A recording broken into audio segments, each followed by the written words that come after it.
This is the account of how all was in suspense, all calm, in silence, all motionless, still, and the expanse of the sky was empty. This is the first account, the first narrative. There was neither man nor animal, birds, fishes, crabs, trees, stones, caves, ravines, grasses, nor forests. There was only the sky. The surface of the earth had not appeared. There was only the calm sea and the great expanse of the sky. There was nothing brought together, nothing which could make a noise, nor anything which might move or tremble, or could make noise in the sky.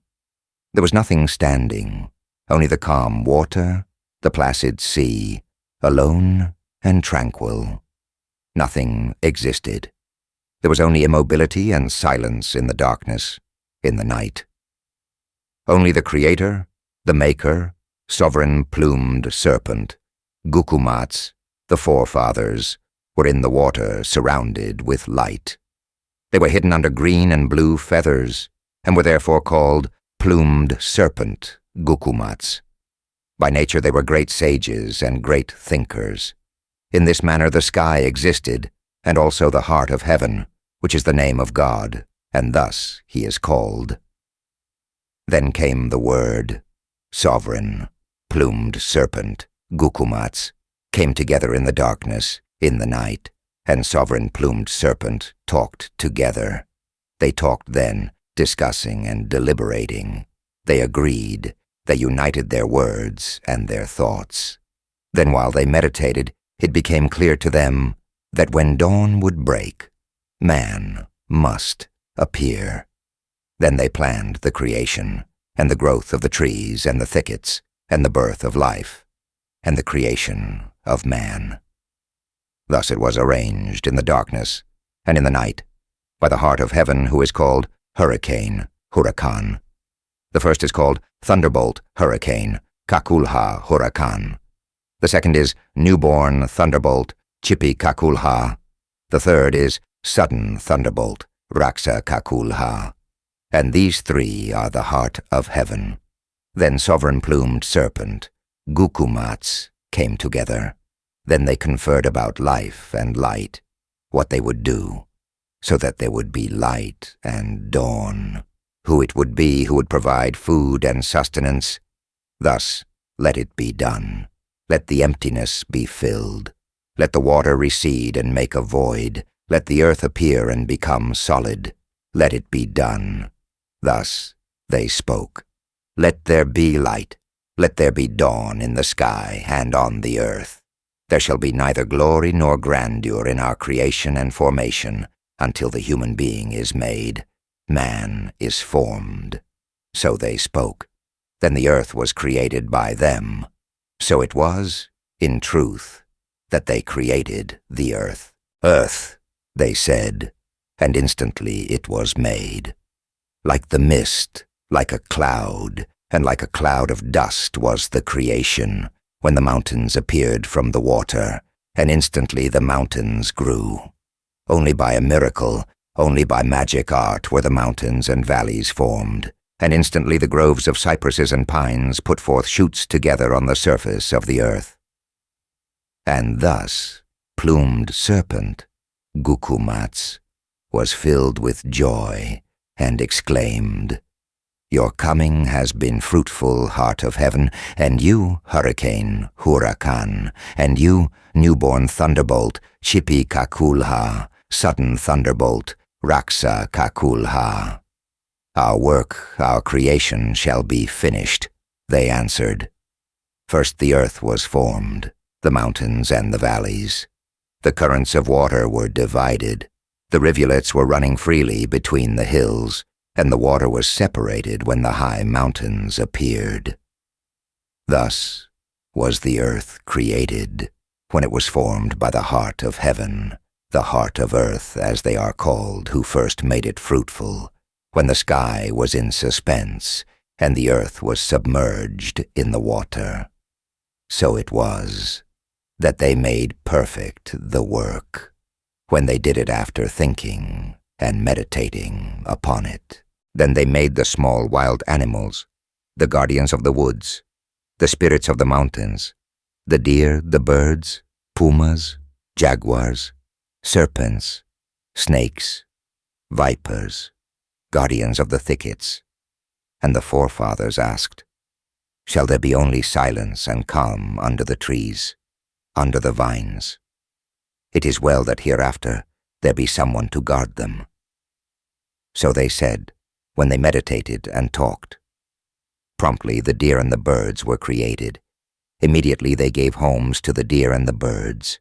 "You, deer, shall sleep in the fields by the river bank and in the ravines. Here you shall be amongst the thicket, amongst the pasture. In the woods you shall multiply. You shall walk on 4 feet, and they will support you. Thus be it done." So it was, they spoke. Then they also assigned homes to the birds, big and small. "You shall live in the trees and in the vines. There you shall make your nests. There you shall multiply. There you shall increase in the branches of the trees and in the vines."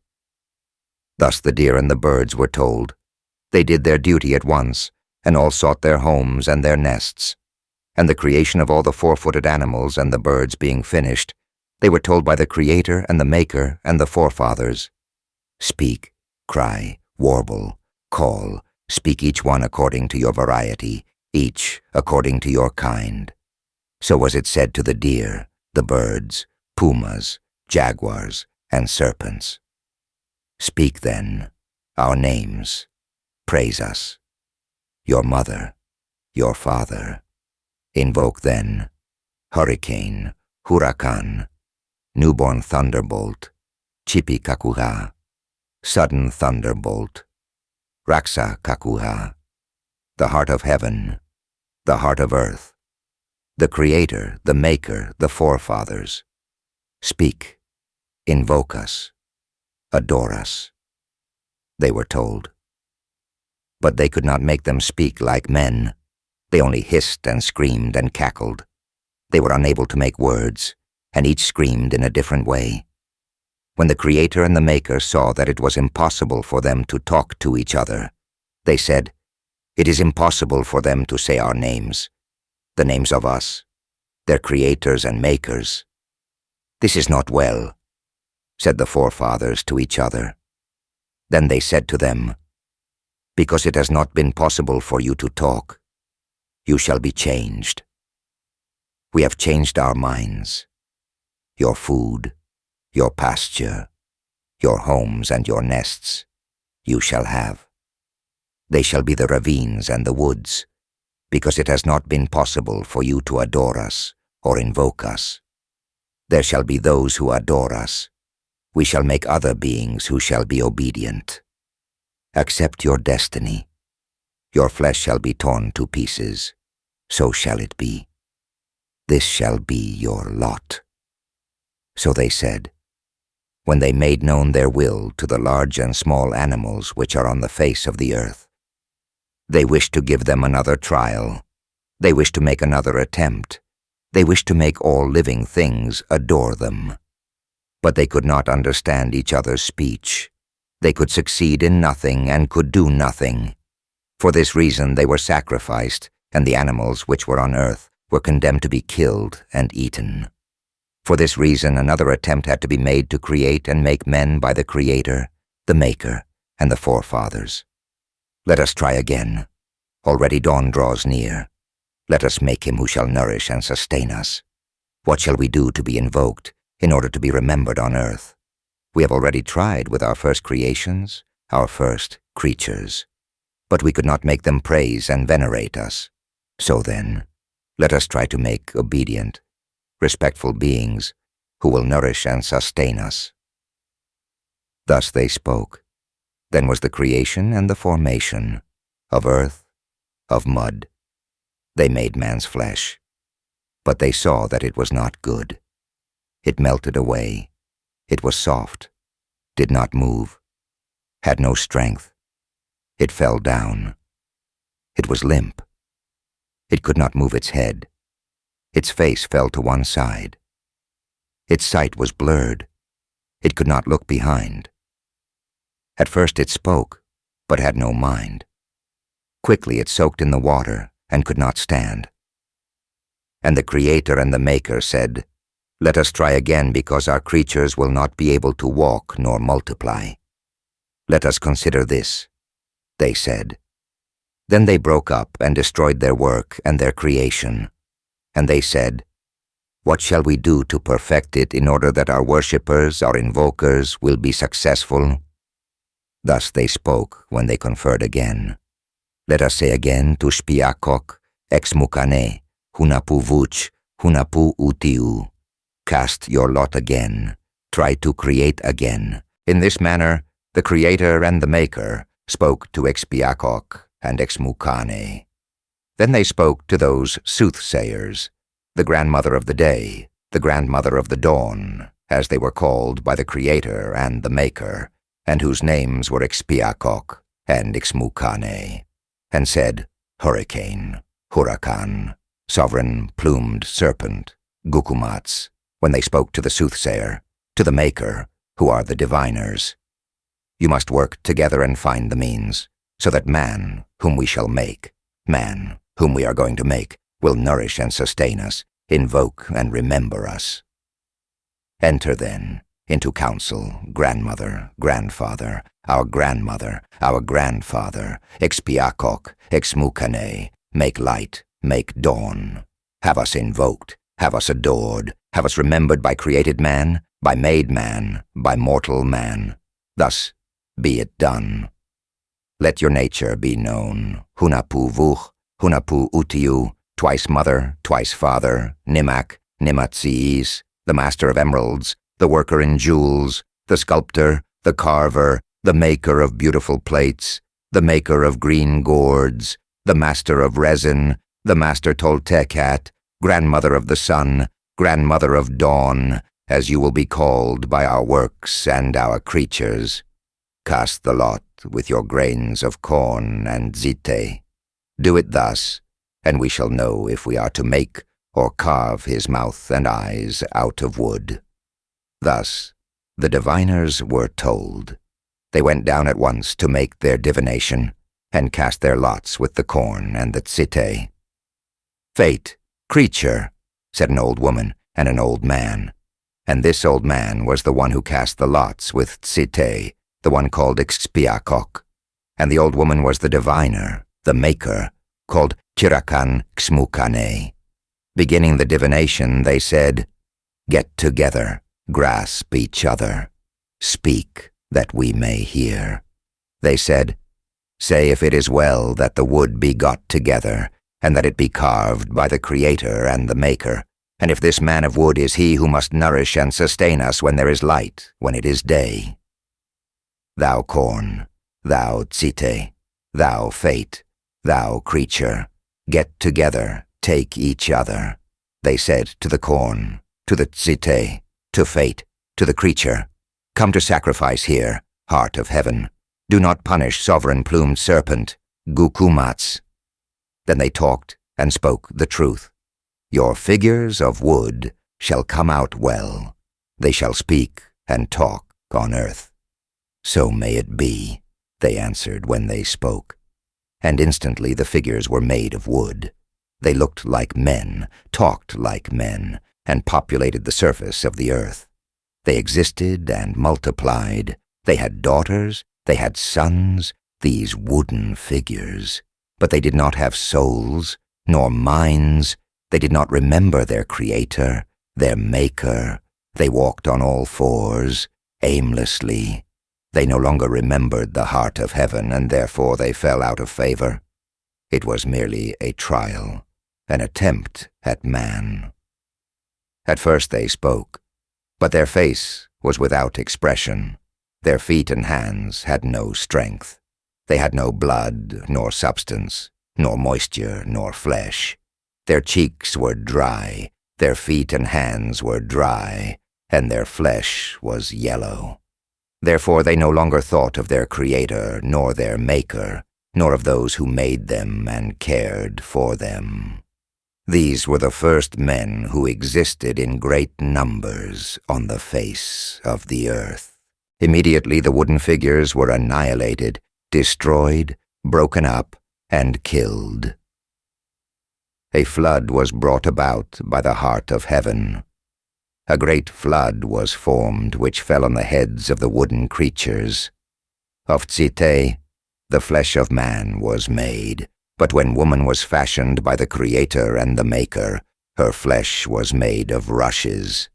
These were the materials the Creator and the Maker wanted to use in making them, but those that they had made, that they had created, did not think, did not speak with their Creator, their Maker, and for this reason they were killed, they were deluged.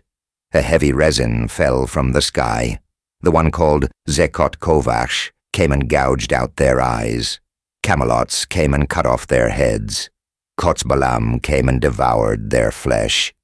Tukumbalam came too, and broke and mangled their bones and their nerves, and ground and crumbled their bones. This was to punish them, because they had not thought of their mother, nor their father, the heart of heaven, called Hurricane, Huracan. And for this reason, the face of the earth was darkened, and a black rain began to fall by day and by night. Then came the small animals and the large animals, and sticks and stones struck their faces, and all began to speak. Their earthen jars, their griddles, their plates, their pots, their grinding stones, all rose up and struck their faces. You have done us much harm. You ate us, and now we shall kill you, said their dogs and birds of the barnyard. And the grinding stones said, We were tormented by you, every day, at night, at dawn, all the time our faces went holy, holy, hooky, because of you. This was the tribute we paid you.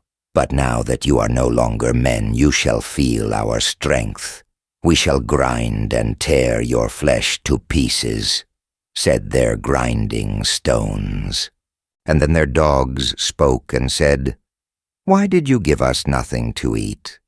You scarcely looked at us, but you chased us and threw us out. You always had a stick ready to strike us while you were eating. Thus it was that you treated us. You did not speak to us. Perhaps we shall not kill you now, but why did you not look ahead? Why did you not think about yourselves?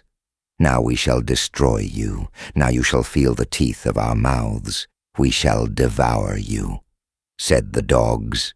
And then they destroyed their faces, and at the same time their griddles and pots spoke. Pain and suffering you have caused us. Our mouths and our faces were blackened with soot. We were always put on the fire, and you burned us as though we felt no pain. Now you shall feel it. We shall burn you, said their pots, and they all destroyed the wooden men's faces. The stones of the hearth, which were heaped together, hurled themselves straight from the fire against their heads, causing them pain. The desperate ones, the men of wood, ran as quickly as they could. They wanted to climb to the tops of the houses, and the houses fell down and threw them to the ground. They wanted to climb to the treetops, and the trees cast them far away. They wanted to enter the caverns, and the caverns repelled them. So was the ruin of the men who had been created and formed, the men made to be destroyed and annihilated. The mouths and faces of all of them were mangled. And it is said that their descendants are the monkeys which now live in the forests. These are all that remain of them, because their flesh was made only of wood by the Creator and the Maker.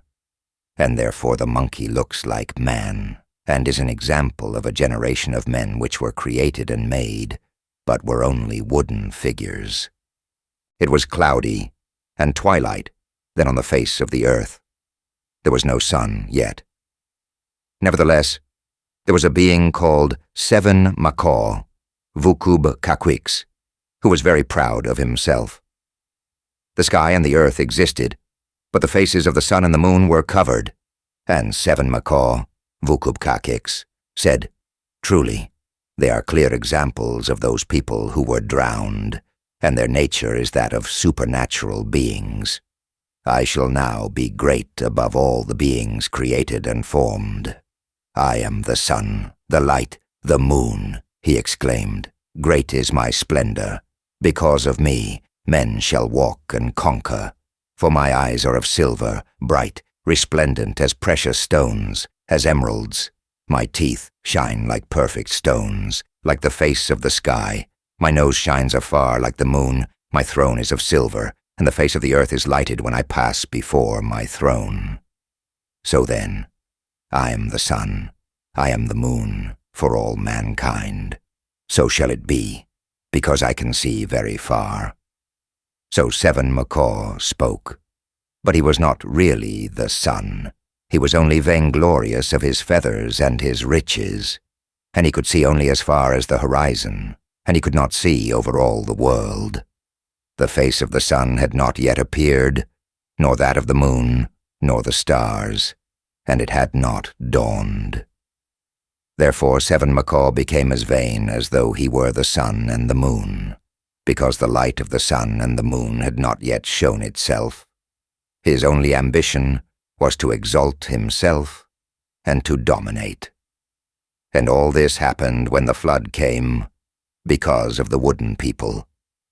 Now we shall tell how Seven Macaw was overthrown and died, and how man was made by the Creator and the Maker. This is the beginning of the defeat and the ruin of the glory of Seven Macaw, Vucub, brought about by two youths, the first of whom was called Hunahpu, and the second Xbalanqué. They were really gods. When they saw the harm which the arrogant one had done, and wished to do, in the presence of the heart of heaven, the youths said, "It is not good that it be so, when man does not yet live here on earth. Therefore we shall try to shoot him with our blowgun when he is eating. We shall shoot him and make him sicken, and then that will be the end of his riches, his green stones, his precious metals, his emeralds, his jewels of which he is so proud. And this shall be the lot of all men, for they must not become vain, because of power and riches." "Thus shall it be," said the youths, each one putting his blowgun to his shoulder. Well now Seven Macaw, Vucub, had two sons. The first was called Zipacna, the second was Earthquake, Cabracan, and the mother of the two was called Chimalmat, the wife of Seven Macaw. Well, Zipacna played ball with the large mountains, with Chigag, Hunahpu, Pekul, Yaxcanul, Macamob, and Huliznab. These are the names of the mountains which existed when it dawned, and which were created in a single night by Zipacna. In this way, then, Earthquake, Cabracan, moved the mountains and made the large and small mountains tremble. And in this way the sons of Seven Macaw proclaimed their pride. "Listen, I am the sun," said Seven Macaw. "I am he who made the earth," said Zipacna. "I am he who shook the sky and made the earth tremble," said Earthquake, Cabracan. In this way the sons of Seven Macaw followed the example of their father's assumed greatness, and this seemed very evil to the youths. Neither our first mother nor our first father had yet been created. Therefore the deaths of Seven Macaw, Vucub, and his sons, and their destruction was decided upon by the youths. Now we shall tell how the two youths shot their blowguns at Seven Macaw, Vucub, and how each one of those who had become arrogant was destroyed. Seven Macaw, Vucub, had a large Nansei tree, and he ate the fruit of it. Each day he went to the tree and climbed to the top. Hunahpú and Xbalanqué had seen that this fruit was his food, and they lay in ambush at the foot of the tree, hidden among the leaves. Seven Macaw came straight to his meal of nances. Instantly he was injured by a discharge from Hunahpú's blowgun, which struck him squarely in the jaw, and screaming, he fell straight to earth from the treetop. Hunahpu ran quickly to overpower him, but 7 Macaw, Vucubcaquix, seized his arm and, wrenching it from him, bent it back to the shoulder. In this way, 7 Macaw tore out Hunahpu's arm. Surely the 2 youths did well in not letting themselves be defeated first by 7 Macaw, Vucubcaquix. Carrying Hunahpu's arm, 7 Macaw went home and arrived there nursing his jaw. "What has happened to you, my lord?" said Chimalmat, his wife. "What could it be but those 2 demons who shot me with blowguns and dislocated my jaw? For that reason my teeth are loose and pain me very much. But I have brought his arm to put it on the fire. Let it hang there over the fire, for surely these demons will come looking for it." So said 7 Macaw, Vucubcaquix, as he hung up the arm of Hunahpu. Having thought it over, Hunahpú and Xbalanqué went to talk with an old man who had snow-white hair and with an old woman, really very old and humble, both already bent, like very old people.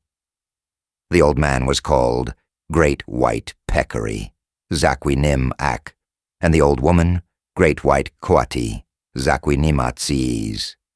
The youths said to the old woman and the old man, "Come with us to 7 Macaw's house to get our arm. We will follow you, and you shall tell them, 'These with us are our grandchildren. Their mother and father are dead, so they follow us everywhere we are given alms, for the only thing that we know how to do is take the worm from the teeth.'" So 7 Macaw, Vucubcaquix, shall think we are boys, and we shall also be there to advise you, said the 2 youths. "Very well," answered the old man and woman. Then they started out for the place where they found 7 Macaw, Vucubcaquix, reclining on his throne. The old woman and man walked along, followed by the 2 boys, who stayed behind them. In this way they arrived at the house of the Lord, who was screaming because his tooth pained him. When 7 Macaw, Vucubcaquix, saw the old man and the old woman and those who accompanied them, he asked, "Where do you come from, grandparents?" "We come looking for something to eat, honorable sir," they answered. "And what do you eat?" "Are those not your sons who are with you?" "Oh, no, sir. They are our grandsons. But we are sorry for them, and what is given to us, we share with them, sir," answered the old woman and the old man. Meanwhile, the Lord was suffering terrible pain from his tooth, and it was only with great difficulty that he could speak. "I earnestly beseech you to have pity on me. What can you do? What do you know how to cure?" the Lord asked them. And the old ones answered, "Oh, sir, we only take the worm from the teeth, cure the eyes, and set bones." "Very well. Cure my teeth, which are really making me suffer day and night, and because of them and of my eyes I cannot be calm and cannot sleep. All of this is because 2 demons shot me with a pellet from their blowgun, and for that reason I cannot eat. Have pity on me, then. Tighten my teeth with your hands." "Very well, sir. It is a worm which makes you suffer. It will end when these teeth are pulled and others put in their place. It is not well that you pull my teeth, because it is only with them that I am a lord, and all my ornaments are my teeth and my eyes. We will put others of ground bone in their place." But the ground bone was nothing but grains of white corn. "Very well, pull them out. Come and relieve me," he replied. Then they pulled 7 Macaw's teeth, but in their place they put only grains of white corn, and these grains of corn shone in his mouth. Instantly his features sagged, and he no longer looked like a lord. They removed the rest of his teeth, which shone like pearls in his mouth. And finally, they cured 7 Macaw's eyes, piercing the pupils of his eyes, and they took all his riches. but he felt nothing any more. He only watched, because at the advice of Hunahpú and Xbalanqué, they took from him all of the things of which he had been so proud. Then 7 Macaw, Vukub died. Hunahpu recovered his arm. Chimalmat, the wife of 7 Macaw, also perished. In this way, 7 Macaw, Vukub lost his riches. The healer took all the emeralds and precious stones which had been his pride here on earth. The old woman and the old man who did this were miraculous beings, and having recovered the arm of Hunahpu, they put it in place, and it was all right again. It was only to bring about the death of 7 Macaw, Vukub that they did this, because it seemed wicked to them that he should become so arrogant. And then the 2 youths went on, having in this way carried out the order of the heart of heaven. Here now are the deeds of Zipacna, the elder son of 7 Macaw, Vukub I am the creator of the mountains, said Zipacna.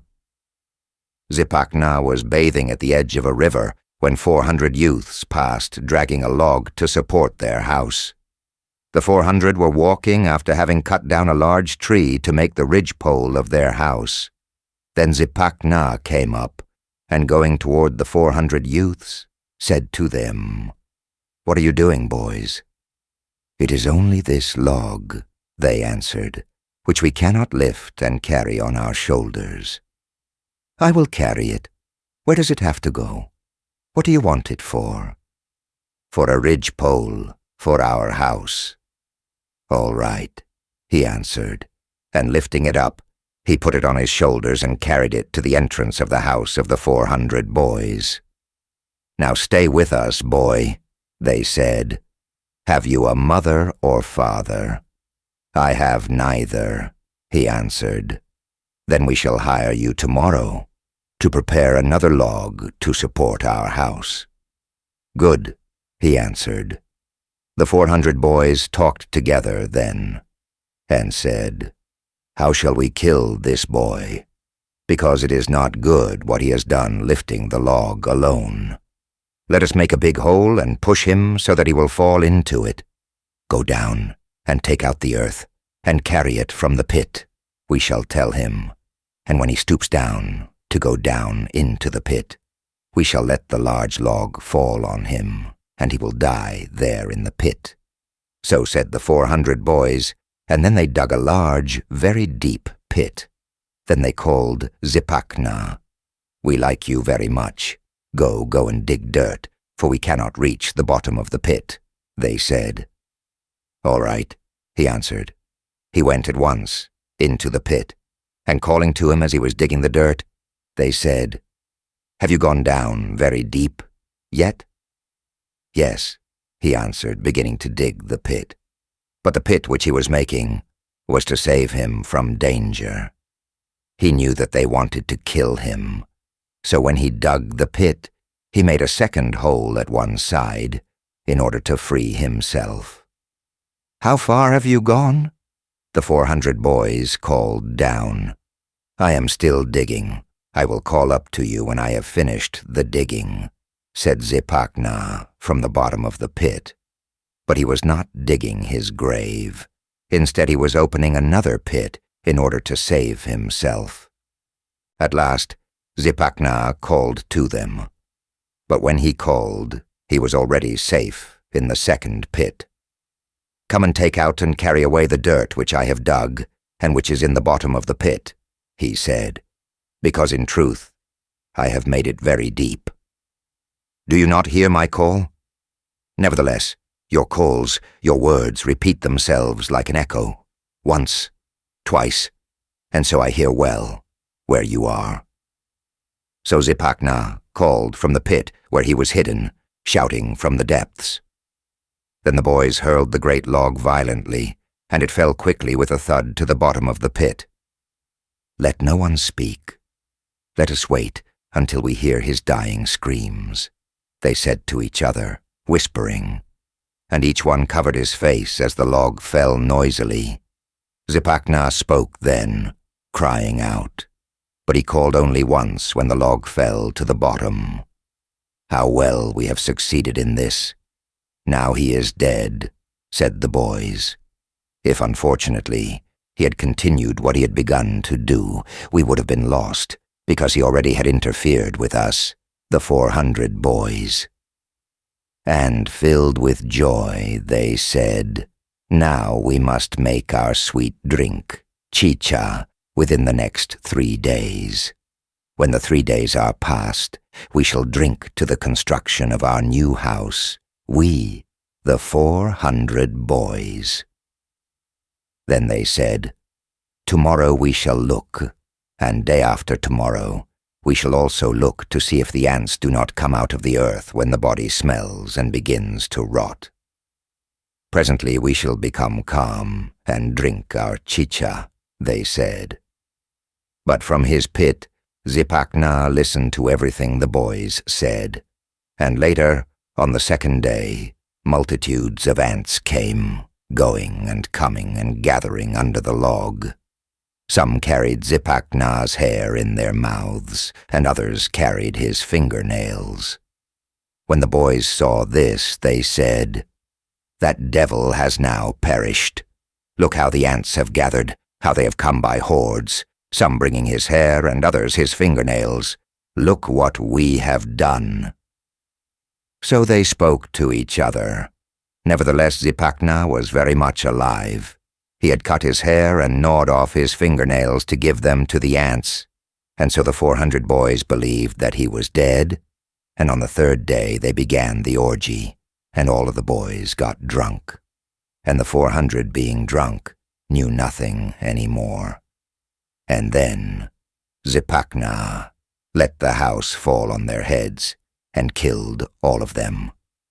Not even 1 or 2 among the 400 were saved. They were killed by Zipacna, son of 7 Macaw, Vukubkakix. In this way, the 400 boys died, and it is said that they became the group of stars which because of them are called mots. But it may not be true. Now we shall tell how Zipacna was defeated by the 2 boys, Hunahpú and Xbalanqué. Now follows the defeat and death of Zipacna, when he was overcome by the 2 boys, Hunahpú and Xbalanqué. The boys' hearts were full of rancor, because the 400 young men had been killed by Zipacna. And he only hunted fish and crabs at the bank of the river, which were his daily food. During the day he went about looking for food, and at night he carried mountains on his back. With a leaf of the bromeliad plant, which is found in the forest, Hunahpú and Xbalanqué quickly made a figure to look like a very large crab. With this, they made the stomach of the crab. The claws they made of pahak, and for the shell, which covers the back, they used a stone. Then they put the crab at the bottom of a cave at the foot of a large mountain called Mayaguan, where he was overcome. Then the boys went to find Zipacna on the river bank. "Where are you going, young man?" they asked him. "I am not going anywhere," Zipacna answered. "Only looking for food, boys." "And what is your food?"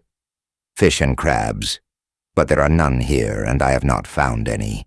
I have not eaten since day before yesterday, and I am dying of hunger," said Zipacna. "Over there in the bottom of the ravine there is a crab, a really large crab, and it would be well if you would eat it. Only it bit us when we tried to catch it, and so we were afraid." "We wouldn't try to catch it for anything," said Hunahpú and Xbalanqué. "Have pity on me." "Come and show it to me, boys," begged Zipacna. "We do not want to. You go alone. You will not get lost. Follow the bank of the river and you will come out at the foot of a large hill. There it is making a noise at the bottom of the ravine. You have only to go there," said Hunahpú and Xbalanqué. "Oh, unfortunate me. Won't you accompany me, boys? Come and show it to me." There are many birds which you can shoot with your blowguns, and I know where to find them, said Zipacna. His meekness convinced the boys. And they asked him, "But can you really catch him?" "Because it is only for you that we are returning. We are not going to try to get it again, because it bit us when we were crawling into the cave. After that, we were afraid to crawl in, but we almost caught it. So then it is best that you crawl in," they said. "Very well," said Zipacna, and then they went with him. They arrived at the bottom of the ravine, and there, stretched on his back, was the crab, showing his red shell. And there also in the bottom of the ravine was the boy's hoax. "Good, good," said Zipacna happily. "I should like to have it in my mouth already." And he was really dying of hunger. He wanted to try to crawl in, he wanted to enter, but the crab was climbing. He came out at once, and the boys asked, "Did you not get it?" "No," he answered, "because he was going up and I almost caught him. But perhaps it would be good if I go in from above," he added. And then he entered again from above. But as he was almost inside, with only the soles of his feet showing, the great hill slid and fell slowly down on his chest. Zipacna never returned, and he was changed into stone. In this way, Zipacna was defeated by the two boys, Hunahpu and Xbalanqué. He was the elder son of 7 Macaw, Vukub Kakwiks, and he, according to the ancient legend, was the one who made the mountains. At the foot of the hill called Meaguan he was vanquished. Only by a miracle was he vanquished, the second of the arrogant ones. One was left, whose history we shall tell now. The third of the arrogant ones was the second son of 7 Macaw, Vukub Kakwiks, who was called Earthquake, Cabracan. "I demolish the mountains," he said, but Hunahpu and Xbalanqué also defeated Earthquake, Cabracan, and Hurricane, Huracan, Newborn Thunderbolt, Chipikakulha, and Sudden Thunderbolt, Raksakakulha, talked and said to Hunahpu and Xbalanqué, "Let the second son of 7 Macaw, Vukub Kakwiks, also be defeated. This is our will, for it is not well what they do on earth, exalting their glory, their grandeur, and their power, and it must not be so." "Lure him to where the sun rises," said Huracan, to the two youths. "Very well, honored sir," they answered, "because what we see is not right. Do you not exist, you who are the peace, you, heart of heaven?" said the boys as they listened to the command of Huracan. Meanwhile, Earthquake, Cabracan, was busy shaking the mountains. At the gentlest tap of his feet on the earth, the large and small mountains opened. Thus the boys found him and asked, "Earthquake, Cabracan, where are you going, young man?" "Nowhere," he answered. "Here I am moving the mountains, and I am leveling them to the ground forever," he answered. Then Earthquake, Cabracan, asked Hunahpu and Xbalanqué, "What did you come to do here?" "I do not recognize you. What are your names?" said Earthquake, Cabracan. "We have no names," they answered. "We are nothing more than shooters of blowguns and hunters with bird traps on the mountains. We are poor, and we have nothing, young man. We only walk over the large and small mountains, young man, and we have just seen a large mountain, over there where you see the pink sky. It really rises up very high and overlooks the tops of all the hills. So it is that we have not been able to catch even 1 or 2 of the birds on it, boy." "But is it true that you can level all the mountains?" Hunahpu and Xbalanqué asked. "Have you really seen the mountain of which you speak? Where is it? If I see it, I shall demolish it." "Where did you see it?" asked Earthquake, Cabracan. "Over there it is, where the sun rises," said Hunahpu and Xbalanqué. "Very well," "Show me the road," he said to the two boys. "Oh no," they answered. "We must take you between us. One shall go at your left and the other at your right, because we have our blowguns, and if there should be birds, we can shoot them." And so they set out happily, trying out their blowguns. But when they shot with them, they did not use the clay pellets in the tube of the blowgun. Instead, they felled the birds only with the puff of air when they shot them, which surprised Earthquake, Cabracan, very much. Then the boys built a fire and put the birds on it to roast, but they rubbed one of the birds with chalk, covering it with a white earth soil. "We shall give him this," they said, "to whet his appetite with the odor which it gives off. This bird of ours shall be his ruin, as we cover this bird with earth, so we shall bring him down to the earth and bury him in the earth. Great shall be the wisdom of a created being, of a being fashioned, when it dawns, when there is light," said the boys. "As it is natural for man to wish to eat, so Earthquake, Cabracan, desires food," said Hunahpu and Xbalanqué to each other. Meanwhile the birds were roasting. They were beginning to turn golden brown, and the fat and juice which dripped from them made an appetizing odor. Earthquake wanted very much to eat them. They made his mouth water. He yawned, and the saliva and spittle drooled because of the smell which the birds gave off. Then he asked them, "What is that you eat?" "The smell is really savory." "Give me a little piece," he said to them.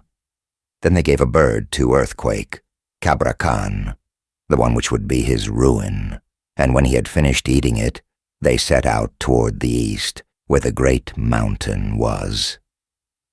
But already Earthquake's legs and hands were weakening, and he had no strength, because of the earth with which the bird he had eaten was rubbed, and he could do nothing to the mountains. Neither was it possible to level them. Then the boys tied him. They tied his hands behind him, and also tied his neck and his feet together. Then they threw him to the ground, and there they buried him. In this way, Earthquake, Cabracan, was overcome by Hunahpu and Xbalanqué. It would be impossible to tell of all the things they did here on earth. Now we shall tell of the birth of Hunahpu and Xbalanqué, having first told of the destruction of 7 Macaw, Vukubkakwix, and that of Zipacna, and of Earthquake, Cabracan, here on earth.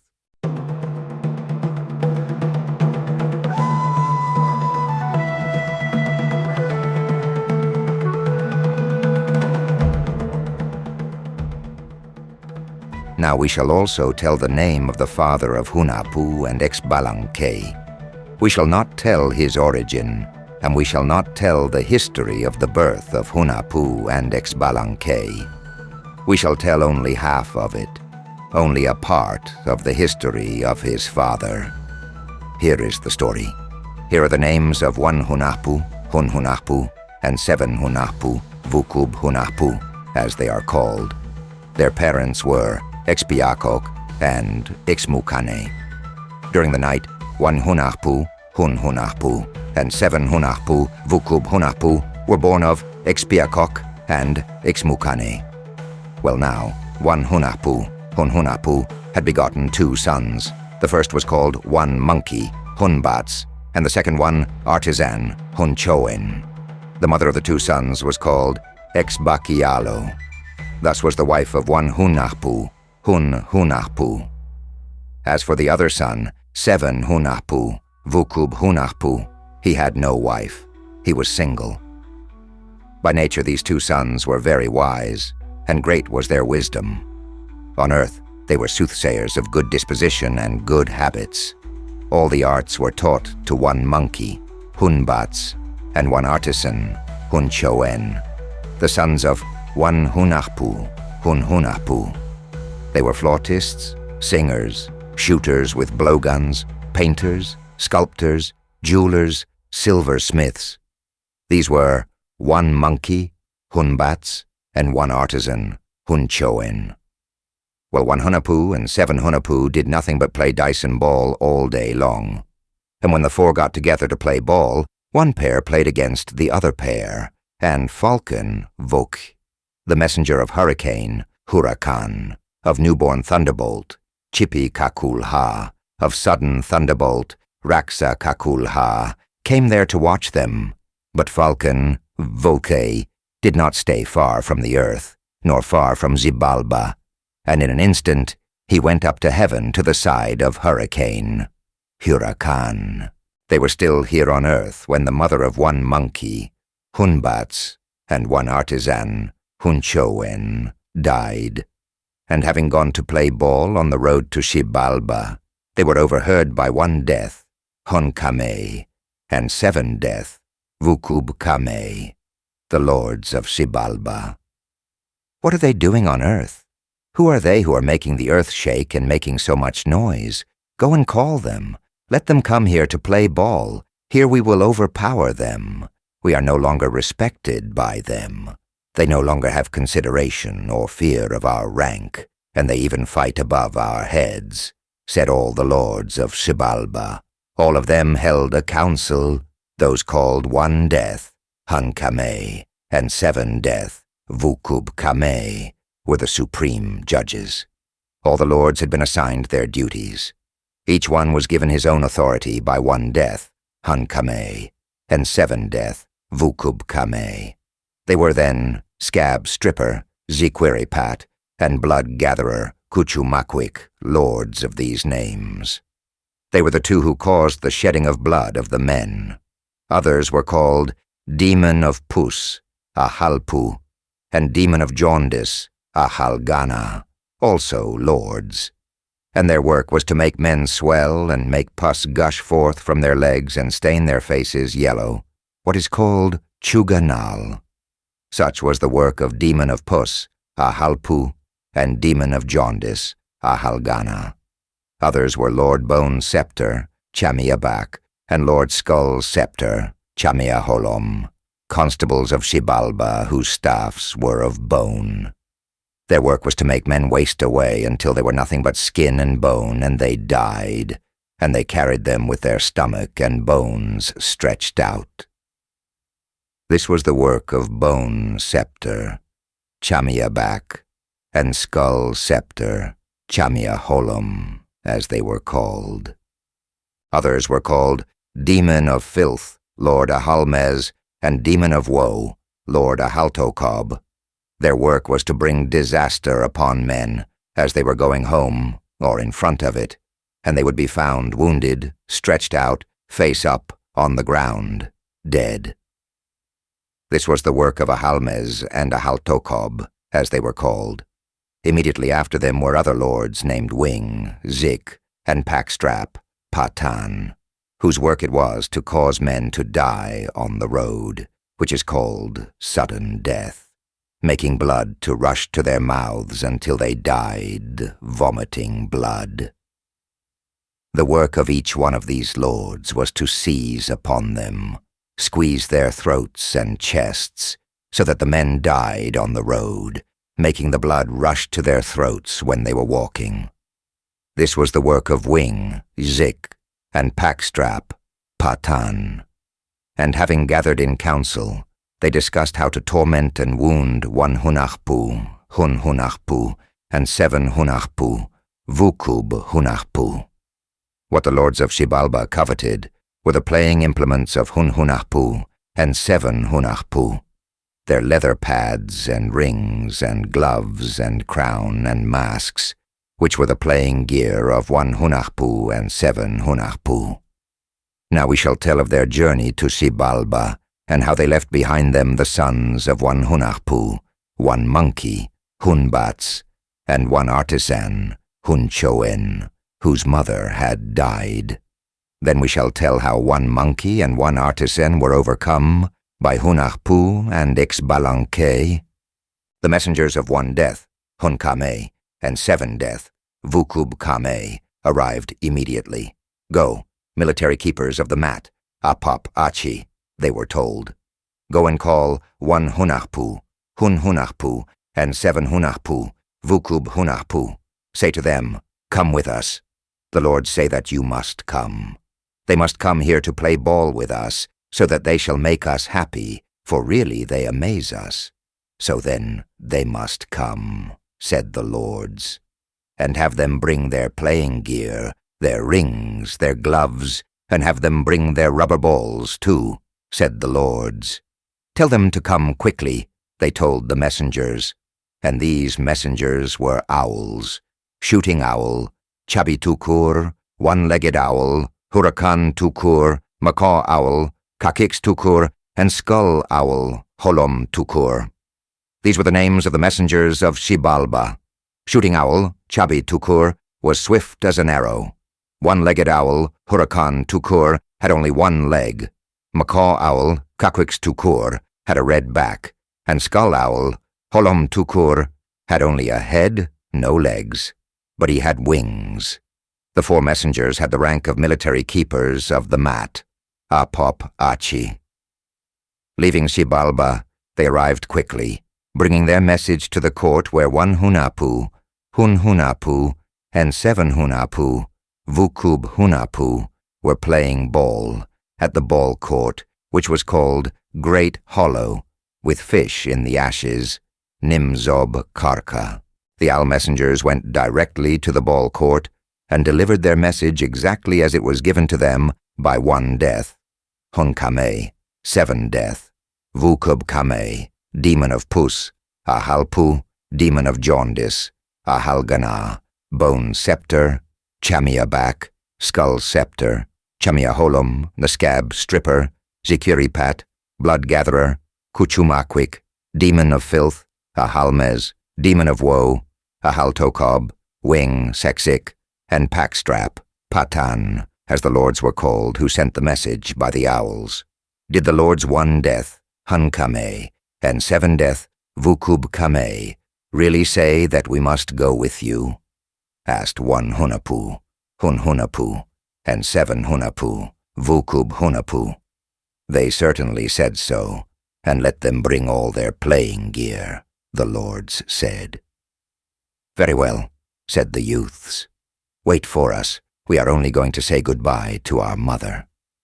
And having gone straight home, they said to their mother, for their father was dead, We are going, our mother, but our going is only for a while.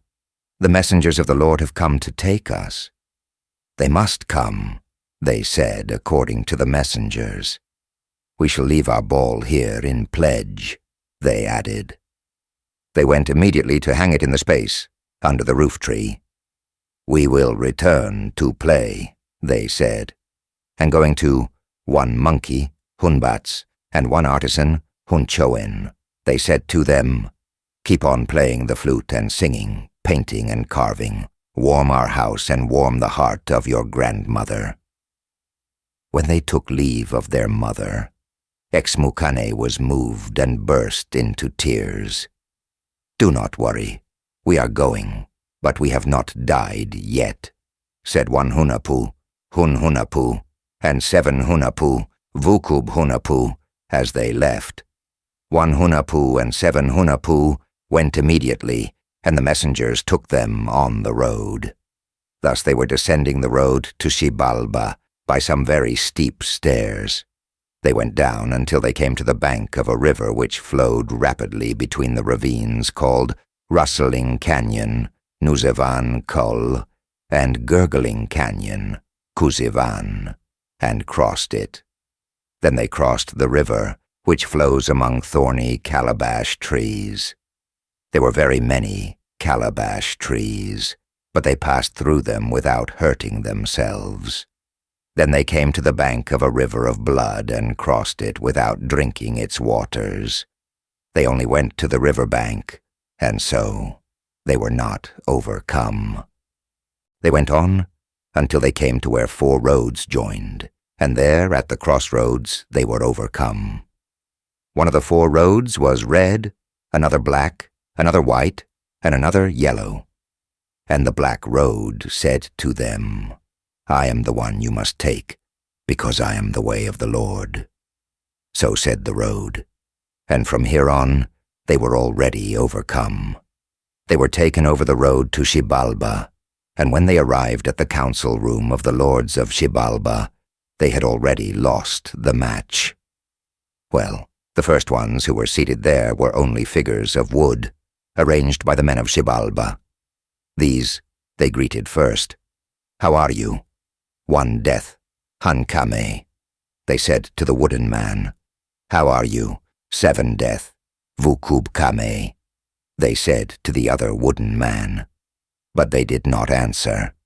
Instantly the lords of Xibalba burst into laughter, and all the other lords began to laugh loudly, because they already took for granted the downfall and defeat of one Hunahpu, Hun Hunahpu, and 7 Hunahpu, Vukub Hunahpu, and they continued to laugh. Then 1 death, Hun and 7 death, Vukub spoke. "Very well," they said. "You have come. Tomorrow you shall prepare the mask, your rings and your gloves," they said.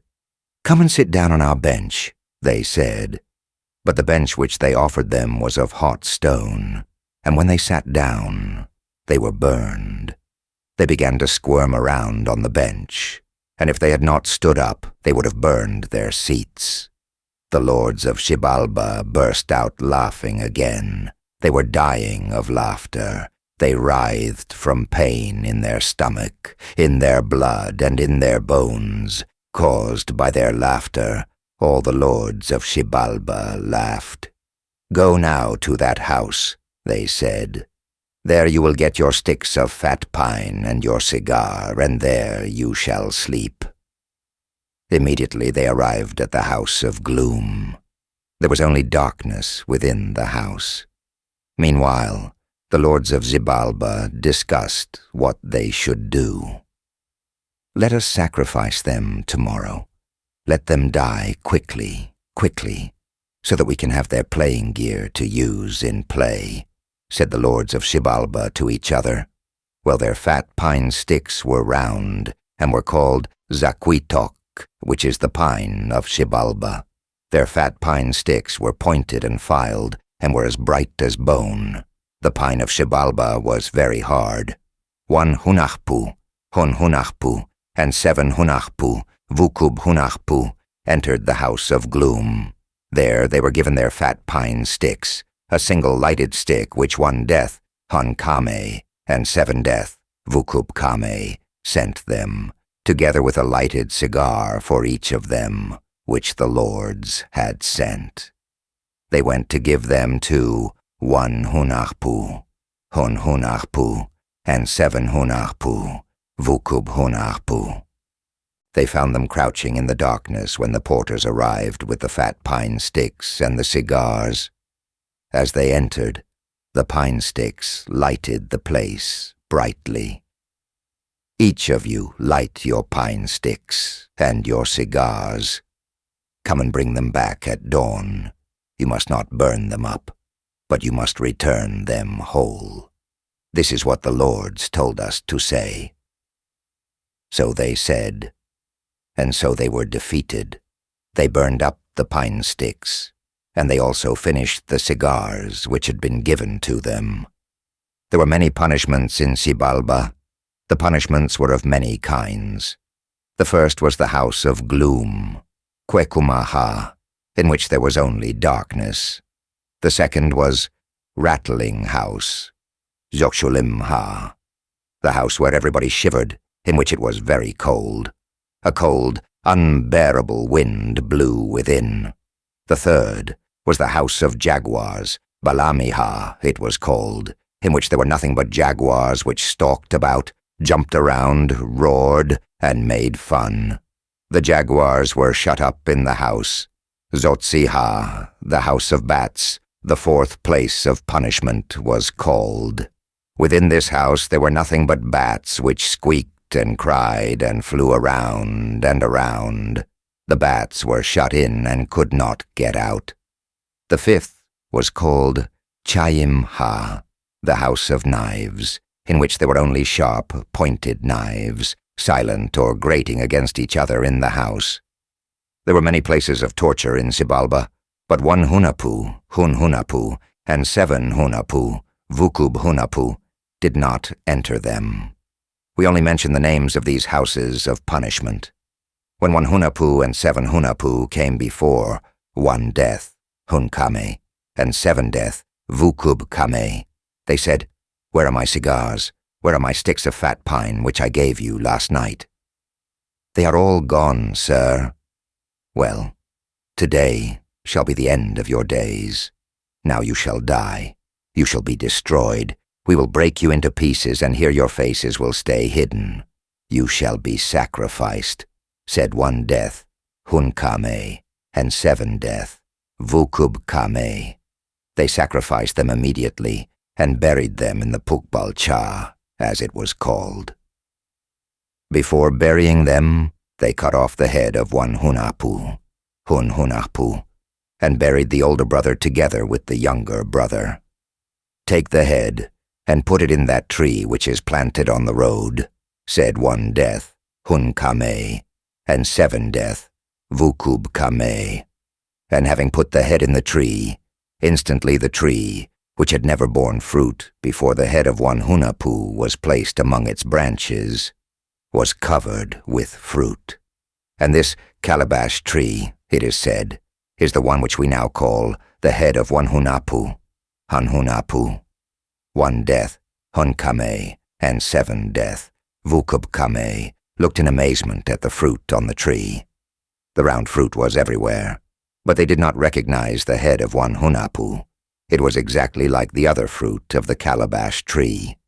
So it seemed to all of the people of Xibalba when they came to look at it. According to their judgment, the tree was miraculous, because of what had instantly occurred when they put 1 Hunahpu's head among its branches. And the lords of Xibalba said, "Let no one come to pick this fruit. Let no one come and sit under this tree," they said. And so the lords of Xibalba resolved to keep everybody away. The head of 1 Hunahpu, Hun Hunahpu, did not appear again, because it had become one and the same as the fruit of the gourd tree. Nevertheless, a girl heard the wonderful story. Now we shall tell about her arrival. This is the story of a maiden, the daughter of a lord named Blood Gatherer, Kuchumakwix. A maiden then, daughter of a lord, heard this story. The name of the father was Blood Gatherer, Kuchumakwix, and that of the maiden was Blood Moon, Xquick. When she heard the story of the fruit of the tree which her father told, she was amazed to hear it. "Why can I not go to see this tree which they tell about?" the girl exclaimed. "Surely the fruit of which I hear tell must be very good." Finally she went alone, and arrived at the foot of the tree, which was planted in the place of ball-game sacrifice, Popol Vuh. "Ah," she exclaimed, "what fruit is this which this tree bears? Is it not wonderful to see how it is covered with fruit? Must I die? Shall I be lost if I pick one of this fruit?" said the maiden. Then the skull, which was among the branches of the tree, spoke up and said, "What is it you wish?" "Those round objects which cover the branches of the trees are nothing but skulls." So spoke the head of 1 Hunahpu, Hun Hunahpu, turning to the maiden. "Do you, perchance, want them?" It added. "Yes, I want them," the maiden answered. "Very well," said the skull. "Stretch your right hand up here." "Very well," said the maiden, and with her right hand reached toward the skull. In that instant, the skull let a few drops of spittle fall directly into the maiden's palm. She looked quickly and intently at the palm of her hand, but the spittle of the skull was not there. "In my saliva and spittle I have given you my descendants," said the voice in the tree. "Now my head has nothing on it any more. It is nothing but a skull without flesh. So are the heads of the great princes. The flesh is all which gives them a handsome appearance. And when they die, men are frightened by their bones. so too is the nature of the sons, which are like saliva and spittle. They may be sons of a lord, of a wise man, or of an orator. They do not lose their substance when they go, but they bequeath it. The image of the Lord, of the wise man, or of the orator does not disappear, nor is it lost, but he leaves it to the daughters and to the sons which he begets. I have done the same with you. Go up, then, to the surface of the earth, that you may not die. Believe in my words that it will be so, said the head of one Hunahpu, Hun Hunahpu, and of 7 Hunahpu, Hun Hunahpu.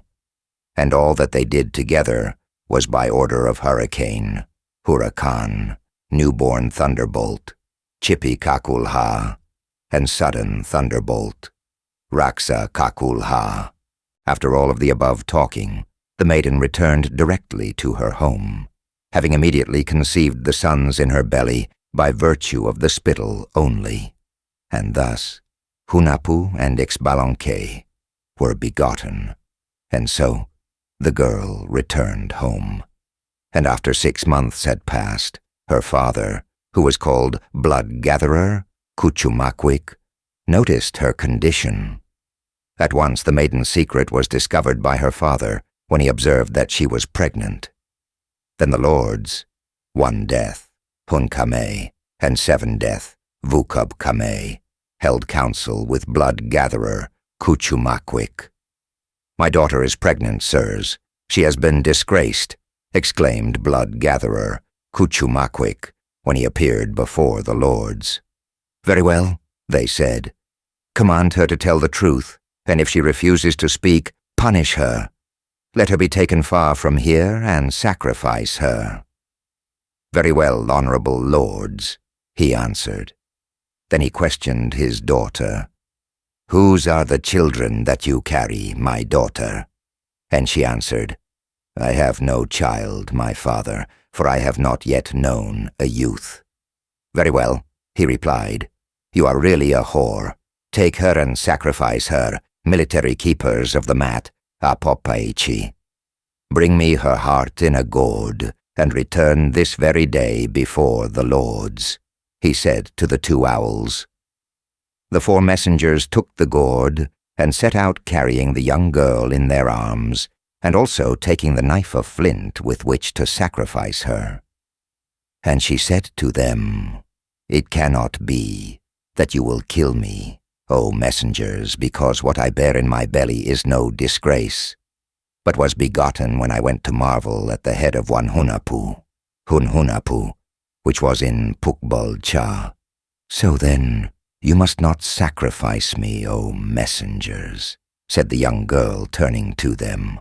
"And what shall we put in place of your heart? Your father told us, 'Bring the heart. Return before the lords. Do your duty, all working together. Bring it in the gourd quickly, and put the heart in the bottom of the gourd.' Perchance, did he not speak to us so? What shall we put in the gourd? We wish, too, that you should not die," said the messengers. "Very well, but my heart does not belong to them.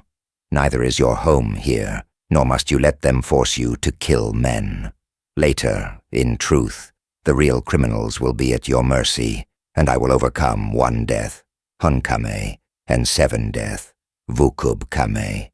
So, then the blood and only the blood shall be theirs and shall be given to them. Neither shall my heart be burned before them." "Gather the product of this tree," said the maiden. The red sap gushing forth from the tree fell in the gourd, and with it they made a ball which glistened and took the shape of a heart. The tree gave forth sap similar to blood, with the appearance of real blood. Then the blood, or that is to say the sap of the red tree, clotted and formed a very bright coating inside the gourd, like clotted blood. Meanwhile the tree glowed at the work of the maiden. It was called the Red Tree of Cochineal, but since then it has taken the name of Blood Tree, because its sap is called blood. There on earth you shall be beloved, and you shall have all that belongs to you, said the maiden to the owls. Very well, girl. We shall go there. We go up to serve you. You continue on your way, while we go to present the sap instead of your heart to the lords, said the messengers. When they arrived in the presence of the lords, all were waiting. You have finished? Asked one death, Hunahpu. All is finished, my lords. Here in the bottom of the gourd is the heart. Very well, let us see, exclaimed one death, Hunahpu, and grasping it with his fingers he raised it. The shell broke and the blood flowed bright red in color. Stir up the fire and put it on the coals, said one death, Hunahpu. As soon as they threw it on the fire, the men of Xibalba began to sniff, and drawing near to it, they found the fragrance of the heart very sweet. And as they sat deep in thought, the owls, the maiden servants, left and flew like a flock of birds from the abyss toward earth, and the four became her servants. In this manner, the lords of Xibalba were defeated. All were tricked by the maiden. Well then, one monkey, Hunbats, and one artisan, Hunchoen, were with their mother when the woman called Blood Moon, Xquick, arrived. When the woman Blood Moon, Xquick, came before the mother of one monkey, Hunbats, and one artisan, Hunchoen, she carried her sons in her belly, and it was not long before Hunahpú and Xbalanqué, as they were called, were to be born. When the woman came to the old lady, she said to her, I have come, mother. I am your daughter-in-law and your daughter, mother. She said this when she entered the grandmother's house. Where did you come from? Where are my sons? Did they perchance not die in Xibalba? Do you not see these two who remain, their descendants and blood, and are called one monkey, Hunbats, and one artisan, Hunchoen? Go from here! Get out! The old lady screamed at the girl. Nevertheless, it is true that I am your daughter-in-law. I have been for a long time. I belong to one Hunahpu, Hun Hunahpu. They live in what I carry, one Hunahpu, Hun Hunahpu, and 7 Hunahpu, Vukub Hunahpu, are not dead. They will return to show themselves clearly, my mother-in-law, and you shall soon see their image in what I bring to you, she said to the old woman. Then one monkey, Hunbats, and one artisan, Hunchoen, became angry. They did nothing but play the flute and sing, paint and sculpture all day long, and were the consolation of the old woman. Then the old woman said, I do not wish you to be my daughter-in-law, because what you bear in your womb is fruit of your disgrace. Furthermore, you are an impostor. My sons, of whom you speak, are already dead. Presently the grandmother added, This that I tell you is the truth. But well, it is all right. You are my daughter-in-law, according to what I have heard. Go then, bring the food for those who must be fed. Go and gather a large net full of corn, and return at once, since you are my daughter-in-law, according to what I hear, she said to the girl. Very well, the girl replied, and she went at once to the cornfield which one monkey, Hunbats, and one artisan, Hunchoen, had planted. They had opened the road, and the girl took it and so came to the cornfield. But she found only one stalk of corn. There were not 2 or 3, and when she saw that there was only one stalk with an ear on it, the girl became very anxious. Ah, sinner that I am, unfortunate me! Where must I go to get a net full of corn, as she told me to do? She exclaimed. Immediately she began to beg Chahal for the food which she had to get, and must take back.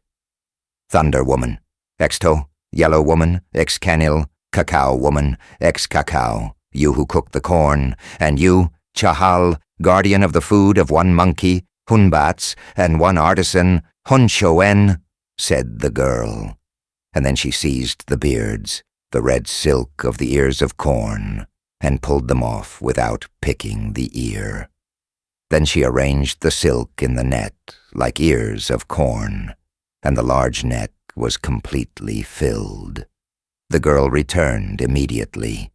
The animals of the field went along carrying the net, and when they arrived, they went to put the load in a corner of the house, as though she might have carried it. The old woman came, and when she saw the corn in the large net, she exclaimed, "Where have you brought all this corn from? Did you, perchance, take all the corn in our field and bring it all in?" "I shall go at once to see," said the old woman, and she set out on the road to the cornfield.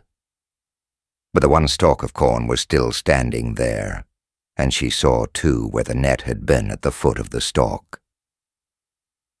The old woman quickly returned to her house and said to the girl, "This is proof enough that you are really my daughter-in-law.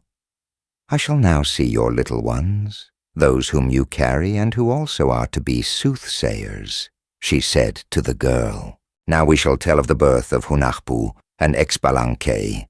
Here then we shall tell about their birth." When the day of their birth arrived, the girl named Blood Moon, Xquick, gave birth, but the grandmother did not see them when they were born. Instantly the two boys called Hunahpú and Xbalanqué were born. There in the wood they were born. Then they came to the house, but they could not sleep. "Go throw them out," said the old woman, "because truly they cry very much." Then they went and put them on an ant-hill. There they slept peacefully. Then they took them from the ant-hill and laid them on thistles. Now what one monkey, Hunbats, and one artisan, Hunchoen, wished was that Hunahpú and Xbalanqué would die there on the ant-hill or on the thistles. They wished this because of the hatred and envy one monkey and one artisan felt for them. At first they refused to receive their younger brothers in the house. They would not recognize them, and so they were brought up in the fields. One monkey, Hunbats, and one artisan, Hunchoen, were great musicians and singers. They had grown up in the midst of trials and want, and they had had much trouble, but they became very wise. They were flautists, singers, painters, and carvers. All of this they knew how to do. They had heard about their birth and knew also that they were the successors of their parents, those who went to Xibalba and died there. One monkey and one artisan were diviners, and in their hearts they knew everything concerning the birth of their two younger brothers. Nevertheless, because they were envious, they did not show their wisdom, and their hearts were filled with bad will for them, although Hunahpú and Xbalanqué had not offended them in any way. These two did nothing all day long but shoot their blowguns. They were not loved by their grandmother, nor by one monkey, nor by one artisan. They were given nothing to eat. Only when the meal was ended and one monkey, Hunbats, and one artisan, Hunchoen, had already eaten, then the younger brothers came to eat.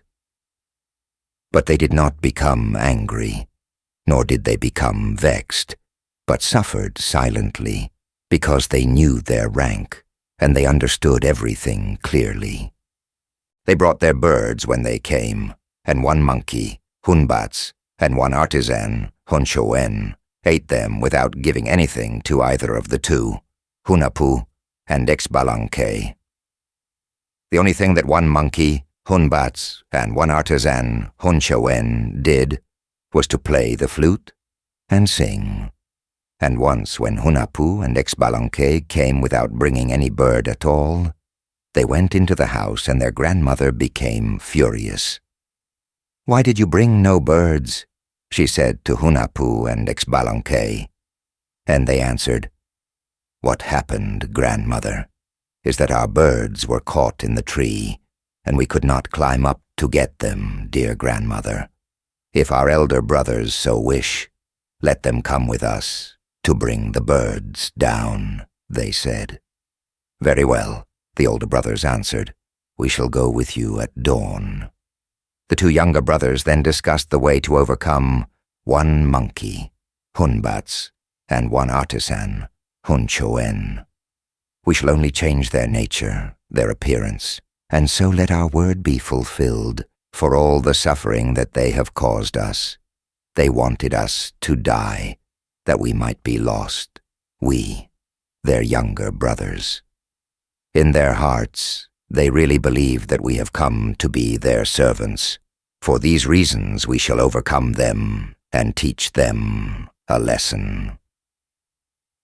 Thus they spoke. Then they went toward the foot of the tree, called Kante. They were accompanied by their two elder brothers, and they were shooting their blowguns. It was not possible to count the birds which sang in the tree, and their elder brothers marveled to see so many birds. There were birds, but not one fell at the foot of the tree. Our birds do not fall to the ground. Go and fetch them down, they said to their elder brothers. Very well, the latter answered, and then they climbed the tree, but the tree became larger, and the trunk swelled. Then one monkey, Hunbats, and one artisan, Hun Hunahpu, wanted to come down, but they could not come down from the top of the tree. Then they called from the treetop, What has happened to us, our brothers? Unfortunate we. This tree frightens us only to look at it. Oh, our brothers, they called from the treetop, and Hunahpu and Xbalanqué answered, Loosen your breech-clouts, tie them below your stomach, leaving the long ends hanging, and pull these from behind, and in this way you can walk easily. Thus said the younger brothers. Very well, they answered, pulling the ends of their belts back, but instantly these were changed into tails, and they took on the appearance of monkeys. Then they hopped over the branches of the trees, among the great woods and little woods, and they buried themselves in the forest, making faces and swinging in the branches of the trees. In this way, one monkey, Hunbats, and one artisan, Hun Hunahpu, were overcome by Hunahpu and Xbalanqué, and only because of their magic could they have done it. Then they returned to their home, and when they arrived, they spoke to their grandmother and their mother and said to them, What could it be, grandmother, that has happened to our elder brothers, that suddenly their faces turned into the faces of animals? So they said, If you have done any harm to your elder brothers, you have hurt me and have filled me with sadness. Do not do such a thing to your brothers, O my children, said the old woman to Hunahpu and Xbalanqué. And they replied to their grandmother, Do not grieve, our grandmother. You shall see our brothers' faces again. They shall return, but it will be a difficult trial for you, grandmother. Be careful that you do not laugh at them. And now, let us cast our lot, they said. Immediately they began to play their flutes, playing the song of Hunahpu monkey, Hunahpu koi. Then they sang, playing the flute and drum, picking up their flutes and their drum. Afterward they sat down close to their grandmother and continued playing and calling back their brothers with music and song, intoning the song called Hunahpu monkey, Hunahpu koi. At last, one monkey, Hunbats, and one artisan, Hun Hunahpu, came and began to dance. But when the old woman saw their ugly faces, she began to laugh, unable to control her laughter, and they went away at once, and she did not see their faces again. Now you see, grandmother, they have gone to the forest. What have you done, grandmother of ours? We may make this trial but 4 times, and only 3 are left. Let us call them back again with flute and with song, but you try to control your laughter, "Let the trial begin," said Hunahpú and Xbalanqué. Immediately they began again to play. One monkey, Hunbats, and one artisan, Hun returned dancing, and came as far as the center of the court of the house, grimacing and provoking their grandmother to laughter, until finally she broke into loud laughter. They were really very amusing with their monkey faces, their broad bottoms, their narrow tails, and the whole of their stomach, all of which made the old woman laugh. Again, the elder brothers went back to the woods, and Hunahpú and Xbalanqué said, "And now what shall we do, grandmother? We shall try once again, this third time." They played the flute again, and the monkeys returned dancing. The grandmother contained her laughter. Then they went up over the kitchen. Their eyes gave off a red light. They drew away and scrubbed their noses and frightened each other with the faces they made. And as the grandmother saw all of this, she burst into violent laughter, and they did not see the faces of the elder brothers again because of the old woman's laughter. "Only once more shall we call them, grandmother, so that they shall come for the fourth time," said the boys. They began again, then to play the flute. But their brothers did not return the fourth time. Instead, they fled into the forest as quickly as they could. The boys said to their grandmother, "We have done everything possible, dear grandmother. They came once. Then we tried to call them again. But do not grieve. Here we are, your grandchildren. You must look to us, oh, our mother, oh, our grandmother, to remind you of our elder brothers, those who were called and have the names of one monkey, Hunbats, and one artisan, Hun said Hunahpú and Xbalanqué. They were invoked by the musicians and singers, and by the old people. The painters and craftsmen also invoked them in days gone by. But they were changed into animals and became monkeys because they became arrogant and abused their brothers. In this way they were disgraced. This was their loss. In this way, one monkey, Hunbats, and one artisan, Hun were overcome and became animals. They had always lived in their home. They were musicians and singers and also did great things when they lived with their grandmother and with their mother. Then Hunahpú and Xbalanqué began to work in order to be well thought of by their grandmother and their mother. The first thing they made was the cornfield. "We are going to plant the cornfield, grandmother and mother," they said. "Do not grieve. Here we are, your grandchildren, we who shall take the place of our brothers," said Hunahpú and Xbalanqué. At once they took their axes, their picks, and their wooden hoes, and went, each carrying his blowgun on his shoulder. As they left the house, they asked their grandmother to bring them their midday meal. "At midday, come and bring our food, grandmother," they said. "Very well, my grandsons," the old woman replied. Soon they came to the field, and as they plunged the pick into the earth, it worked the earth. It did the work alone. In the same way they put the axe in the trunks of the trees and in the branches, and instantly they fell, and all the trees and vines were lying on the ground. The trees fell quickly, with only one stroke of the axe. The pick also dug a great deal. One could not count the thistles and brambles which had been felled with one blow of the pick. Neither was it possible to tell what it had dug and broken up in all the large and small woods. And having taught an animal, called Mourning Dove, Ixmukur, they had it climb to the top of a large tree, and Hunahpú and Xbalanqué said to it, "Watch for our grandmother to come with our food, and as soon as she comes, begin at once to sing, and we shall seize the pick and the axe." "Very well," the dove answered, and they began to shoot with their blowguns. Certainly they did none of the work of clearing and cultivating.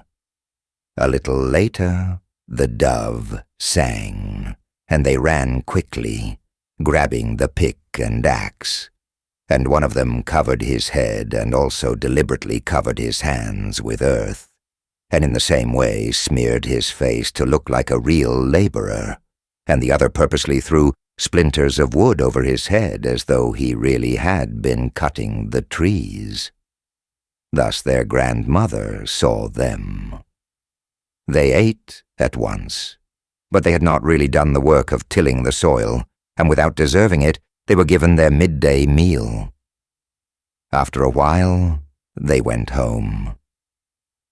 "We are really tired, grandmother," they said upon arriving, stretching their legs and arms before her, but without reason. They returned the following day, and upon arriving at the field, they found that all the trees and vines were standing again, and that the brambles and thistles had become entangled again. "Who has played this trick on us?" they said. "No doubt all the small and large animals did it. The puma, the jaguar, the deer, the rabbit, the mountain cat, the coyote, the wild boar, the coati, the small birds, the large birds. They it was who did it. In a single night, they did it." They began again to prepare the field, and to prepare the soil, and cut the trees. They talked over what they would have to do with the trees which they had cut, and the weeds which they had pulled up. "Now we shall watch over our cornfield. Perhaps we can surprise those who come to do all of this damage," they said, talking it over together, and later they returned home.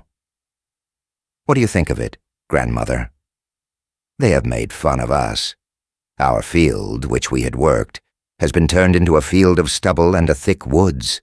Thus we found it when we got there a little while ago. Grandmother," they said to her and to their mother. "But we shall return there and watch over it, because it is not right that they do such things to us," they said. Then they dressed and returned at once to their field of cut trees, and there they hid themselves stealthily in the darkness. Then all the animals gathered again. One of each kind came with the other, small and large animals. It was just midnight when they came, all talking as they came, saying in their own language, "Rise up, trees! Rise up, vines!" So they spoke when they came, and gathered under the trees, under the vines, and they came closer until they appeared before the eyes of Hunahpú and Xbalanqué. The puma and the jaguar were the first, and Hunahpú and Xbalanqué wanted to seize them, but the animals did not let them. Then the deer and the rabbit came close, and the only parts of them which they could seize were their tails. Only these they pulled out. The tail of the deer remained in their hands, and for this reason the deer and the rabbit have short tails. Neither the mountain cat, the coyote, the wild boar, nor the coati fell into their hands. All the animals passed before Hunahpú and Xbalanqué, who were furious because they could not catch them. But finally, another animal came hopping along, and this one, which was the rat, they seized instantly and wrapped him in a cloth. Then when they had caught him, they squeezed his head and tried to choke him, and they burned his tail in the fire, and for that reason the rat's tail has no hair. So too, the boys, Hunahpú and Xbalanqué, tried to poke at his eyes. The rat said, "I must not die at your hands, and neither is it your business to plant the cornfield." "What are you telling us now?" the boys asked the rat. "Loosen me a little, for I have something which I wish to tell you, and I shall tell you immediately. But first, give me something to eat." said the rat. "We will give you food afterward, but first speak," they answered. "Very well. Do you know then that the property of your parents, one Hunahpu, Hun Hunahpu, and 7 Hunahpu, Hunahpu, as they were called, those who died in Xibalba, or rather the gear with which they played ball, has remained and is hanging from the roof of the house, the ring, the gloves, and the ball. Nevertheless, your grandmother does not want to show them to you, for it was on account of these things that your parents died." "Are you sure of that?" said the boys to the rat. And they were very happy when they heard about the rubber ball. And as the rat had now talked, they showed the rat what his food would be. "This shall be your food: corn, chili seeds, beans, pataxte, cacao. All this belongs to you, and should there be anything stored away or forgotten, it shall be yours also. Eat it." Hunahpú and Xbalanqué said to the rat. "Wonderful boys," he said, "but what shall I tell your grandmother if she sees me?" "Do not worry, because we are here, and shall know what to say to our grandmother. Let us go.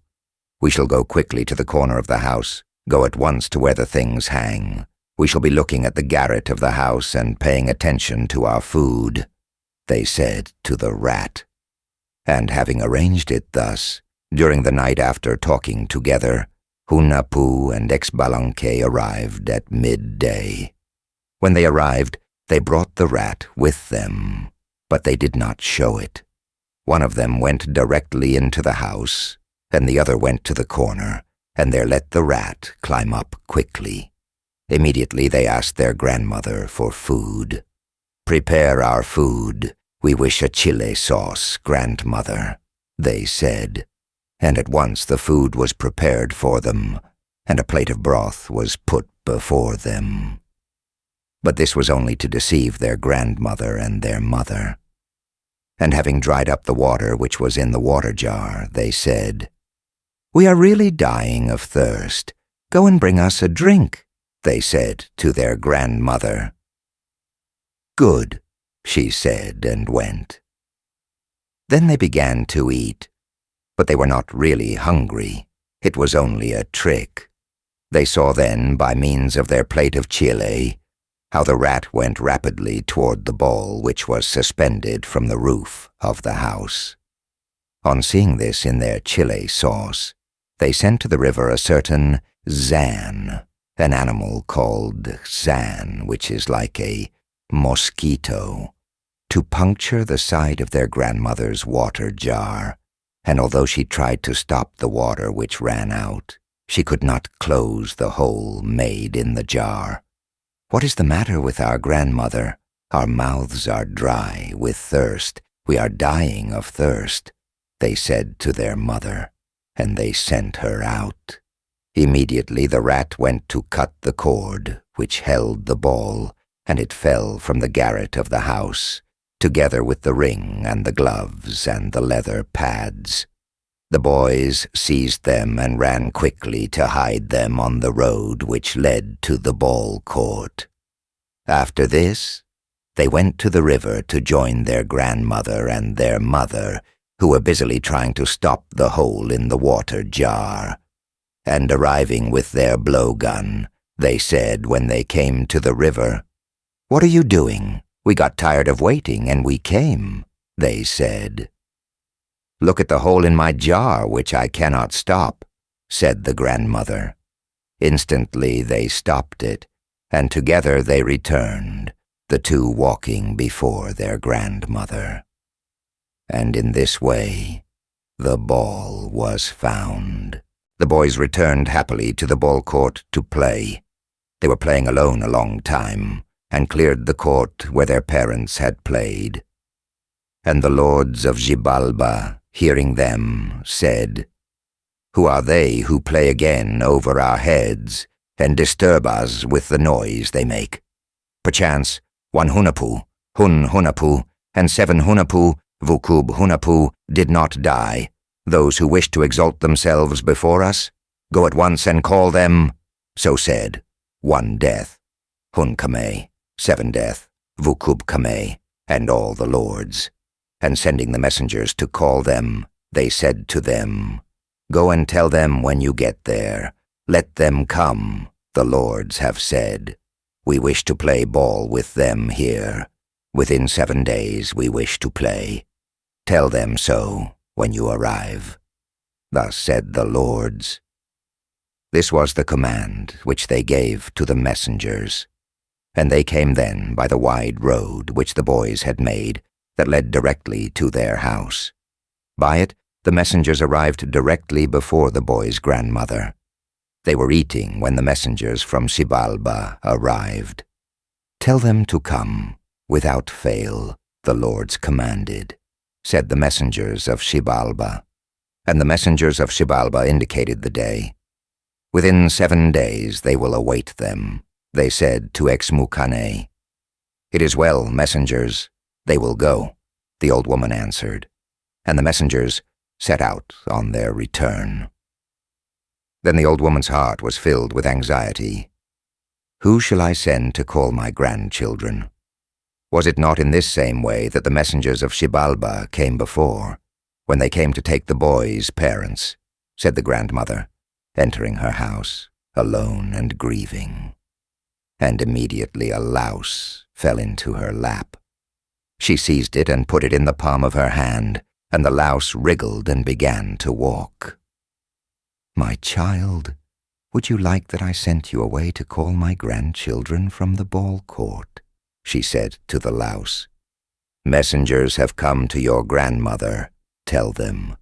Come within 7 days, tell them to come, said the messengers of Xibalba. Thus your grandmother told me to say. Thus she told the louse. At once the louse swaggered off. Sitting on the road was a boy called Tamazul, or the toad. Where are you going? The toad said to the louse. I am carrying a message in my stomach. I go to find the boys, said the louse to Tamazul. Very well, but I see that you do not go quickly, said the toad to the louse. Do you not want me to swallow you? You shall see how I run, and so we shall arrive quickly. Very well, the louse said to the toad. Immediately the toad swallowed him, and the toad walked a long time, but without hurrying. Soon he met a large snake called Zaquicaz. Where are you going, young Tamazul? Said Zaquicaz to the toad. I go as a messenger. I carry a message in my stomach, said the toad to the snake. See that you do not walk quickly. Would I not arrive sooner? The snake said to the toad. Come here, he said. At once, Zaquicaz swallowed the toad, and from then on this was the food of snakes, who still today swallow toads. The snake went quickly, and having met Vac, which is a very large bird, the hawk, the latter, instantly swallowed the snake. Shortly afterward it arrived at the ball court. From that time, this has been the food of hawks, who devour snakes in the fields. And upon arrival, the hawk perched upon the cornice of the ball court, where Hunahpú and Xbalanqué were amusing themselves, playing ball. Upon arriving, the hawk began to cry, Here is the hawk! Here is the hawk! Vacco, Vacco, it said, cawing. Who is screaming? Bring our blowguns, the boys exclaimed, and shooting at the hawk, they aimed a pellet at the pupil of the eye, and the hawk spiraled to the ground. They ran to seize it and asked, What do you come to do here? They asked the hawk. I bring a message in my stomach. First cure my eye, and afterward I shall tell you, the hawk answered. Very well, they said, and taking a bit of the rubber of the ball with which they were playing, they put it in the hawk's eye. Blood of sacrifice, Lotsquick, they called it, and instantly the hawk's eye was perfectly healed. Speak then, they said to the hawk, and immediately it vomited a large snake. Speak thou, they said to the snake. Good, the snake said, and vomited the toad. Where is the message that you bring? They asked the toad. "Here in my stomach is the message," answered the toad. And immediately he tried, but could not vomit. His mouth only filled with spittle, but he did not vomit. The boys wanted to hit him then. "You are a liar," they said, kicking him in the rump, and the bone of the haunches gave way. He tried again, but his mouth only filled with spittle. Then the boys opened the toad's mouth, and once open, they looked inside of it. The louse was stuck to the toad's teeth. It had stayed in its mouth and had not been swallowed, but only pretended to be swallowed. Thus the toad was tricked, and the kind of food to give it is not known. It cannot run, and it became the food of the snakes. "Speak," they said to the louse, and then it gave its message. "Your grandmother has said, boys, go call them, the messengers of one death, Hun and 7 death, Vukub have come to tell them to go to Xibalba, saying, they must come here within 7 days to play ball with us, and they must also bring their playing gear, the ball, the rings, the gloves, the leather pads, in order that they may amuse themselves here," said the lords. "They have really come," said your grandmother. "That is why I have come. For truly your grandmother said this, and she cries and grieves. For this reason I have come." "Is it true?" the boys asked themselves when they heard this. And running quickly they arrived at their grandmother's side. They went only to take their leave of her. "We are going, grandmother. We came only to say goodbye. But here will be the sign which we shall leave of our fate. Each of us shall plant a reed. In the middle of the house we shall plant it. If it dries, this shall be the sign of our death. They are dead, you shall say if it begins to dry up. But if it sprouts again, O our grandmother, you shall say, they are living. And you, mother, do not weep, for here we leave the sign of our fate." Thus they said. And before going, Hunahpu planted one reed, and Xbalanqué planted another. They planted them in the house and not in the field, nor did they plant them in moist soil, but in dry soil. In the middle of their house, they left them planted. Then they went, each one carrying his blowgun, and went down in the direction of Xibalba. They descended the steps quickly, and passed between several streams and ravines. They passed among some birds, and these birds were called throng birds, mole. They also passed over a river of corruption, and over a river of blood, where they would be destroyed, so the people of Xibalba thought. But they did not touch it with their feet. Instead, they crossed it on their blowguns. They went on from there, and came to a crossway of 4 roads. They knew very well which were the roads to Xibalba: the black road, the white road, the red road, and the green road. So then, they sent an animal called Mosquito, Zan. It was to go to gather information which they wanted. Sting them one by one. First sting the one seated in the first place, and then sting all of them, since this is the part you must play, to suck the blood of the men on the roads. Hunahpu and Xbalanqué said to the mosquito. "Very well," answered the mosquito. And immediately it flew on to the dark road, and went directly toward the wooden men, which were seated first, and covered with ornaments. It stung the first, but this one said nothing.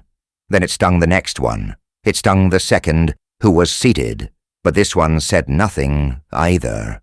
After that it stung the third. The third of those seated was one death, Hun Hunahpu. "Ah!" he exclaimed when it stung him. "What is this, one death? What is it that has stung you? Do you not know who has stung you?" said the fourth one of the lords, who were seated. "What is the matter, 7 death, Vukub? What has stung you?" said the fifth. "Ah, ah," then said Scab Stripper, Ziquery Pat. And Seven Death asked him, "What has stung you?" And when they stung the sixth who was seated, he cried, "Ah! What is this, Blood Gatherer, Cuchumaquic?" asked Scab Stripper. "What is it that has stung you?" And the seventh one seated said, "Ah," when he was stung. "What is the matter, Demon of Pus, Hunahpu?" said Blood Gatherer. "What has stung you?" And when it stung him, the eighth of those seated said, "Ah, what is the matter, Demon of Jaundice, Hunahpu?" said Demon of Puss. "What has stung you?" And when he was stung, the ninth of those seated said, "Ah, what is this, Bone Scepter, Camiabac?" said Demon of Jaundice. "What has stung you?" And when the tenth of those seated was stung, he said, "Ah, what is the matter, Skull Scepter, Camiaholum?" said Bone Scepter. "What has stung you?" And when the 11th of those seated was stung, he said, "Ah." "What happened?" said Skull Scepter. "What has stung you?"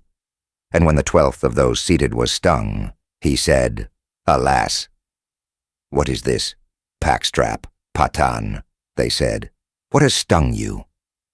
And the 13th of those seated said, "Alas," when he was stung. "What is the matter, Wing, Zick?" said Packstrap. "What has stung you?" And the 14th of those seated when he was stung said, "Alas." "What has stung you, Bloody Claws, Quickrix-Cack?" said Bloody Teeth, Quicre. In this way they told their names, as they all said them one to the other. So they made themselves known by telling their names, calling each chief, one by one, and in this manner each of those seated told his name. Not a single one of the names was missed. All told their names when Hunahpu puffed out a hair of his leg, which was what had stung them. It was really not a mosquito which stung them, which went for Hunahpu and Xbalanqué to hear the names of all of them. The youths continued on their way and arrived where the lords of Xibalba were.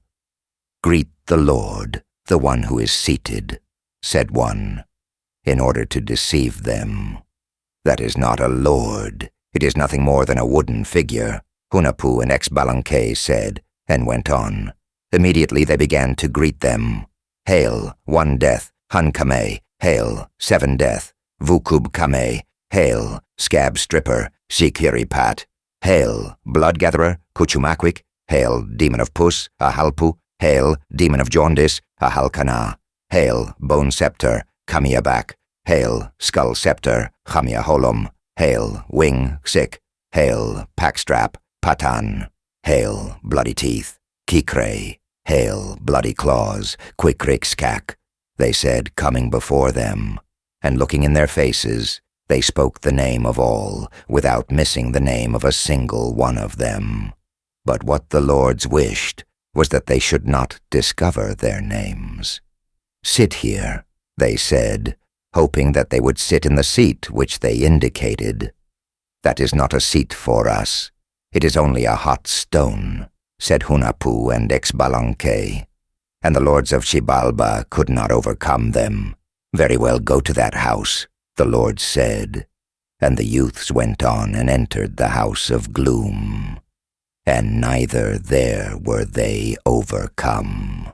This was the first test of Xibalba. The lords of Xibalba thought that the boys' entrance there would be the beginning of their downfall. After a while the boys entered the house of gloom. Immediately lighted sticks of fat pine were given them, and the messengers of One Death, Hunkame, also took a cigar to each one. "These are their pine sticks," said the Lord, One Death. "They must return them at dawn tomorrow, together with the cigars, and you must bring them back whole," said the Lord. So said the messengers when they arrived. "Very well," the boys replied, but they really did not light the sticks of pine. Instead, they put a red-colored thing in place of them, or some feathers from the tail of the macaw, which to the night watches looked like lighted pine sticks. And as for the cigars, they attached fireflies to their end. All night, everybody thought they were defeated. "They are lost," said the night watchman. But the pine sticks had not been burned and looked the same, and the cigars had not been lighted and looked the same as before. They went to tell the lords. "How is this? Whence have they come? Who conceived them? Who gave birth to them? This really troubles us, because it is not well what they do. Their faces are strange, and strange is their conduct." The lords said to each other. Soon all the lords summoned. "Hey, let us play ball, boys," they said. At the same time they were questioned by one death, Hun Hunahpu, and 7 death, Zipacna. "Where did you come from? Tell us, boys," said the lords of Xibalba. "Who knows whence we came? We do not know," they said, and nothing more. "Very well, let us play ball, boys," said the lords of Xibalba. "Good," they replied. "We shall use our ball," said the lords of Xibalba. "By no means shall you use your ball, but ours," the boys answered. "Not that one, but ours we shall use," insisted the lords of Xibalba. "Very well," said the boys. "Let us play for a worm, the chill," said the lords of Xibalba. "No, but instead the head of the puma shall speak," said the boys. "Not that," said those of Xibalba. "Very well," said Hunahpu. Then the lords of Xibalba seized the ball. They threw it directly at the ring of Hunahpu. Immediately, while those of Xibalba grasped the handle of the knife of flint, the ball rebounded and bounced all around the floor of the ball court. "What is this?" exclaimed Hunahpu and Xbalanqué. "You wish to kill us? Perchance you did not send to call us, and your own messengers did not come? In truth, unfortunate are we. We shall leave at once," the boys said to them. This was exactly what those of Xibalba wanted to have happen to the boys, that they would die immediately, right there in the ball court, and thus they would be overcome. But it did not happen thus, and it was the lords of Xibalba who were defeated by the boys. "Do not leave, boys. Let us go on playing ball, but we shall use your ball," they said to the boys. "Very well," the boys answered, and then they drove their ball through the ring of Xibalba, and with this the game ended. And offended by their defeat, the men of Xibalba immediately said, "What shall we do in order to overcome them?" And turning to the boys, they said to them, "Go gather and bring us early tomorrow morning 4 gourds of flowers." "Very well. And what kind of flowers?" they asked the men of Xibalba. "A branch of red chiptline, a branch of white chiptline, a branch of yellow chiptline, and a branch of carinimac," said the men of Xibalba. "Very well," replied the boys. Thus the talk ended. Equally strong and vigorous were the words of the boys, and their hearts were calm when they gave themselves up to be overcome. The lords of Xibalba were happy, thinking that they had already defeated them. "This has turned out well for us. First they must cut the flowers," said the lords of Xibalba. "Where shall they go to get the flowers?" the lords said to themselves. "Surely you will give us our flowers tomorrow early. Go then, to cut them," the lords of Xibalba said to Hunahpu and Xbalanqué. "Very well," they replied. "At dawn we shall play ball again," they said upon leaving. And immediately the boys entered the House of Knives, the second place of torture in Xibalba, and what the lords wanted was that they would be cut to pieces by the knives and would be quickly killed. That is what they wished in their hearts. But the boys did not die. They spoke at once to the knives and said to them, Yours shall be the flesh of all the animals. And they did not move again, but all the knives were quiet. Thus they passed the night in the house of knives, and calling all the ants, they said to them, Come, cutting ants, come, conquering ants, zompopos, and all of you go at once, go and bring all the kinds of flowers that we must cut for the lords. Very well, the ants said, and all the ants went to bring the flowers from the gardens of 1 Death and 7 Death. Previously the lords had warned the guards of the flowers of Xibalba, Take care of our flowers, do not let them be taken by the boys who shall come to cut them. But how could the boys see and cut the flowers? Not at all. Watch then, all night. Very well, the guards answered. But the guards of the garden heard nothing. Needlessly they shouted up into the branches of the trees in the garden. There they were all night, repeating their same shouts and songs. Whip-poor-will! Whip-poor-will! Spurpuvek, expurpuvek! One shouted. Poor willow! Poor willow! Poo-hoo-you! Poo-hoo-you! The other cried, these two who watched the garden of 1 Death and 7 Death. But they did not notice the ants who were robbing them of what they were guarding, turning around and moving here and there, cutting the flowers, climbing the trees to cut the flowers, and gathering them from the ground at the foot of the trees. Meanwhile, the guards went on crying, and they did not feel the teeth which were cutting their tails and their wings.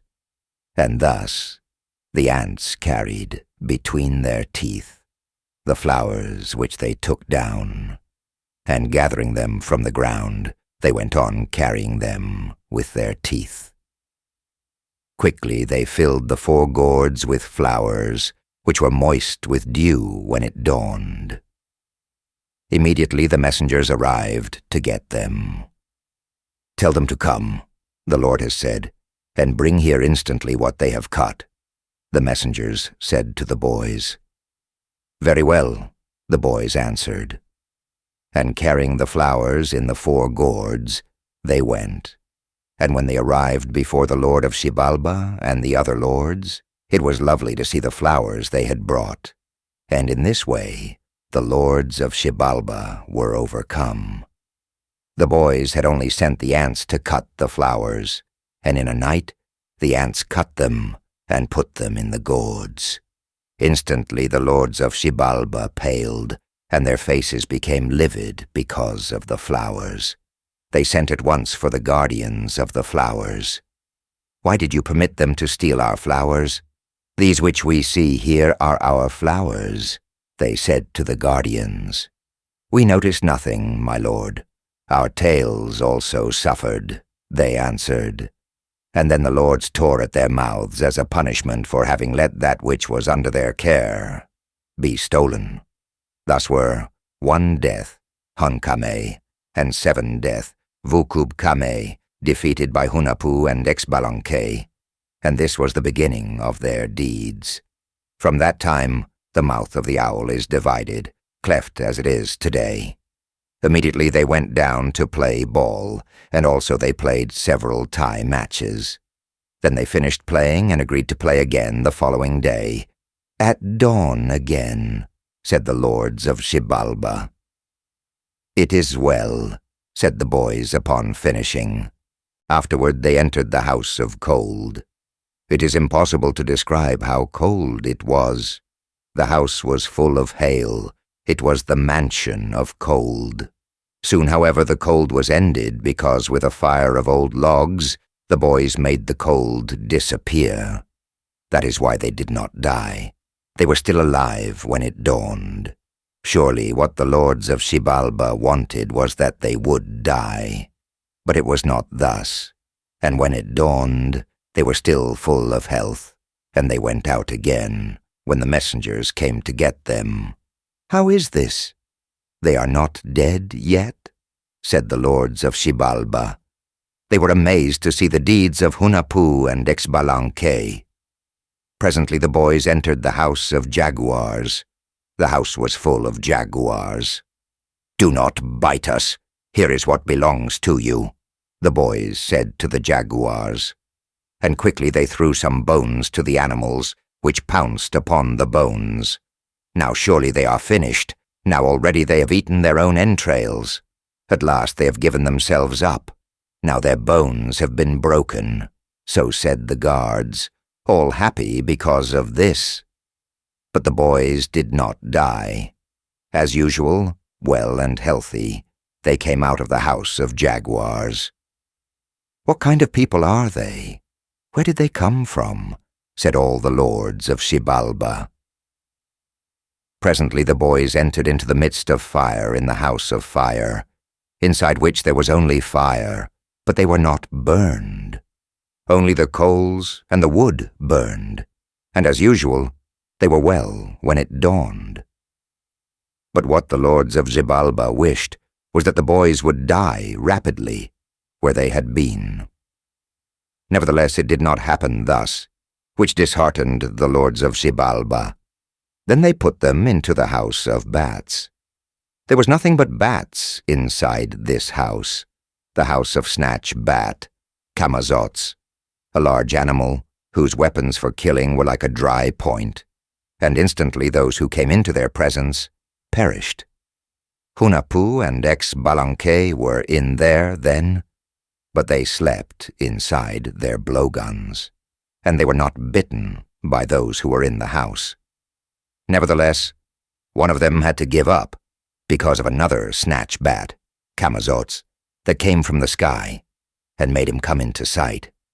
The bats were assembled in council all night and flew about. "Eek, eek, quilits, quilits," they said all night. They stopped for a little while, however, and they did not move, and were pressed against the end of one of the blowguns. Then Xbalanqué said to Hunahpú, "Look you, has it begun already to get light?" "Maybe so. I am going to see," Hunahpú answered. And as he wished very much to look out of the mouth of the blowgun, and wished to see if it had dawned, instantly Snatch Bat cut off his head, and the body of Hunahpú was decapitated. Xbalanqué asked again, "Has it not yet dawned?" But Hunahpú did not move. "Where have you gone, Hunahpú? What have you done?" But he did not move, and remained silent. Then Xbalanqué felt concerned and exclaimed, "Unfortunate are we. We are completely undone." Immediately the head of Hunahpú was hung in the ball court by special order of 1 death and 7 death, and all the people of Xibalba rejoiced for what had happened to the head of Hunahpú.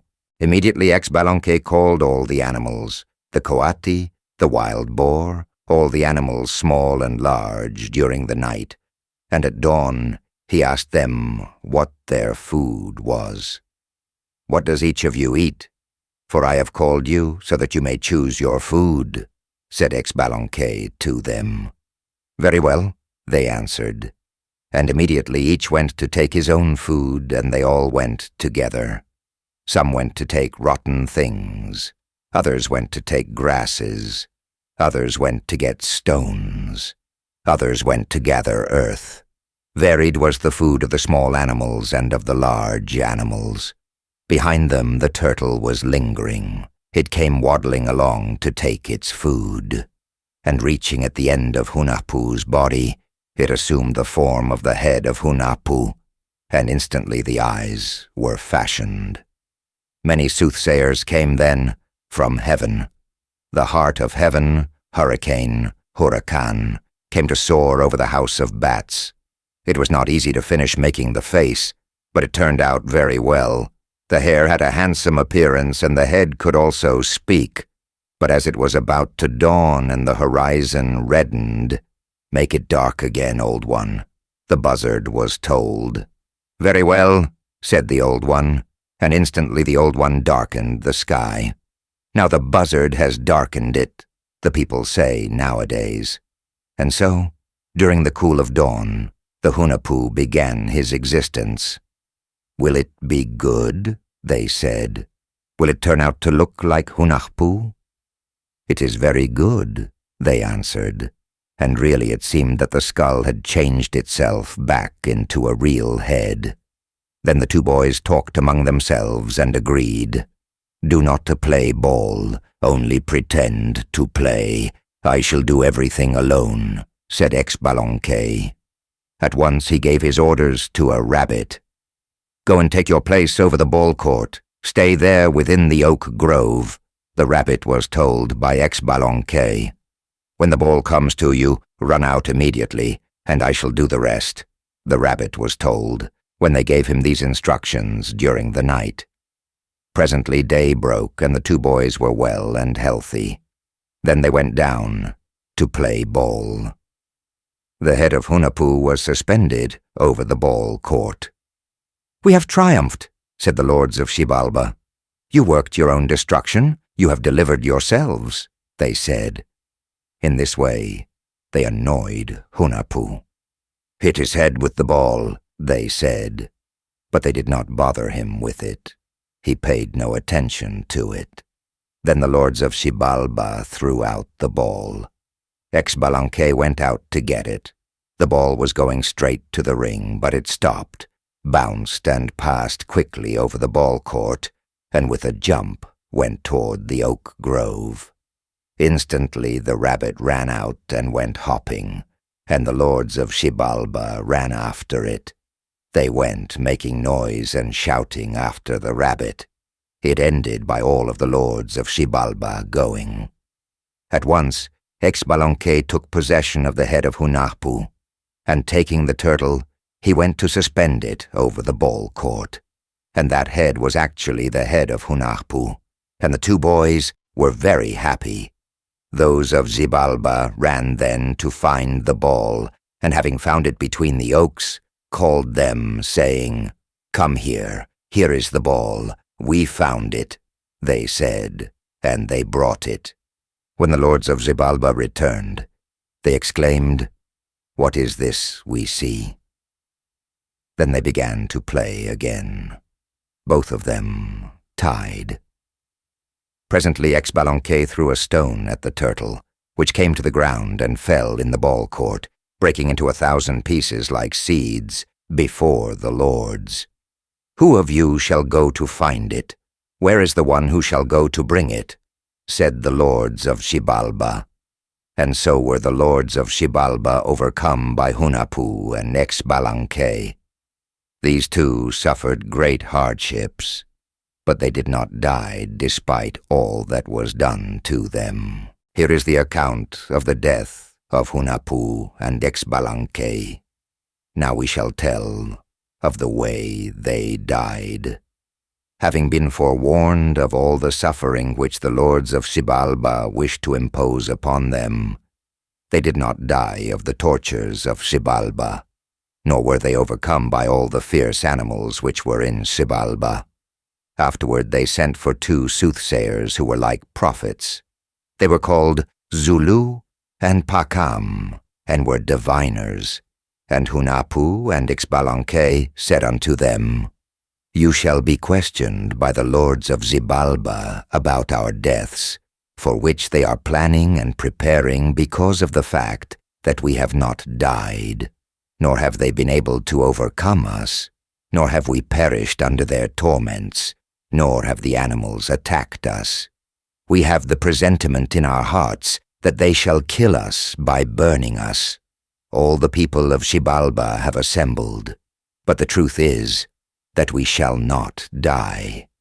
Here then you have our instructions as to what you must say. If they should come to consult you about our death, and that we may be sacrificed, what shall you say then, Zulu and Pakam? If they ask you, will it not be good to throw their bones into the ravine?" "No, it would not be well," tell them, because they would be brought to life again afterward. If they ask you, would it not be good to hang them from the trees? You shall answer, by no means would it be well, because then you shall see their faces again. And when, for the 3rd time, they ask you, would it be good to throw their bones into the river? If you were asked all the above by them, you should answer, it would be well if they were to die that way. then it would be well to crush their bones on a grinding stone, as cornmeal is ground. Let each one be ground. Throw them into the river immediately, there where the spring gushes forth, in order that they may be carried away among all the small and large hills. Thus you shall answer them when the plan which we have advised you is put into practice, said Hunahpú and Xbalanqué. And when the boys took leave of them, they already knew about their approaching death. They made then a great bonfire, a kind of oven. The men of Xibalba made it and filled it with thick branches. Shortly afterward, the messengers arrived who had to accompany the boys, the messengers of 1 death, Hun and 7 death, Zipacna. The lords said to us, "Tell them to come. Go and get the boys. Go there so that they may know we are going to burn them." The messengers exclaimed to Hunahpú and Xbalanqué, "It is well," answered the boys. And setting out quickly, they arrived near the bonfire. There, the lords of Xibalba wanted to force the boys to play a mocking game with them. "Let us drink our Kiche and fly 4 times, each one over the bonfire, boys," said 1 death. "Do not try to deceive us," the boys answered. "Perchance we do not know about our death, O lords, and that this is what awaits us here." And embracing each other, face to face, they both stretched out their arms, bent toward the ground, and jumped into the bonfire. And thus the 2 died together. All those of Xibalba were filled with joy. Shouting and whistling, they exclaimed, "Now we have overcome them. At last they have given themselves up." Immediately they called Zulu and Pakam, to whom the boys had given instructions, and asked them what they must do with their bones, as they had foretold. Those of Xibalba then ground their bones, and went to cast them into the river. But the bones did not go very far, for settling themselves down at once on the bottom of the river, they were changed back into handsome boys. And when again they showed themselves, they really had their same old faces. On the 5th day, they appeared again, and were seen in the water by the people. Both had the appearance of fishmen, when those of Xibalba saw them, after having hunted them all over the river. And the following day, 2 poor men presented themselves with very old-looking faces and of miserable appearance, and ragged clothes, whose countenances did not commend them. So they were seen by all those of Xibalba, and what they did was very little. They only performed the dance of the puhui owl, the dance of the cuck's weasel, and the dance of the iboy armadillo, and they also danced the xtzul, centipede, and the kitik, stilts. Furthermore, they worked many miracles. They burned houses as though they really were burning, and instantly they were as they had been before. Many of those of Xibalba watched them in wonder. Presently they cut themselves into bits. They killed each other. The first one whom they had killed stretched out as though he were dead, and instantly the other brought him back to life. Those of Xibalba looked on in amazement at all they did, and they performed it as the beginning of their triumph over those of Xibalba. Presently, word of their dances came to the ears of the lords, 1 death and 7 death.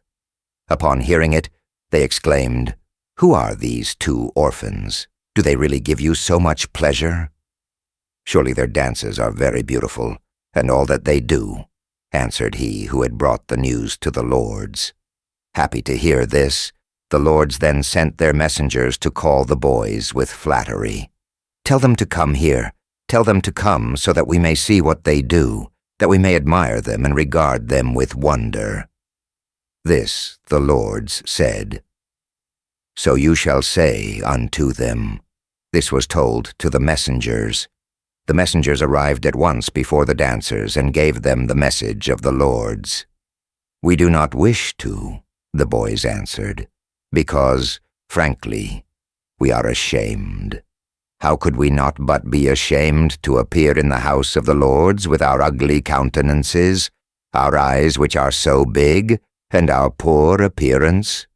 Do you not see that we are nothing more than some poor dancers? What shall we tell our companions in poverty who have come with us and wish to see our dances and be entertained by them? How could we do our dances before the lords?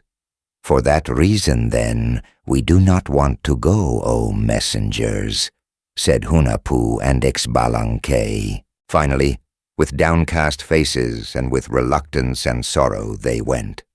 But for a while they did not wish to walk, and the messengers had to beat them in the face many times when they led them to the house of the lords.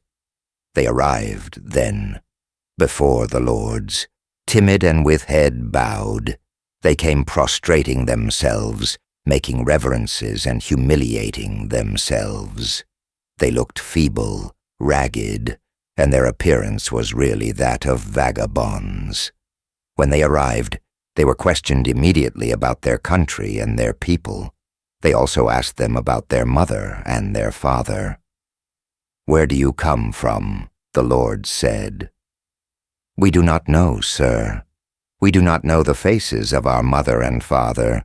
We were small when they died," the boys answered, and did not say another word. "All right, now do your dances so that we may admire you. What do you want?" "We shall give you pay," the lords told them. "We do not want anything, but really we are very much afraid," they said to the lords. "Do not grieve, do not be afraid. Dance, and do first the part in which you kill yourselves. Burn my house, do all that you know how to do. We shall marvel at you, for that is what our hearts desire.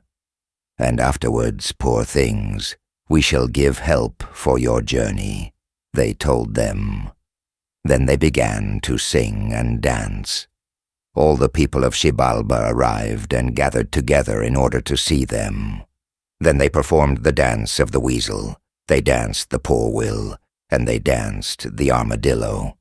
"Cut my dog into pieces, and let him be brought back to life by you," said a lord to them. "Very well," they answered, and cut the dog into bits. Instantly they brought him back to life. The dog was truly full of joy when he was brought back to life, and wagged his tail when they revived him. The Lord said to them then, "Burn my house now." Instantly they put fire to the Lord's house, and although all the lords were assembled together within the house, they were not burned. Quickly it was whole again, and not for one instant was the house of one death destroyed. All of the lords were amazed, and in the same way the boys' dances gave them much pleasure. Then they were told by the Lord, "Now kill a man, sacrifice him, but do not let him die," he told them. "Very well," the boys answered, and seizing a man they quickly sacrificed him, and raising his heart on high, they held it so that all the lords could see it. Again, 1 death and 7 death were amazed. A moment afterward the man was brought back to life by the boys, and his heart was filled with joy when he was revived. The lords were astounded. "Sacrifice yourselves now, let us see it. We really like your dances," said the lords. "Very well, sirs," they answered, and they proceeded to sacrifice each other.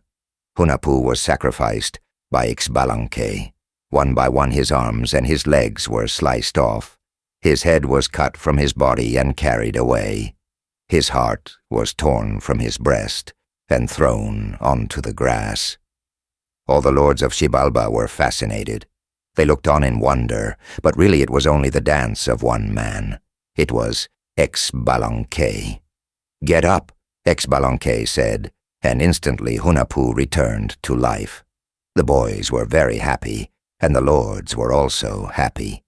In truth, what they did gladdened the hearts of one death and seven death, and the latter felt as though they themselves were dancing. Then their hearts were filled with desire and longing by the dances of Hunahpú and Xbalanqué, and one death and seven death gave their commands. "Do the same with us. Sacrifice us," they said. "Cut us into pieces, one by one." One death and seven death said to Hunahpú and Xbalanqué, "Very well. Afterward you will come back to life again. Perchance, did you not bring us here in order that we should entertain you, the lords and your sons and vassals?" They said to the lords, and so it happened that they first sacrificed the one, who was the chief and lord of Xibalba, the one called One Death, Hunahpu, king of Xibalba, and when one death was dead, they overpowered seven death, Zipacna, and they did not bring either of them back to life. The people of Xibalba fled as soon as they saw that their lords were dead and sacrificed. In an instant, both were sacrificed, and this the boys did, in order to chastise them. Quickly the principal lord was killed, and they did not bring him back to life. And another lord humbled himself then, and presented himself before the dancers. They had not discovered him, nor had they found him. "Have mercy on me," he said, when they found him. All the sons and vassals of Xibalba fled to a great ravine, and all of them were crowded into this narrow, deep place. There they were crowded together, and hordes of ants came and found them and dislodged them from the ravine. In this way, the ants drove them to the road, and when they arrived, the people prostrated themselves and gave themselves up. They humbled themselves and arrived, grieving. In this way, the lords of Xibalba were overcome. Only by a miracle, and by their own transformation, could the boys have done it. Immediately the boys told their names, and they extolled themselves before all the people of Xibalba. "Hear our names. We shall also tell you the names of our fathers. We are Hunahpu and Xbalanqué. Those are our names. And our fathers are those whom you killed, and who were called Hun Hunahpu, and seven Hunahpu, Hunahpu. We, those whom you see here, are, then, the avengers of the torments and suffering of our fathers.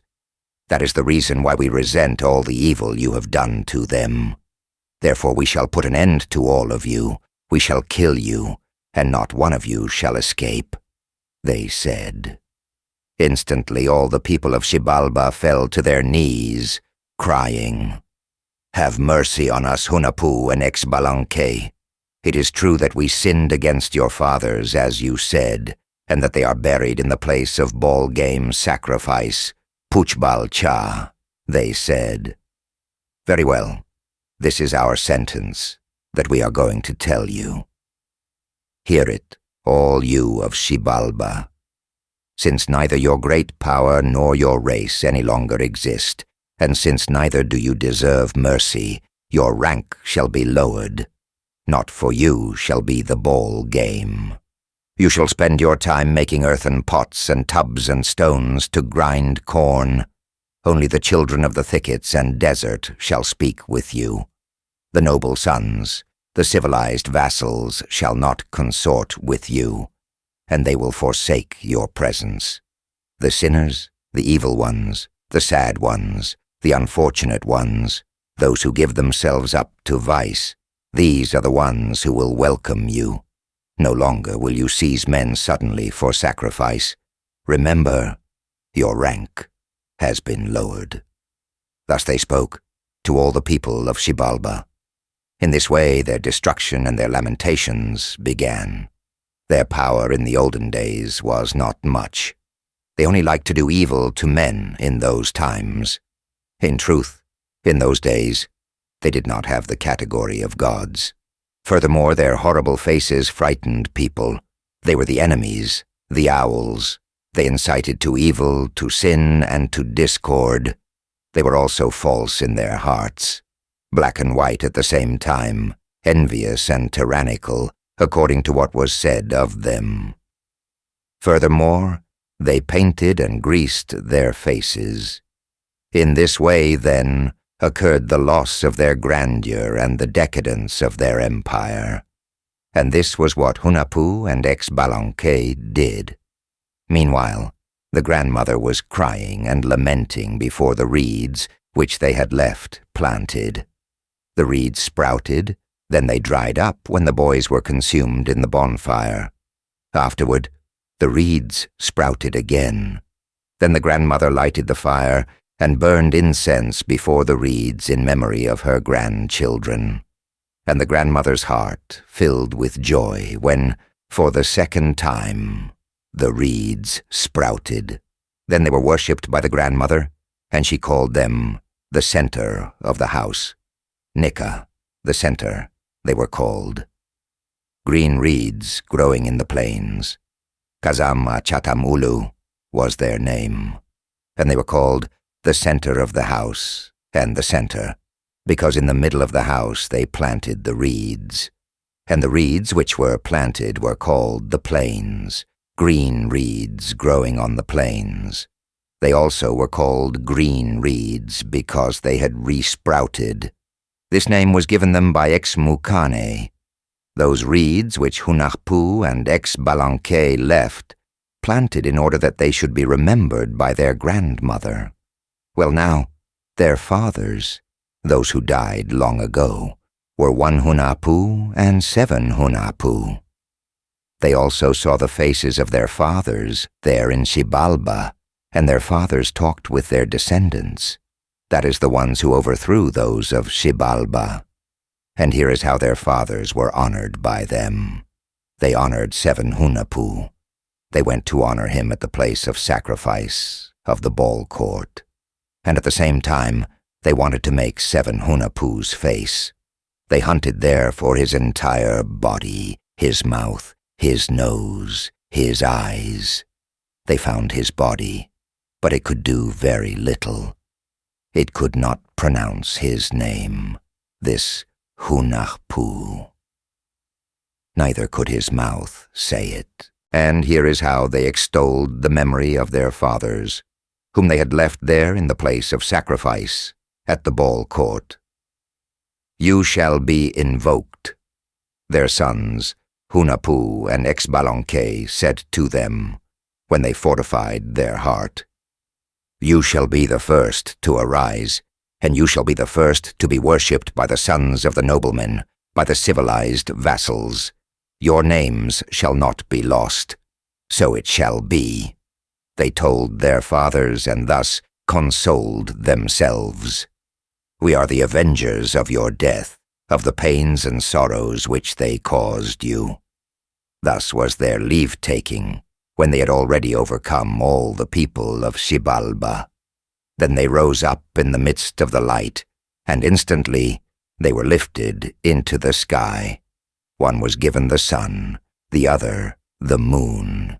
Then the arch of heaven and the face of the earth were lighted, and they dwelt in heaven.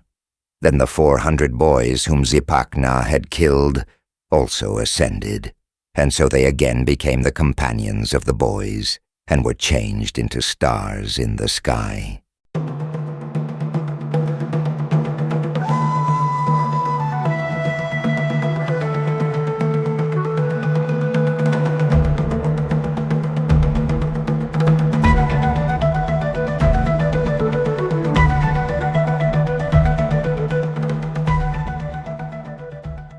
Here, then, is the beginning of when it was decided to make man, and when what must enter into the flesh of man was sought. And the forefathers, the creators and makers who were called sovereign-plumed serpent, Gukumats, said, The time of dawn has come. Let the work be finished, and let those who are to nourish and sustain us appear, the noble sons, the civilized vassals. Let man appear, humanity on the face of the earth. Thus they spoke. They assembled, came together and held council in the darkness and in the night. Then they sought and discussed, and here they reflected and thought. In this way their decisions came dearly to light, and they found and discovered what must enter into the flesh of man. It was just before the sun, the moon, and the stars appeared over the creators and makers. From Split Place, Paxil, from Bitter Water Place, Kayala, as they were called, came the yellow ears of corn and the white ears of corn.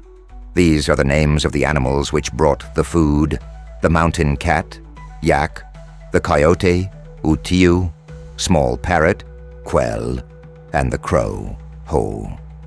These 4 animals gave tidings of the yellow ears of corn and the white ears of corn. They told them that they should go to Split Place, Paxil, and they showed them the road to Split Place. And thus they found the food, and this was what went into the flesh of created man, the made man. This was his blood. Of this, the blood of man was made. So the corn entered into the formation of man by the work of the forefathers.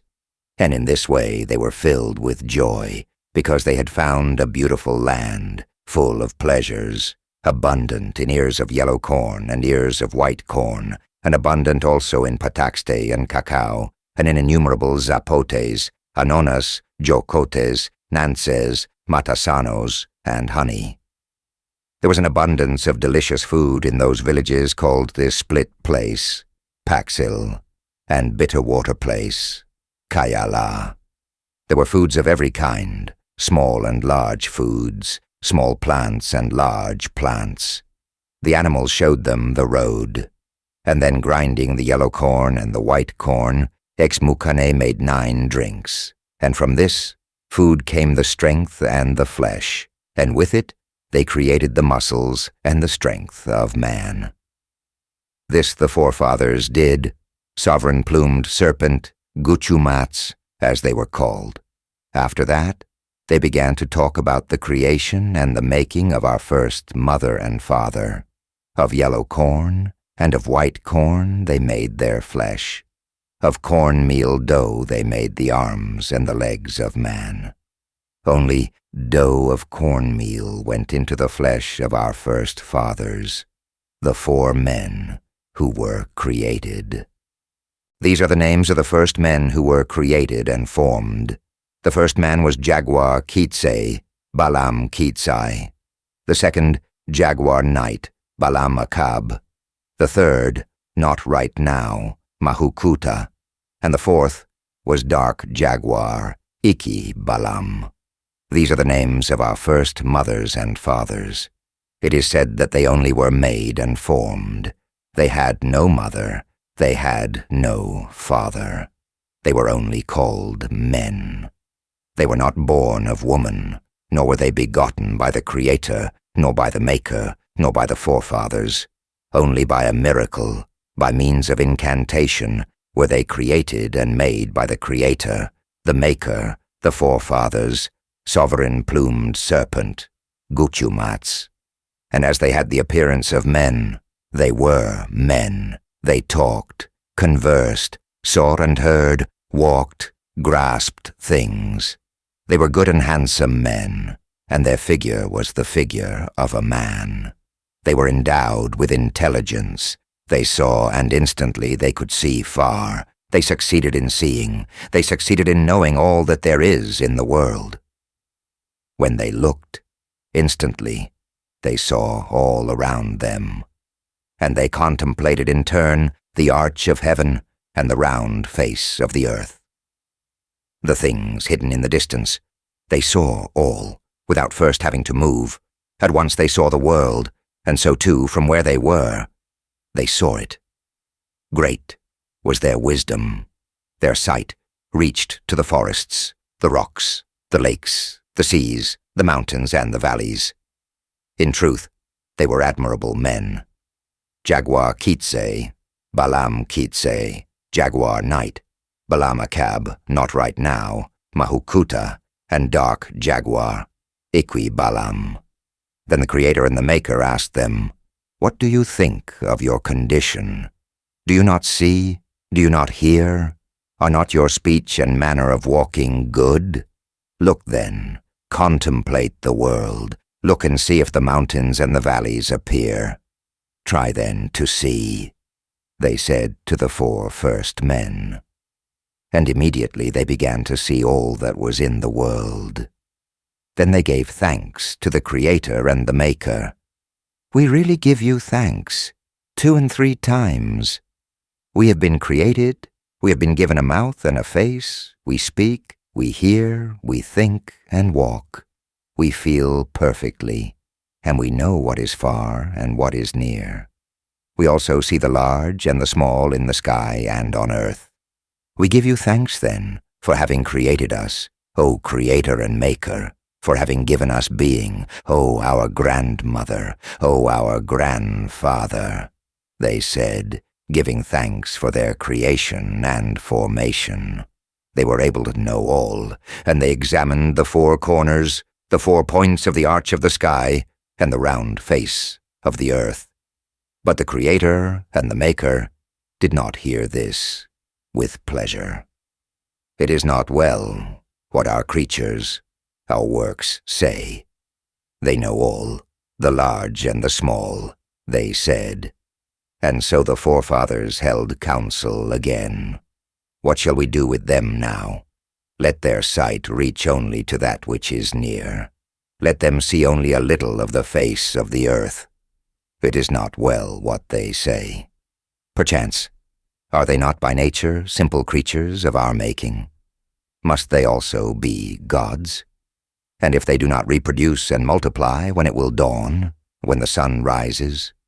And what if they do not multiply? So they spoke. Let us check a little their desires, because it is not well what we see. Must they perchance be the equals of ourselves, their makers, who can see afar, who know all and see all? Thus spoke the heart of heaven, hurricane, huracan, newborn thunderbolt, Chipicaculha, sudden thunderbolt, Raxacaculha, sovereign plumed serpent, Guchumats, the forefathers, Expiacoc, Exmucane, the Creator and the Maker. Thus they spoke, and immediately they changed the nature of their works, of their creatures. Then the heart of heaven blew mist into their eyes, which clouded their sight as when a mirror is breathed upon.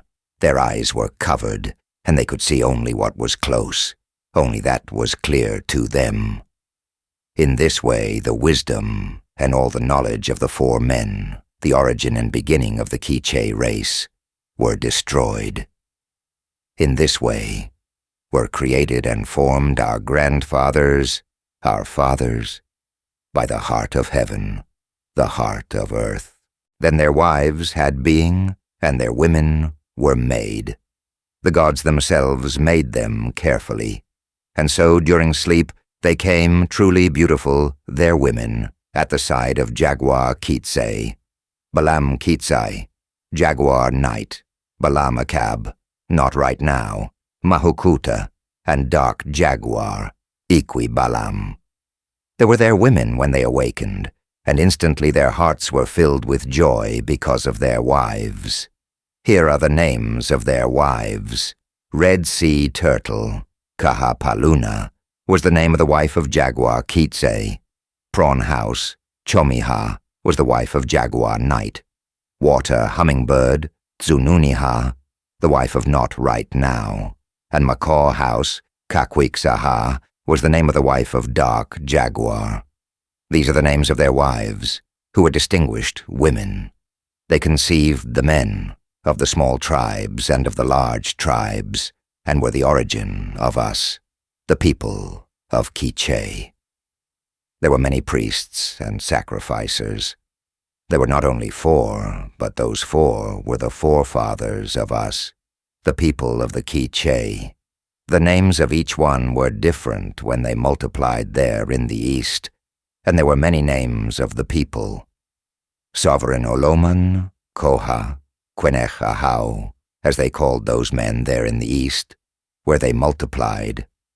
The beginning is known, too, of those of Tamub and those of Elokab, who came together from there in the east. Jaguar Kiche was the grandfather and the father of the 9 great houses of the Kavik.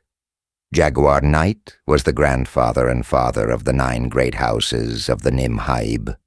Not right now, the grandfather and father of the 4 great houses of Lord Kiche. Ahau Kiche.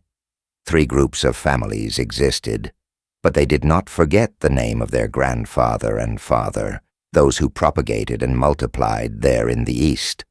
The Tamub and Elokab also came, and 13 branches of peoples, the 13 of Tekpan, and those of Rabanal, the Kakchikel, those from Birdhouse at Zipacna, and the white cornmeals, Zakaha, and the Lamak, serpents, Kumats, Sweatbath House, Tuhalha, Talk House, Uchebaha, those of Star House, Chumilaha, those of Quiba House, Quibaha, of Yokes House, Batenaba, Akul People, Akul Vinak, Jaguar House, Balamiha, the guardians of the spoils, Kanchahel, and Jaguar Ropes, Balam Kolob.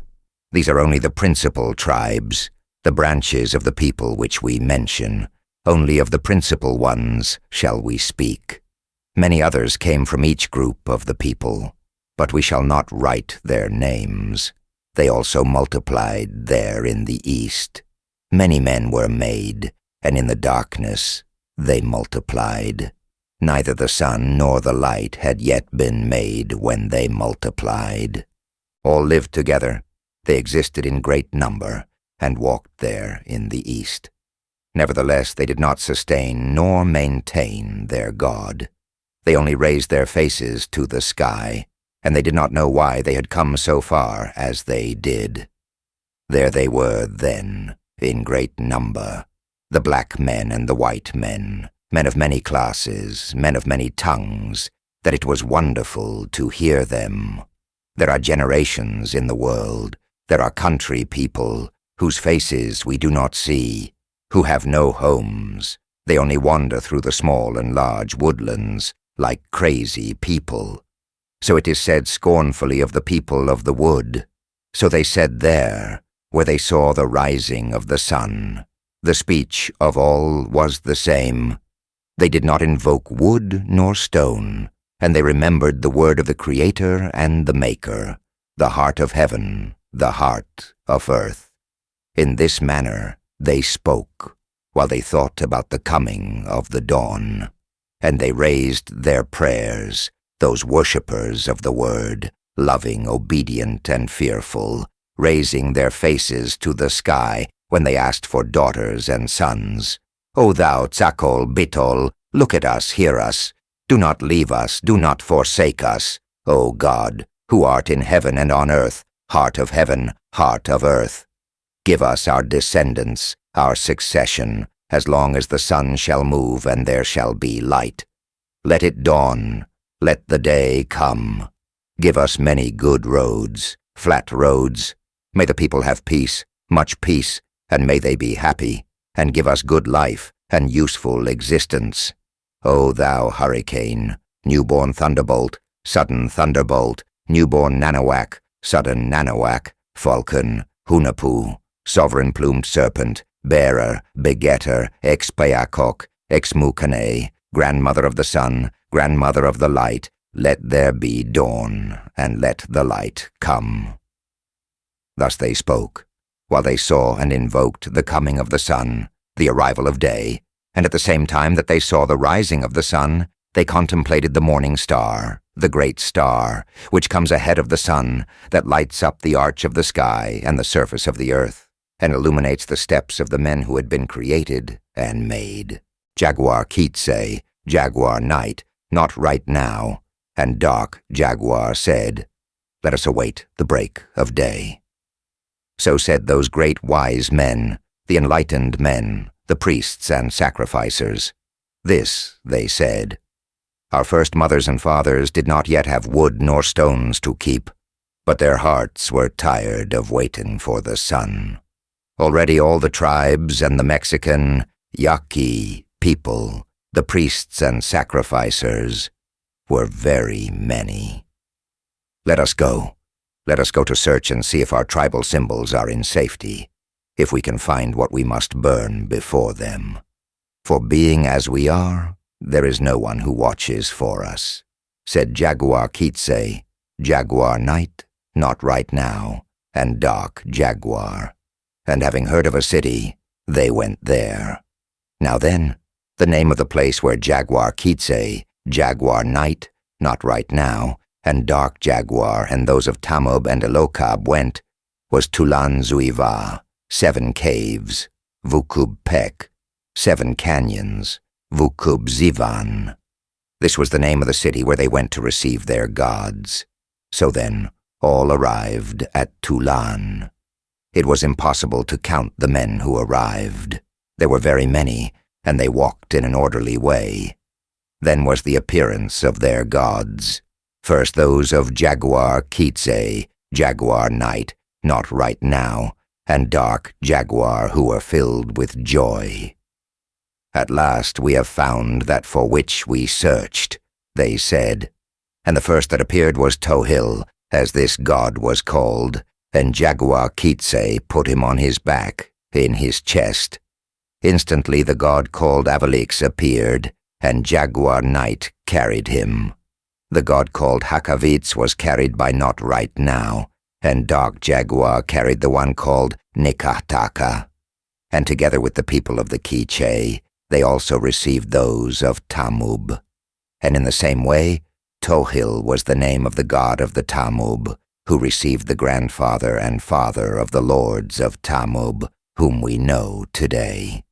In the third place were those of Elokab. Tohill was also the name of the god who was received by the grandfathers and the fathers of the lords, whom we also know today.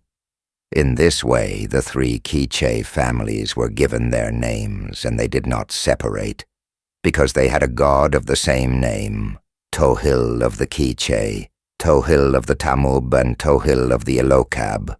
One only was the name of the god, and therefore the 3 Kiche families did not separate.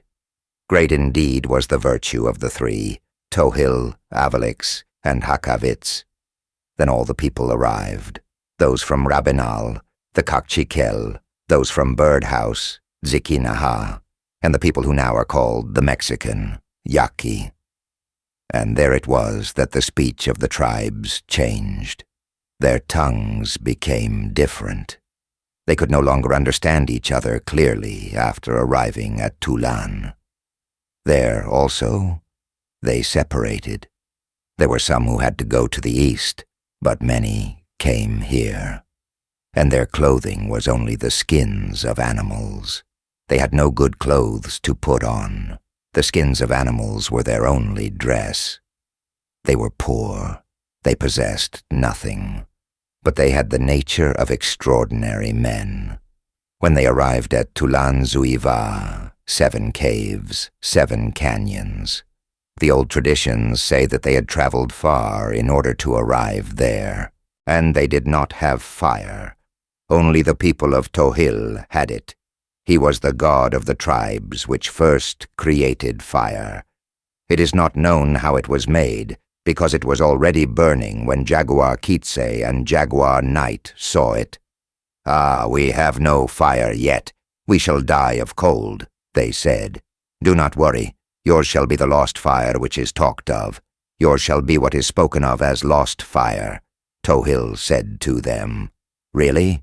O God, our support, our maintenance, thou, our God," they said, returning thanks.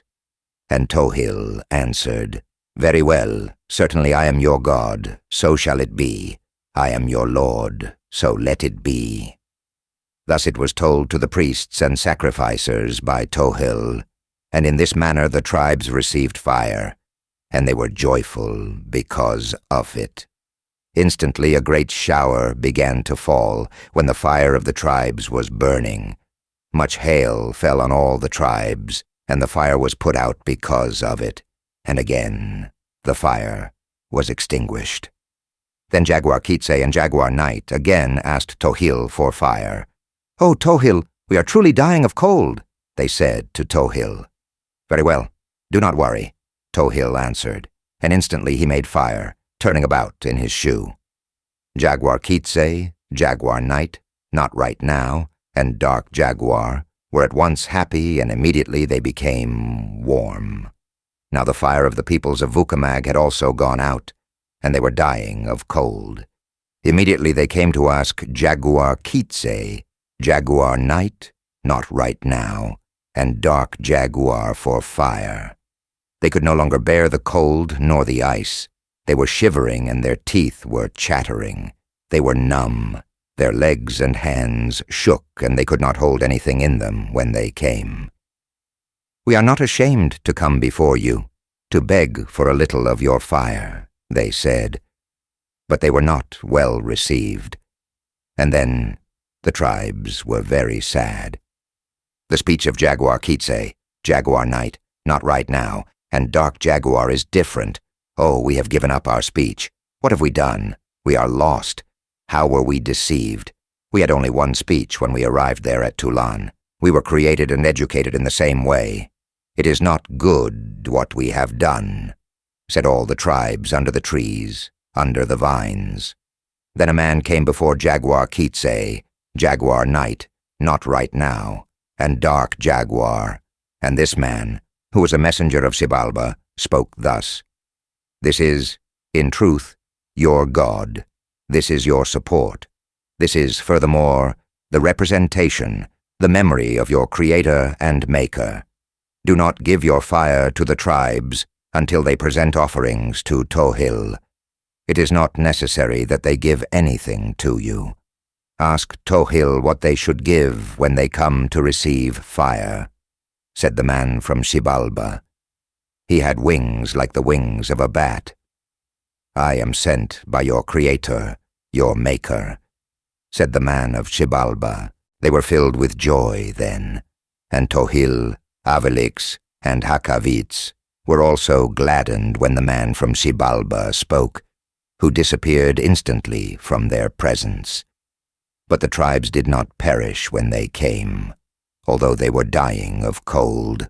There was much hail, black rain and mist, and indescribable cold.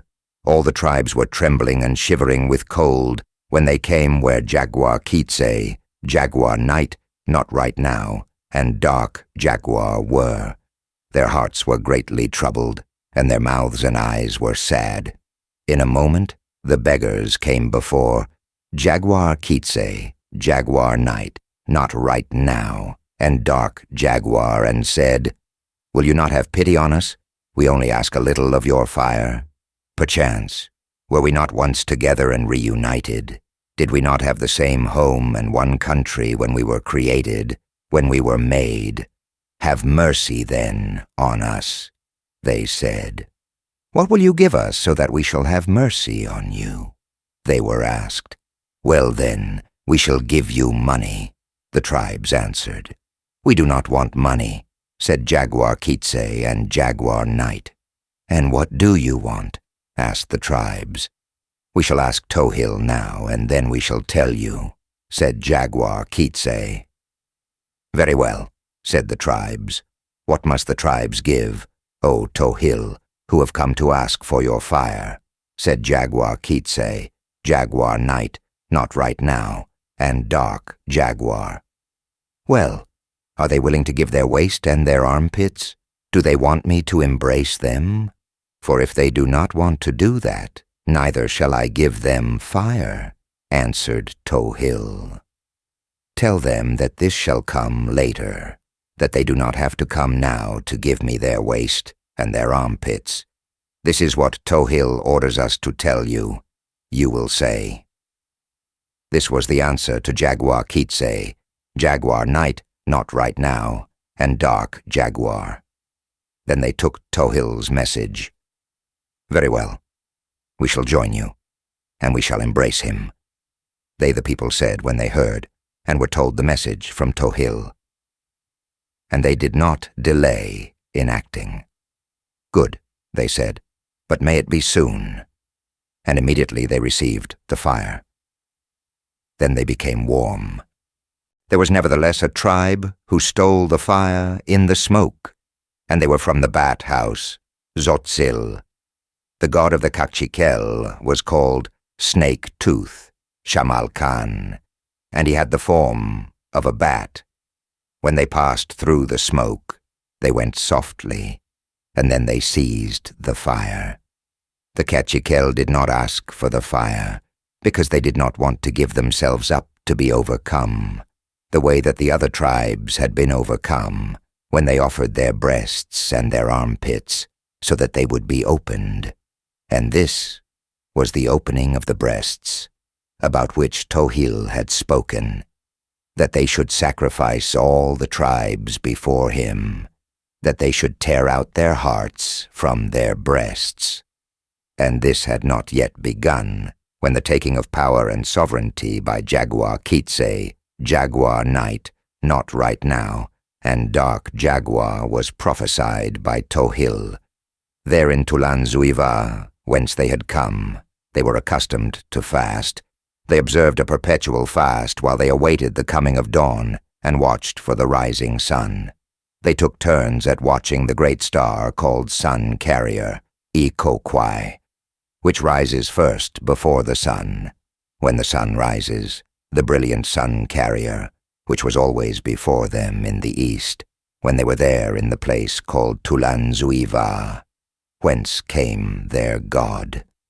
It was not here, then, where they received their power and sovereignty, but there they subdued and subjected the large and small tribes when they sacrificed them before Tohill, and offered him the blood, the substance, breasts, and sides of all the men. In Tulan, power came instantly to them. Great was their wisdom in the darkness and in the night. Then they came. They pulled up stakes there and left the east. "This is not our home. Let us go and see where we should settle," Tohill said then. In truth, he was accustomed to talk to Jaguar Kiche, Jaguar Night, Not Right Now, and Dark Jaguar. "Give thanks before setting out. Do what is necessary to bleed your ears, prick your elbows, and make your sacrifices. This shall be your thanks to God," said Tohill. "Very well," they said, and took blood from their ears. And they wept in their chants because of their departure from Tulan. Their hearts mourned when they left Tulan. "Pity us. We shall not see the dawn here, when the sun rises and lights the face of the earth," they said at leaving. But they left some people on the road which they followed so that they would keep watch. Each of the tribes kept getting up to see the star, which was the herald of the sun. This sign of the dawn they carried in their hearts when they came from the east, and with the same hope they left there, from that great distance, according to what their songs now say. They came at last to the top of a mountain, and there all the Kiche people and the tribes were reunited. There they all held council to make their plans. Today, this mountain is called Place of Advice, Chai Pixab. This is the name of the mountain. There they reunited, and there they extolled themselves. "I am I, the people of the Kiche, and thou, Tamub, that shall be thy name." And to those from Ilokab they said, "Thou, Ilokab, this shall be thy name. And these 3 Kiche peoples shall not disappear. Our fate is the same," they said when they gave them their names. Then they gave the Cachiquel their name. Gagchequeleb was their name. In the same way they named those of Rabinal, which was their name, and they still have it. And also those of Bird House, Zikinaha, as they are called today. Those are the names which they gave to each other. There they were come together to await the dawn, and to watch for the coming of the star, which comes just before the sun, when it is about to rise. "We came from there, but we have separated," they said to each other. And their hearts were troubled. They were suffering greatly. They did not have food. They did not have sustenance. They only smelled the ends of their staffs, and thus they imagined they were eating. But they did not eat when they came. It is not quite clear, however, how they crossed the sea. They crossed to this side, as if there were no sea. They crossed on stones, placed in a row over the sand. For this reason, they were called stones in a row, sand under the sea, names given to them when the tribes crossed the sea, the waters having parted when they passed, and their hearts were troubled when they talked together, because they had nothing to eat, only a drink of water, and a handful of corn they had. There they were then, assembled on the mountain called Place of Advice, Chipik-Sab, and they had also brought Tohill, Avalix, and Hakavits. Jaguar Kiche, Balam Kiche, and his wife, Red Sea Turtle, Kahapaluna, which was the name of his wife, observed a complete fast. And so did Jaguar Knight, Balamakab, and his wife, who was called Prawn House, Chomiha, and Not Right Now, Mahuchuta, and his wife, called Water Hummingbird, Zununiha, also observed a complete fast, and Dark Jaguar, Iki Balam, with his wife, called Macaw House, Kakiksaha, likewise, and there were those who fasted in the darkness and in the night. Great was their sorrow when they were on the mountain, called Place of Advice, Chipik-Sab, and their gods spoke to them again. Thus Tohill, Avalix, and Hakavits spoke to Jaguar Kiche, Balam Kiche, Jaguar Knight, Balamakab, Not Right Now, Mahukuta, and Dark Jaguar, Iqui Balam. Let us go, let us get up, let us not stay here. Take us to a secret place. Already dawn draws near. Would it not be a disgrace for you if we were imprisoned by our enemies within these walls where you, the priests and sacrificers, keep us? Put each of us, then, in a safe place, they said when they spoke. Very well. We shall go on. We shall go in search of the forests, all answered. Immediately after, they took up their gods and put them on their backs. In this way, they carried Avalix to the ravine called Concealment Canyon, Uabal Zivan, so named by them, to the large ravine of the forest, now called Pavalix, and there they left him. In this ravine he was left by Jaguar Knight. They were left one by one. The first one left was Hakavits. He was left on a large red pyramid on the mountain now called Hakavits. There they founded their town, there in the place where the god called Hakavits was. In the same way, Not Right Now left his god, who was the second one hidden by them. Hakavits was not in the forest, but on a hill cleared of trees. Hakavits was hidden. Then Jaguar Kiche came. He came there to the large forest. Jaguar Kiche came to hide Tohill at the hill which is today called Tohill's place, Patohill. Then they celebrated the hiding of Tohill in the ravine, in his refuge. A great quantity of snakes, jaguars, vipers, and cantiles were in the forest, where they were hidden by the priests and sacrificers. Jaguar Kiche, Jaguar Knight, Not Right Now, and Dark Jaguar were together. Together they awaited the dawn, there on the mountain, called Hakavits, and a short distance away was the god of the people of Tamub and of the people of Ilokab. Tam tribe, Amaktan, the place is called, where the god of the Tamub people was, and there dawn came to the tribes. The place where those from Ilokab awaited the dawn was called Netweave tribe, Amakuquinkat. There was the god of those of Ilokab, a short distance from the mountain.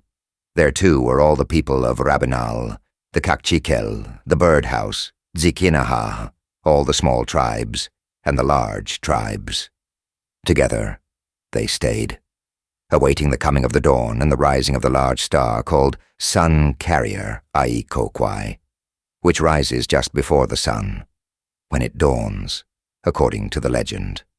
There they were together then, Jaguar Kiche, Jaguar Knight, Not Right Now, and dark jaguar. They did not sleep. They remained standing, and great was the anxiety of their hearts and their stomachs for the coming of dawn and the day. There, too, they felt shame.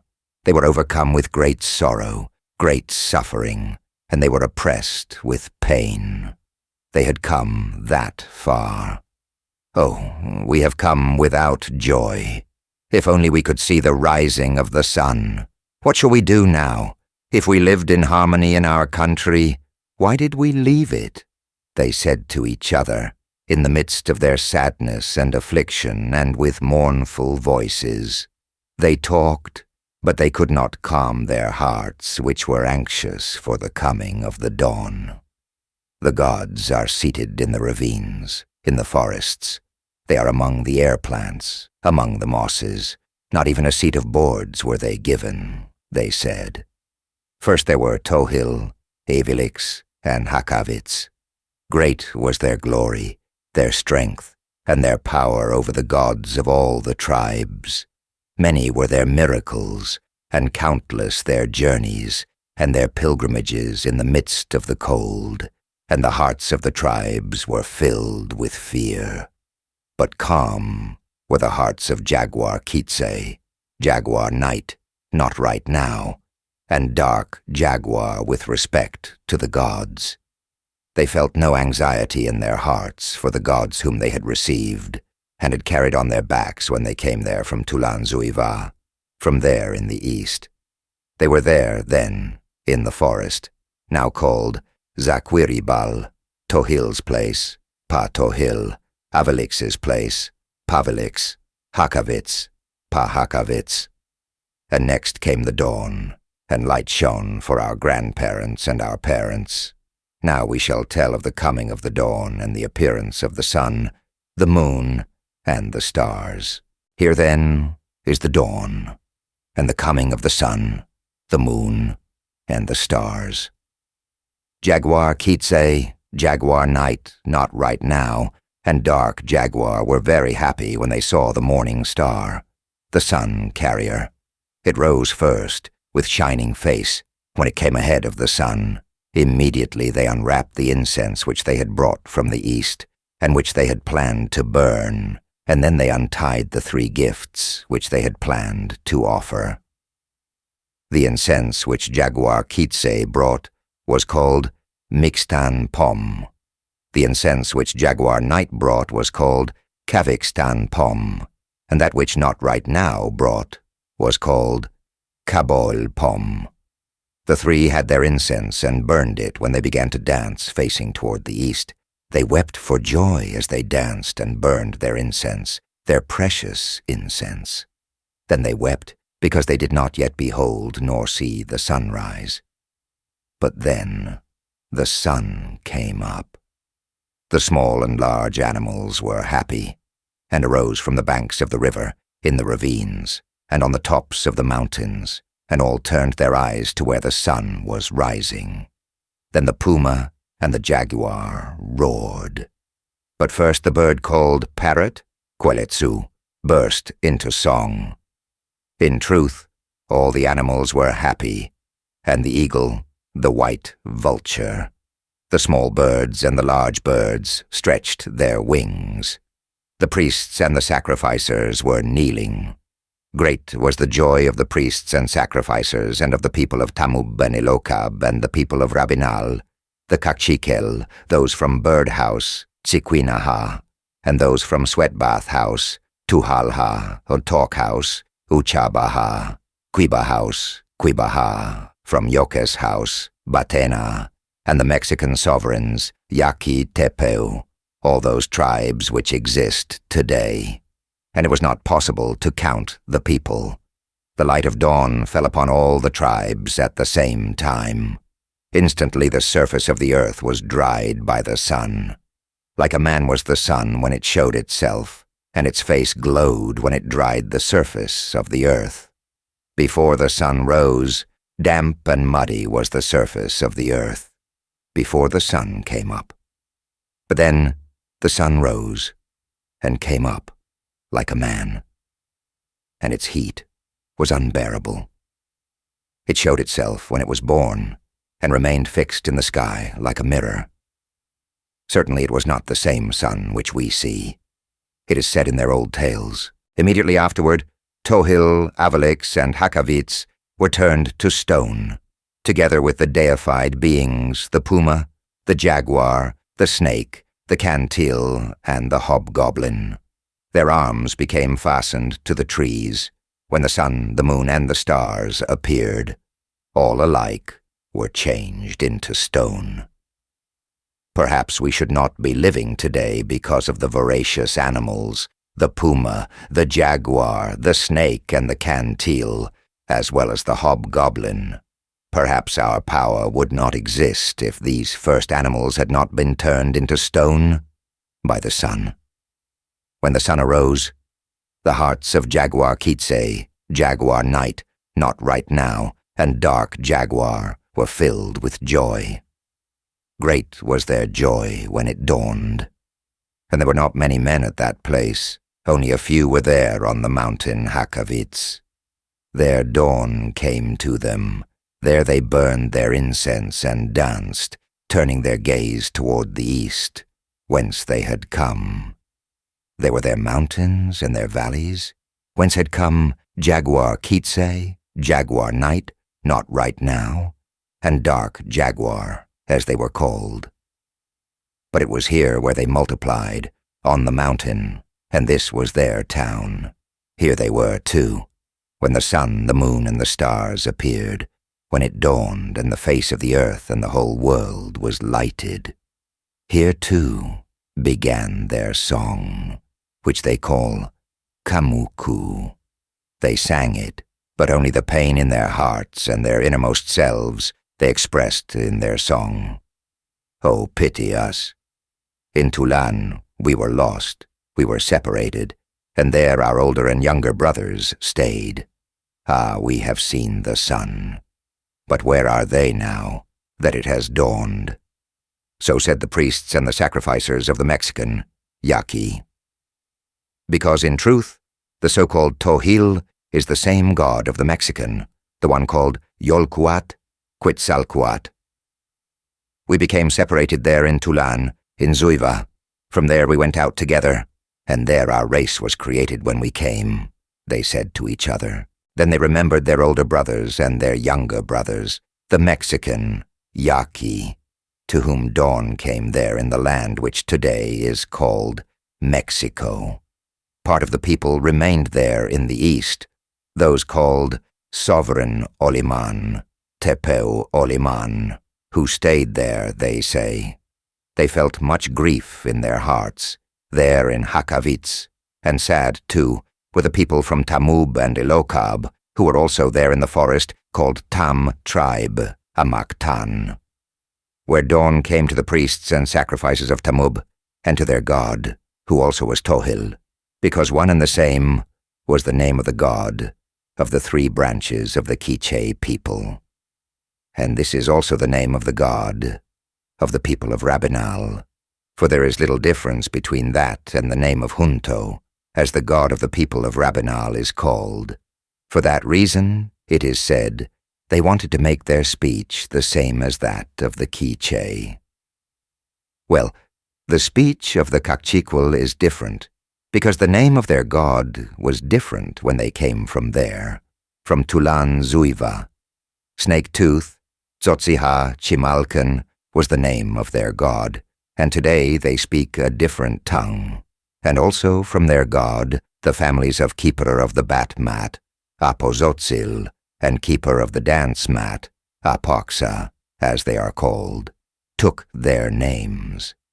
The speech of the god was also changed when they were given their god there, in Tulan, near the stone. Their speech was changed when they came from Tulan, in the darkness. And being together, dawn came to them, and the light shone on all the tribes, in the order of the names of the gods of each of the tribes. And now we shall tell of their stay and abode there on the mountain, where the 4 called Jaguar Kiche, Jaguar Night, Not Right Now, and Dark Jaguar were together. Their hearts mourned for Tohill, Avalix, and Hakavits, whom they had placed among the air plants and the moss. We shall tell now how they made the sacrifices at the foot of the place where they had carried Tohill, when they arrived in the presence of Tohill and Avalix. They went to see them, to greet them, and also to give them thanks for the arrival of the dawn.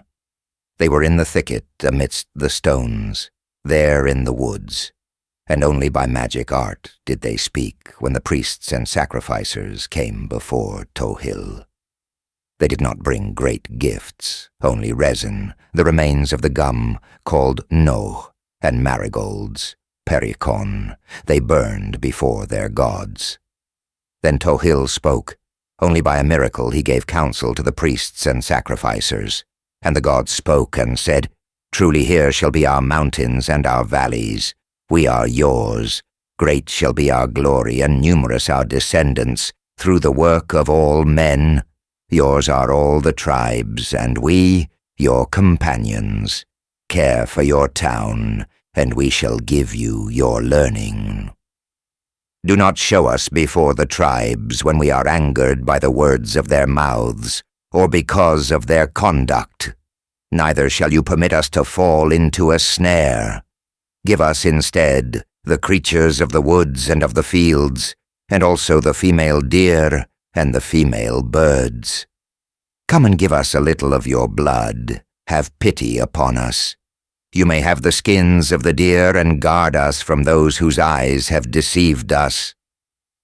So then, the skin of the deer shall be our symbol, which you shall show before the tribes. When they ask, "Where is Tohill?" show the deerskin before their eyes. Neither shall you show yourselves, for you shall have other things to do. Great shall be their position. You shall dominate all the tribes. You shall bring your blood and their substance before us, and those who come to embrace us shall be ours also. Thus spoke Tohill, Avalix, and Hakavits. They had the appearance of youths, when those who came to offer gifts saw them. Then the persecution of the young of the birds and of the deer began, and the fruit of the chase was received by the priests and sacrificers. And when they found the young of the birds and the deer, they went at once to place the blood of the deer and of the birds in the mouths of the stones that were Tohill and Avalix. As soon as the blood had been drunk by the gods, the stones spoke, when the priests and the sacrificers came, when they came to bring their offerings. And they did the same before their symbols, burning marigolds and stevia. The symbols of each one were there, where they had been placed on the top of the mountain. But the priests did not live in their houses by day, but walked over the mountains, and ate only the young horseflies, and the wasps, and the bees which they hunted. They had neither good food nor good drink.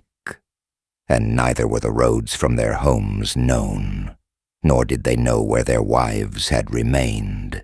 Now then, many towns were being founded, one by one, and the different branches of the tribes were being reunited and settled close to the roads, their roads which they had opened. As for Jaguar Kiche, Jaguar night, not right now, and dark Jaguar, it was not known where they were. But when they saw the tribes that passed on the roads, instantly they began to shout on the mountain tops, howling like a coyote, screaming like a mountain cat, and imitating the roaring of the puma and the jaguar. And the tribes, seeing these things, as they walked, said, "Their screams are like those of the coyote, of the mountain cat, of the puma, and of the jaguar. They want to appear to the tribes as though they are not men, and they only do this to deceive us, we, the people. Their hearts wish something. Surely they do not frighten us with what they do. They mean something with the roaring of the puma, with the noise of the jaguar which they break into when they see one or two men walking. What they want is to make an end of us." Every day the priests came to their houses, and to their women, carrying only the young of the bumblebees and the wasps, and the honeybees to give to their women. Every day, too, they came before Tohill, Avalix, and Hakavits, and said in their hearts, "Here are Tohill, Avalix, and Hakavits. We can offer them only the blood of the deer and the birds. We take only blood from our ears and our arms. Let us ask Tohill, Avalix, and Hakavits for strength and vigor. What will the tribes say about the deaths of the people, which one by one we are killing?" They said to one another as they went into the presence of Tohill, Avalix, and Hakavits. Then they punctured their ears and their arms before the divinities. They caught their blood and put it in a vase near the stones. They were not really stones, but each one appeared in the likeness of a youth. They were happy with the blood of the priests and sacrificers when they arrived with this example of their work. "Follow the animal tracks. There is your salvation. From there, from Tulan, whence you brought us," they were told, "came the skin called stagger, Pazilizib, which was given to you, smeared with blood. Spill your blood, and let this be the offering of Tohill, Avalix, and Hakavits. Here is how Jaguar Kiche, Jaguar Night, not right now, and Dark Jaguar, began the abduction of the men of the tribes of Vuk Amag. Then came the killing of the tribes. They seized a man as he walked alone, or two when they were walking together, and it was not known when they were seized, and then they went to sacrifice them before Tohill and Avalix. Afterward they sprinkled the blood on the road, and placed the heads separately on the road. And the tribes said, "The jaguar ate them." And they spoke thus because, like footprints of the jaguar, were the tracks which they had left, although they did not show themselves. Already, many were the men who had been carried off, but the tribes did not notice it until later. Could it be Tohill and Avalix who have been here among us? It must be they who are nourished by the priests and the sacrificers. Where are their homes? Let us follow their footprints, said all the people. Then they held a council among themselves. Then they began to follow the footprints of the priests and the sacrificers, but they were not clear. There were only tracks of wild animals, tracks of jaguars that they saw, but the tracks were not distinct. The first ones were not clear because they were reversed, as though made so that the people went astray, and their way was not clear.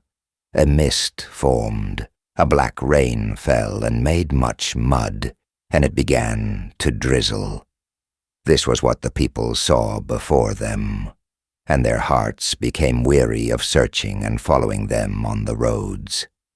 Because the beings of Tohill, Avalix, and Hakavits were so great, they withdrew to the summit of the mountains, in the vicinity of the people whom they killed. Thus began the abduction of the people, when the sorcerers caught the tribes in the roads and sacrificed them before Tohill, Avalix, and Hakavits. But their own sons they saved there on the mountain. Tohill, Avalix, and Hakavits had the appearance of 3 youths and walked by virtue of the magic stone.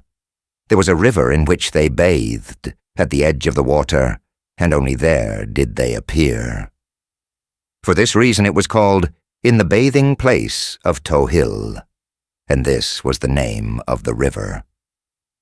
Often the tribes saw them, but they disappeared immediately when they were seen by the people. Then they had tidings of where Jaguar Kiche, Jaguar Night, not right now, and Dark Jaguar were, and at once the tribes held council as to the way in which they could be killed. In the first place, the tribes wanted to discuss the way to overcome Tohill, Avalix, and Hakavits, and all the priests and sacrificers of the tribes said to the people, "Arise, all of you, call everyone. Let there be not one group, nor two groups, among us who remain behind the others." All assembled, they assembled in great numbers and deliberated among themselves. And they said, asking each other, "What shall we do to overcome the Kiche of Kavek, by whose hands our sons and vassals are being killed? It is not known how our people are being destroyed. If we must perish because of these abductions, so let it be. And if the power of Tohill, Avalix, and Hakavits is so great, then let our God be this Tohill, and God grant that you take him captive. It is not possible that they shall overcome us. Are there not, perchance, enough men among us?" "And the Kavek are not many," they said, when all were assembled. And some said, turning to the tribes, when they spoke, "Who has seen those who bathe in the river every day? If they are Tohill, Avalix, and Hakavits, then we shall overcome them first, and afterward we shall begin the destruction of the priests and sacrificers." This, many of them said, when they talked. "But how shall we overcome them?" they asked again. "This shall be our way of overcoming them. Since they have the appearance of youths when they let themselves be seen in the water, then let two maidens who are really beautiful and very lovely go and provoke in them desire to possess them," they said. "Very well, let us go then. Let us find two beautiful maidens," they exclaimed, and then they went to find their daughters, and truly beautiful were the maidens. Then they instructed the maidens, "Go, our daughters, go to wash clothes at the river, and if you see the three youths, undress before them. And if their hearts desire you, call to them. If they say to you, 'May we come to you?' answer, 'Yes.' And when they ask, 'Where do you come from? Whose daughters are you?' tell them, 'We are daughters of the Lord's.' Then you shall say, 'Give us a token of yours.' And if after they have given you something, they want to kiss your faces, really give yourselves to them. And if you do not give yourselves to them, we shall kill you. Afterward our hearts shall be satisfied. When you have the token, bring it here, and this shall be proof in our judgment that they were joined with you." Thus spoke the lords when they advised the two maidens. Here are their names.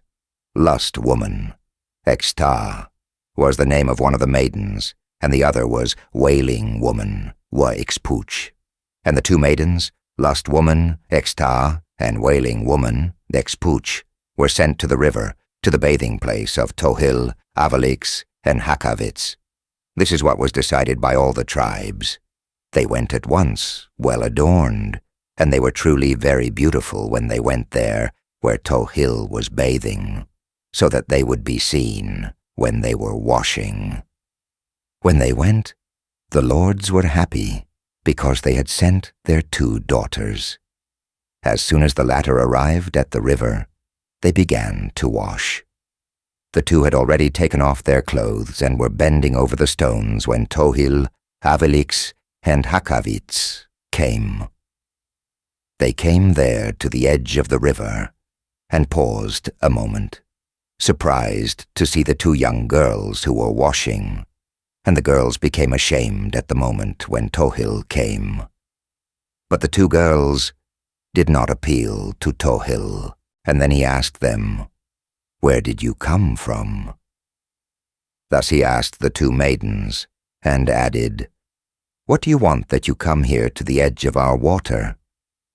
And the maidens answered, "The lords have sent us to come here. Go look at the faces of Tohill and speak with them, the lords told us, and then bring proof that you have seen their faces, they told us." Thus the two girls spoke, making known the purpose of their coming. Well, what the tribes wanted was that the two maidens would be violated by the incarnation of Tohill. But Tohill, Evelix, and Hakavits said, speaking again to Lust Woman and Wailing Woman, as the two maidens were called, "Very well, with you shall go proof of our conversation. Wait a little, and then you shall give it to the lords," they said. Then they held counsel with the priests and sacrificers, and they said to Jaguar Kiche, "Jaguar Night, not right now, and Dark Jaguar, paint 3 capes. Paint on them the symbol of your being in order that it may be recognized by the tribes when the maidens who are washing carry them back. Give the capes to them, Jaguar Kiche, Jaguar Night, and not right now," were told. At once the 3 began to paint. First, Jaguar Kiche painted a jaguar. The figure was made and painted on the surface of the cape. Then Jaguar Night painted the figure of an eagle on the surface of a cape. And then, not right now, painted bumblebees and wasps all over, figures and drawings of which he painted on the cloth. And the 3 finished their painting. 3 pieces they painted. Then they went to give the capes to Lust Woman and Wailing Woman, as they were called, and Jaguar Kiche, Jaguar Night, and not right now, said to them, "Here is proof of your conversation with us. Take these before the lords. Say to them, 'In truth, Tohill has talked to us. Here we bring the proof. Tell them, and have them dress themselves in the clothes which you will give them.'" This they told the maidens when they bade them farewell. The latter went at once, carrying the above-mentioned painted capes. When they arrived, the lords were filled with joy to see their faces and their hands, from which hung the things the maidens had gone for. "Did you see the face of Tohill?" they asked them. "Yes, we saw it," answered Lust Woman and Wailing Woman.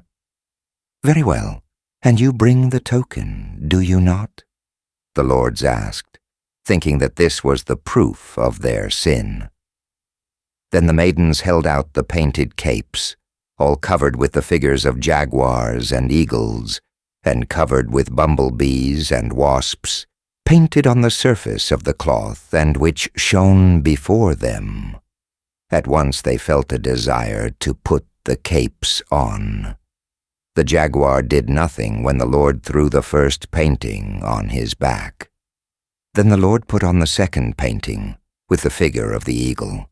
The Lord felt very well wrapped within it, and he turned about before all of them.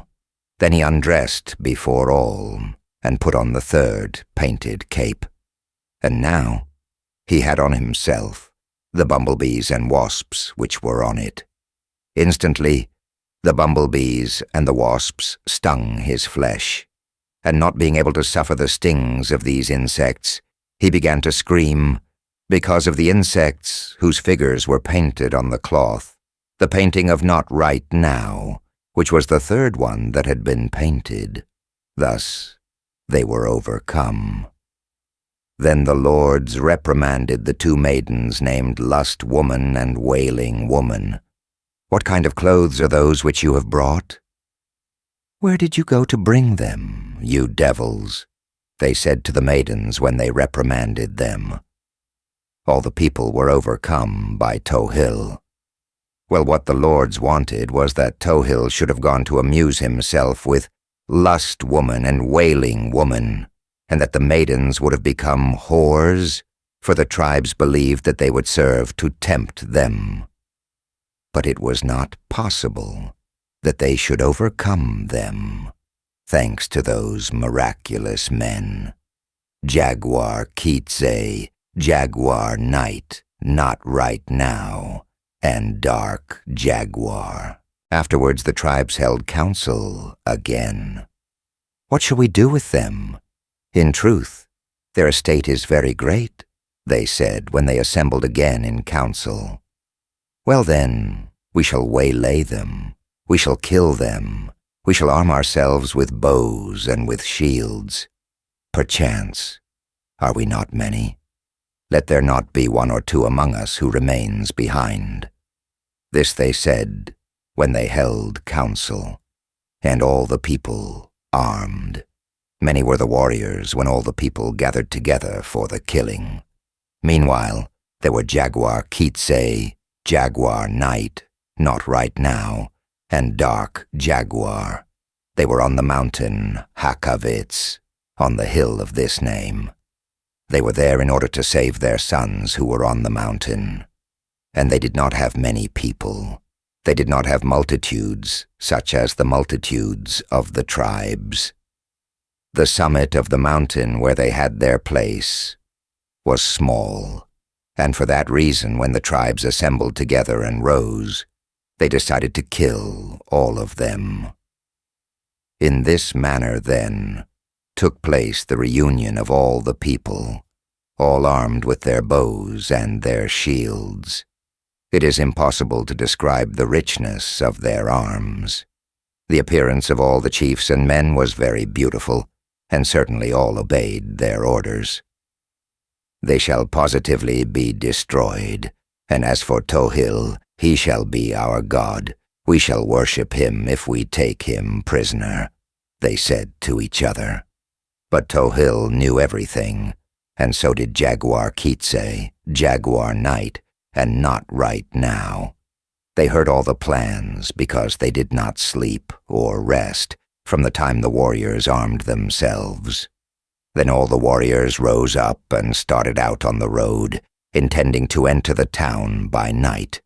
But they did not arrive, for all the warriors were watching on the road, and then they were destroyed by Jaguar Kiche, Jaguar Night, and Not Right Now. All remained watching along the road, but they heard nothing, and they finally fell asleep. Then Jaguar Kiche, Jaguar Night, and Not Right Now began to pull out the warriors' eyelashes and their beards. They took off the metal ornaments from their throats, their crowns and necklaces, and they took the metal from the handles of their spears. They did this to punish them and humiliate them, and give them an example of the power of the Kiche people. When the warriors awoke, they wanted to take their crowns and their staffs, but they no longer had metal in the staff handles, nor their crowns. Who has stripped us? Who has torn out our beards? Whence have they come to rob us of our precious metals? Said all of the warriors. Can it be these devils who are carrying off the men? But they shall not succeed in frightening us. We shall enter their town by force, and we shall again see the face of our silver. This we shall do, said all the tribes, and all truly intended to carry out their word.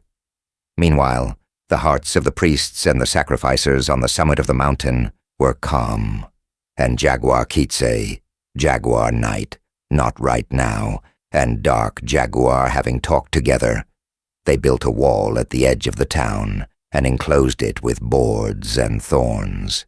Then they made figures in the form of men and put them in rows on the wall, armed them with shields and arrows, and adorned them, putting metal crowns on their heads. These they put on the simple wooden figures. They adorned them with the metal which they had taken from the tribes on the road, and with them they decorated the figures. They made a moat around the town, and then they asked advice of Tohill. Shall they kill us? Shall they overcome us? Their hearts said to Tohill, Do not be troubled, I am here, and this you will use. Do not be afraid. Tohill said to Jaguar Kiche, Jaguar Night, Not Right Now, and Dark Jaguar, when they were given the bumblebees and the wasps. This is what they went to fetch, and when they came, they put them inside 4 big gourds which were placed around the town. They shut the bumblebees and wasps inside the gourds in order to fight the people with them. The city was watched from afar, spied upon and observed by the scouts of the tribes. They are not many, they said, but they saw only the wooden figures which lightly moved their bows and their shields. In truth, they had the appearance of men, had in truth the appearance of warriors when the tribes looked at them. and all the tribes were happy, because they saw that they were not many. There were many tribes. It was not possible to count the people, the warriors and soldiers who were going to kill Jaguar, Kiche, Jaguar Night, and Not Right Now, who were on the mountain Hakavits, the name of the place where they were found. Now we shall tell about their arrival. They were there then, Jaguar Kiche, Jaguar Night, Not Right Now, and Dark Jaguar, all together on the mountain with their wives and their children when all the warriors and soldiers came. The tribes did not number 16,000 or 24,000 men, but even more. They surrounded the town, crying out loudly, armed with arrows and shields, beating drums, giving war whoops, whistling, shouting, inciting them to fight when they arrived in front of the town. But the priests and sacrificers were not frightened. They only looked at them from the edge of the wall, where they were in good order with their wives and children. They thought only of the strength and the shouting of the tribes when they came up the side of the mountain. Shortly before they were about to throw themselves at the entrance of the town, the 4 gourds which were at the edge of the town were opened, and the bumblebees and the wasps came out of the gourds. Like a great cloud of smoke they emerged from the gourds, and thus the warriors perished because of the insects which stung the pupils of their eyes and fastened themselves to their noses, their mouths, their legs, and their arms. "Where are they?" they said, "those who went to get and bring in all the bumblebees and wasps that are here?" They went straight to sting the pupils of their eyes, the little insects buzzing in swarms over each one of the men, and the latter, stunned by the bumblebees and wasps, could no longer grasp their bows and their shields, which were broken on the ground. When the warriors fell, they were stretched out on the mountain side, and they no longer felt when they were hit with arrows and wounded by the axes. Jaguar Kiche and Jaguar Night used only blunt sticks. Their wives also took part in this killing. Only a part of them returned, and all the tribes began to flee. But the first ones caught were put to death. Not a few of the men died, and those who died were not the ones they intended to kill, but those who were attacked by the insects. Neither was it a deed of valor, because the warriors were not killed by arrows or by shields. Then all the tribes surrendered. The people humbled themselves before Jaguar Kiche, Jaguar Night, and Not Right Now. "Have pity on us. Do not kill us," they exclaimed. "Very well. Although you deserve to die, you shall instead become our vassals for the rest of your lives," they said to them. In this way were all of the tribes destroyed by our first mothers and fathers, and this happened there on the mountain Hakavits, as it is now called. This was where they first settled, where they multiplied and increased, begot their daughters, gave being to their sons, on the mountain Hakavits. They were then very happy when they had overcome all the tribes, whom they destroyed there on the mountain top. In this way they carried out the destruction of the tribes, of all the tribes. After this, their hearts rested, and they said to their sons that when the tribes intended to kill them, the hour of their own death was approaching. And now we shall tell of the death of Jaguar Kiche, Balam Kiche, Jaguar Night, Balam Macaw, Not Right Now, Mahukuta, and Dark Jaguar, Iki Balam, as they were called. And as they had a presentiment of their death, they counseled their children. They were not ill. They had neither pain nor agony when they gave their advice to their children. These are the names of their sons. Jaguar Kiche had 2 sons, Noble 2, Kokaib, the first was called, and Noble Raiment, Kokavib was the name of the second son of Jaguar Kiche, the grandfather and father of those of Kavek. And these are the two sons which Jaguar Night begot. Here are their names. Noble Akul, Koakul. The first of his sons was called, and Noble Akutek, Koakutek, was the name of the second son of Jaguar Night, the founder of those of great houses, Nihaib. Not Right Now had but one son, who was called Noble Lord, Koahau. Those three had sons, but Dark Jaguar did not have children. They were really the sacrificers, and these are the names of their sons. So then, they bade their sons farewell. The four were together, and they began to sing, feeling sad in their hearts, and their hearts wept when they sang the Kamuku, as the song is called which they sang when they bade farewell to their sons. Oh, our sons, we are going away. Sane advice and wise counsel we leave you. And you also, who came from our distant country, O our wives, they said to their women, and they bade farewell to each one. We are going back to our town. There already in his place is our Lord of the Stags, to be seen there in the sky. We are going to begin our return. We have completed our mission here. Our days are ended. Think then of us. Do not erase us from your memory, nor forget us. You shall see your homes and your mountains again. Settle there, and so let it be. Go on your way, and you shall see again the place from which we came. These words they said when they bade them farewell. Then Jaguar Kiche left the symbol of his being. This is a remembrance which I leave you. This shall be your power. I take my leave, filled with sorrow, he added. Then he left the symbol of his being, the bundle of flames, Pizom Gagal, as it was called, whose form was invisible because it was wrapped up and could not be unwrapped. The seam did not show because it was not seen when they wrapped it up. In this way, they took their leave, and immediately they disappeared there, on the summit of the mountain Hakavits. They were not buried by their wives, nor by their children, because they were not seen when they disappeared. Only their leaving was seen dearly, and therefore the bundle was very dear to them. It was the reminder of their fathers, and at once they burned incense before this reminder of their fathers. And then the lords, who succeeded Jaguar Kiche, begot new generations of men, and this was the beginning of the grandfathers and fathers of those of Kavek. But their sons, those called Noble too, Kokabe, and Noble Raiment, Kokavib, did not disappear.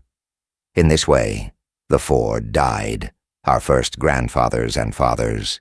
In this way, they disappeared, leaving their children on the mountain Hakavits, there where they have remained, and the people being subdued already, and their grandeur ended. The tribes no longer had power, and all lived to serve daily. They remembered their fathers. Great was the glory of the bundle to them. Never did they unwrap it, but it was always wrapped, and with them. Bundle of greatness, they called it, when they extolled and named that which their fathers had left in their care as a symbol of their being. In this manner, then, came about the disappearance and end of Jaguar Kiche, Jaguar Night, Not Right Now, and Dark Jaguar, the first men who came there from the other side of the sea, where the sun rises. They had been here a long time when they died, being very old, the chiefs and sacrificers, as they were called. Then they decided to go to the east, thinking thus to fulfill the command of their fathers which they had not forgotten.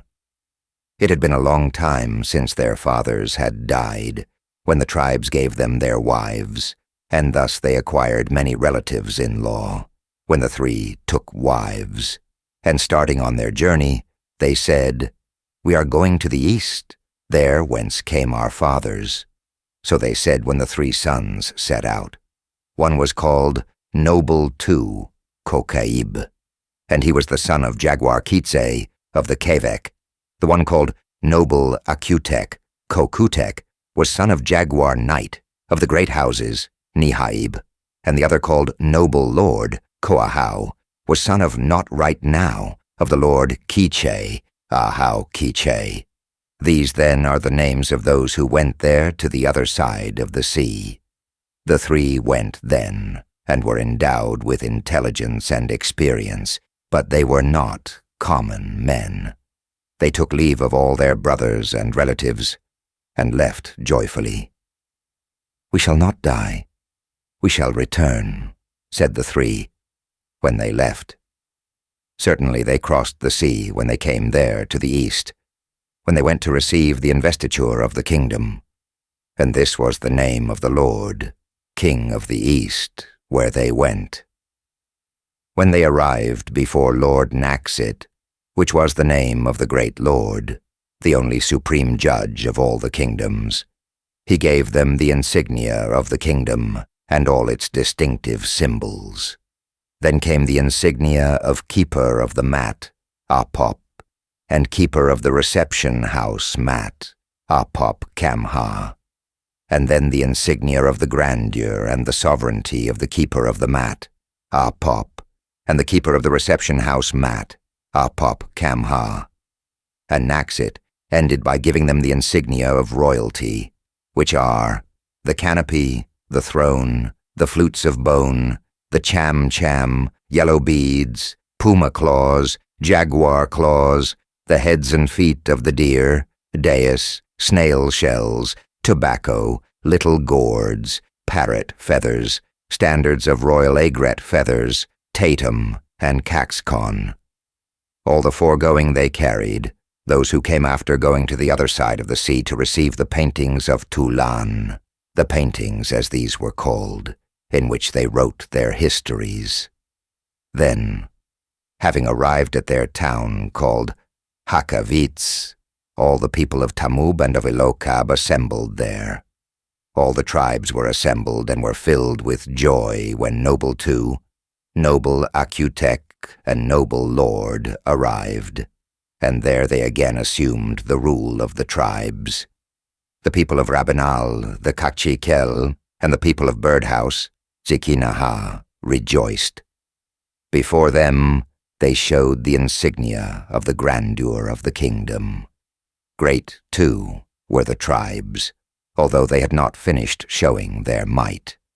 And they were there in Hakavits. All were there with those who came from the east. There they spent much time. There on the summit of the mountain they were in great numbers. There, too, the wives of Jaguar Kiche, Jaguar Knight, and Not Right Now, died. Later, they left, abandoning their country and searching for other places in which to settle. Innumerable were the places in which they settled, where they were, and which they named. There, our first mothers and our first fathers were reunited and increased. So said the old people when they told how they left their first capital, called Hakavits, and went to found another capital, called Thorny Place, Chiquiques.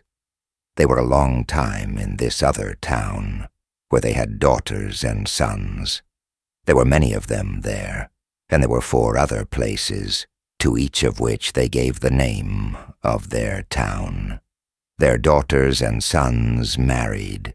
They simply gave them away in marriage, and the presents and favors they received they considered as the price for their daughters, and in this way they lived happily. Afterward they went through each one of the wards of the town, the different names of which are Thorny Place, Chiquiques, Dry Place, Chichak, Bark House, Humetaha, Boundary Marker, Kulba, and Stronghold, Kavanol. These were the names of the places where they settled, and they surveyed the hills and their towns and sought the uninhabited places, for altogether they were now very many. Those who had gone to the east to receive the sovereignty were now dead. They were already old when they arrived at each of the towns. They did not become accustomed to the different places through which they passed. They suffered many hardships and troubles, and only after a long time did the grandfathers and fathers arrive at their town. Here is the name of the city to which they came. Finally, Noble Two returned and gave an account of his mission. He brought the titles of Apop, Atzalam, Zanchinamital, and many others. He showed the insignia which must accompany these titles, and they were the claws of the jaguars and eagles, skins of other animals, and also stones, sticks, etc. Seeing his wife with a newly born child in her arms, he asked whence it had come. "It is of thy blood," answered the woman, "of thy flesh and thy same bones." Noble Two accepted the explanation, and taking the child's cradle said, "From today on, and forever this child shall be called Balam Konashe." And the latter began the house of Konashe and Istayul. With respect to the second journey of the Kiche princes, the Titulo says that they returned satisfied to Hakavitz Chipal and displayed the signs and symbols which they brought. Bearded Place, Ismachi, is the name of the site of their town, where they were afterward and where they settled. There, under the fourth generation of kings, they developed their power and constructed buildings of mortar and stone, and noble roof tree, Konache, and 9 deer, Belehebque. The Lord Minister, Galel Ahau, ruled. Then King Noble Sweatbath, Kotuha, and Istayul reigned, as they were called, the keeper of the mat and the keeper of the reception house mat, who reigned there in Bearded Place, Ismachi, which was the beautiful city which they had built. Only 3 great houses were there in Bearded Place. There were not 24 great houses then. Only there 3 great houses, only a great house of the Kavek, only a great house of the great houses, Nihaib, and only one of the people of Lord Kiche, Ahau Kiche. Only 2 had great houses, the 2 branches of the family, the Kiche and the Tamub. And there they were in Bearded Place, with only one thought, without disputes or difficulties. Peaceful was the kingdom. They had no quarrels nor disputes. In their hearts were only peace and happiness. They were not envious nor jealous. Their grandeur was limited. They had not thought of aggrandizing themselves, nor of expanding. When they tried to do it, they fastened the shield there in Bearded Place, Ismachi, but only to give a sign of their empire, as a symbol of their power and a symbol of their greatness. Seeing this, the people of Elokab began the war. They wanted to kill King Noble Sweatbath, Kotuha, wishing to have a chief of their own. And as for Lord Istayul, they wanted to punish him, that he be punished and killed by those of Elokab. But their evil plans against King Noble Sweatbath, Kotuha, did not succeed, for he fell upon them before the people of Elokab were able to kill him. This, then, was the beginning of the revolution and the dissensions of the war. First they attacked the town, and the warriors came. And what they wanted was to ruin the Kiche race. They wanted to reign alone. But they only came to die.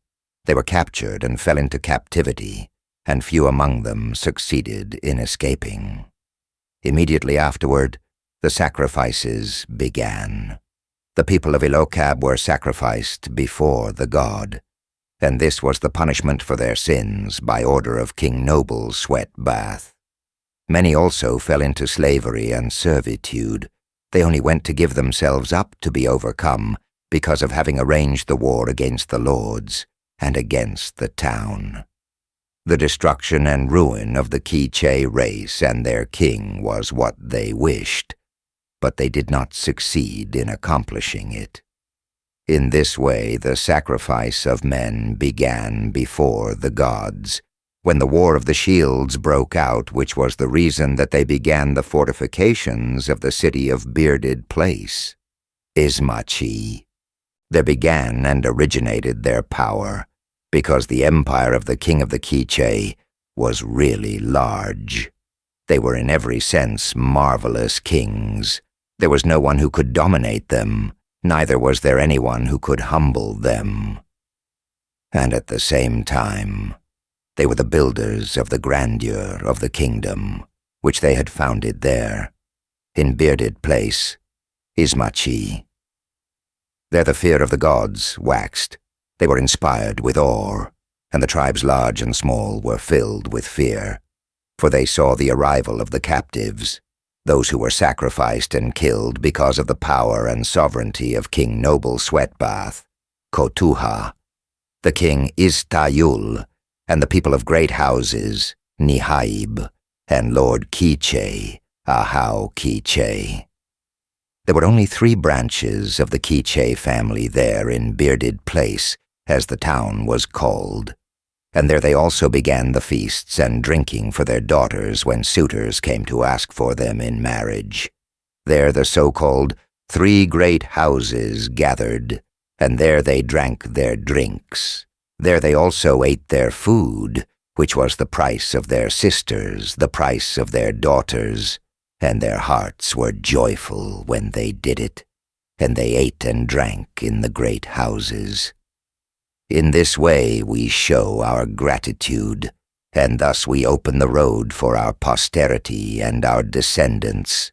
This is the demonstration of our consent to their becoming husbands and wives, they said.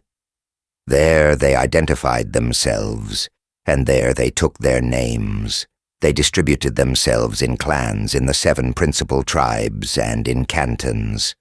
Let us unite, we of the Kavik, we of the great houses, and we of the Lord Kiche, said the 3 clans, and the 3 great houses.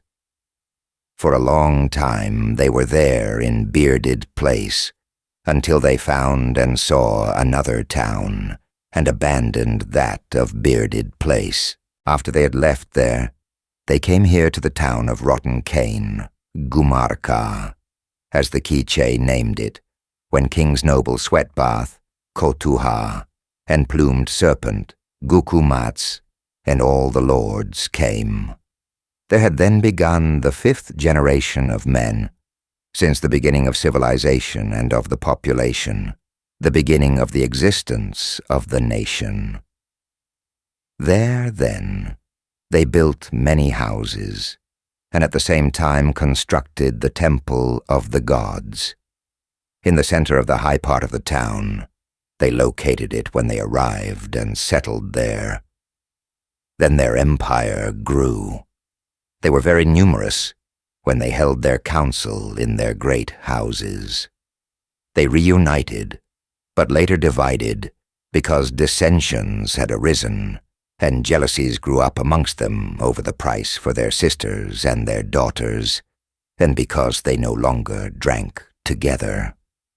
This, then, was the reason why they divided, and why they turned against each other. And they threw the skulls of the dead, they hurled them around among each other. Then they divided into 9 families, and having ended the dispute over the sisters and the daughters, they carried out the plan of dividing the kingdom into 24 great houses, as they did. It is a long time since they came here to their town, and finished the 24 great houses, there in the city of Rotten Cane, Gumarka, which was blessed by the bishop. Later, the city was abandoned. There they increased. There they installed their splendid thrones and royal seats, and they distributed their honors among all the lords. The 9 lords of Kavik formed 9 families. The lords of great houses formed another 9. The lords of Lord Kiche formed another 4. And the lords of Zakik formed another 2 families. They became very numerous, and many also followed each of the lords. These were the first among their vassals, and each of the lords had large families. We shall tell now the names of the lords of each of the great houses. Here then are the names of the lords of Kevek.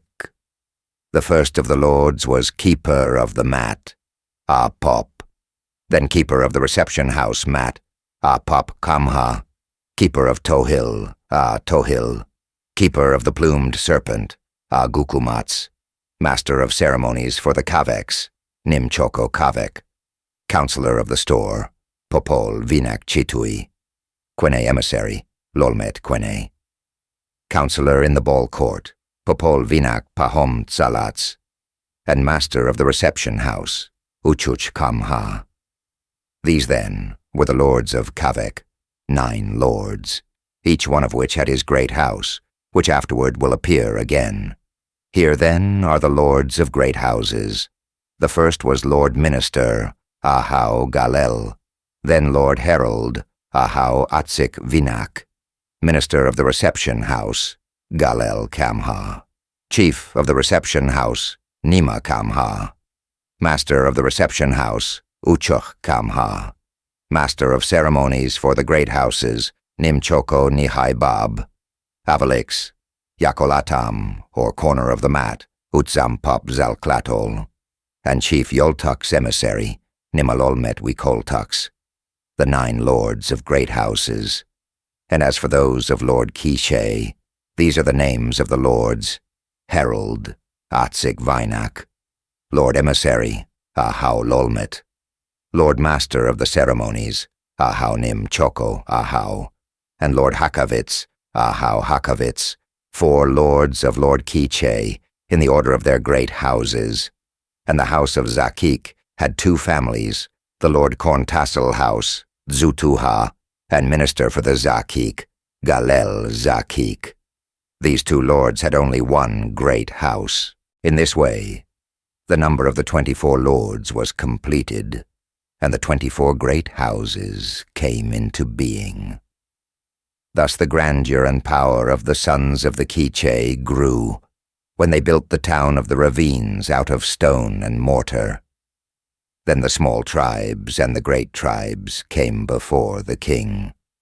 The Kiche increased when their glory and majesty waxed, when they raised the house of their gods and the house of their lords. But it was not they who worked, or constructed their houses either, or made the house of the gods, for they were made by their sons and vassals, who had multiplied.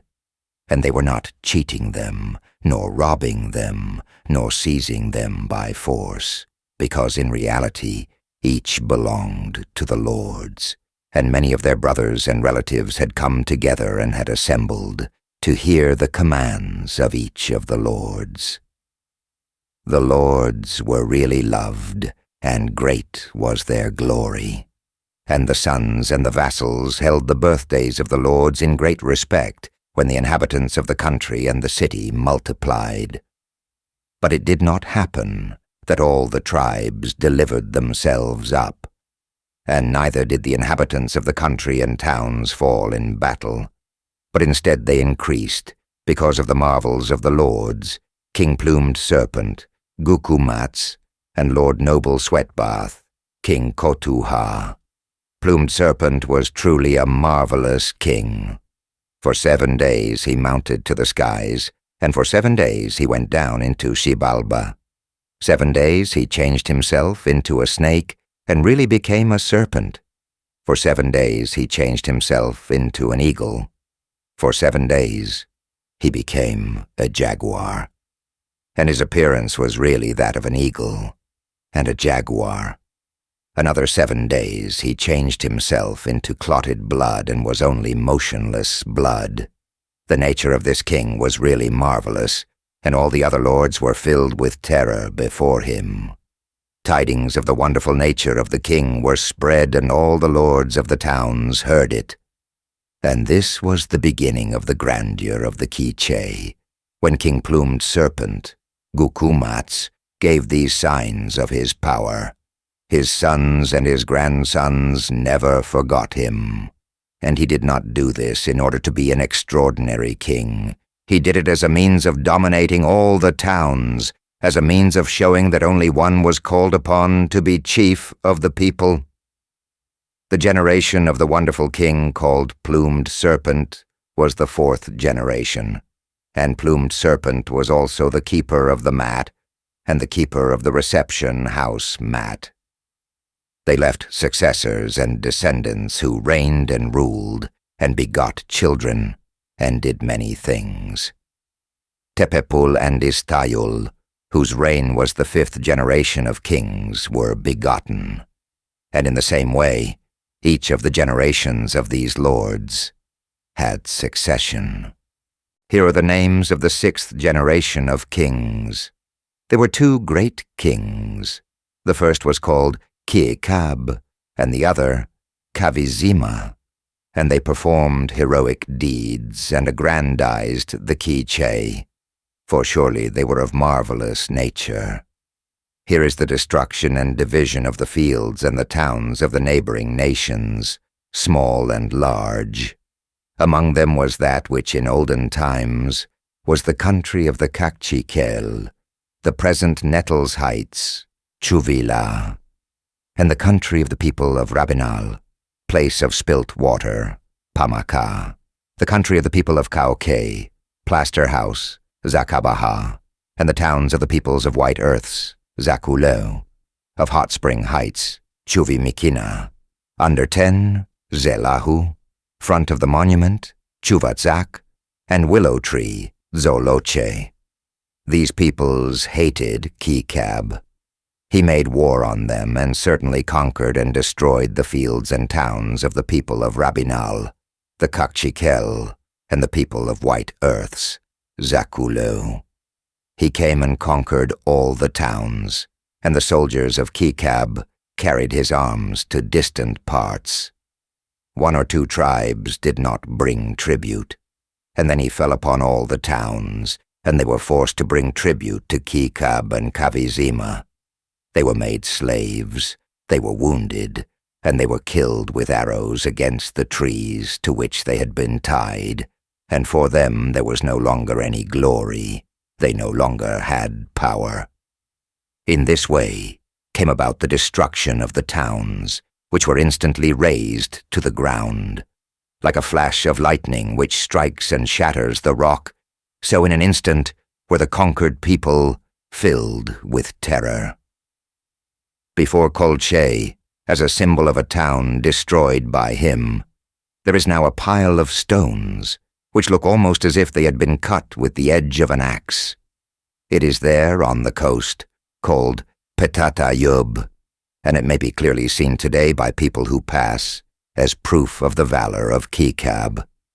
They could neither kill him nor overcome him, for in truth he was a brave man, and all the people rendered tribute unto him. And all the lords, having gathered in council, went to fortify the ravines and the towns, having conquered the towns of all the tribes. Then spies went out to observe the enemy, and they founded something like towns in the occupied places, just in case by chance the tribes might return to occupy the town, they said, when they reassembled in council. Then they went out to take up their positions.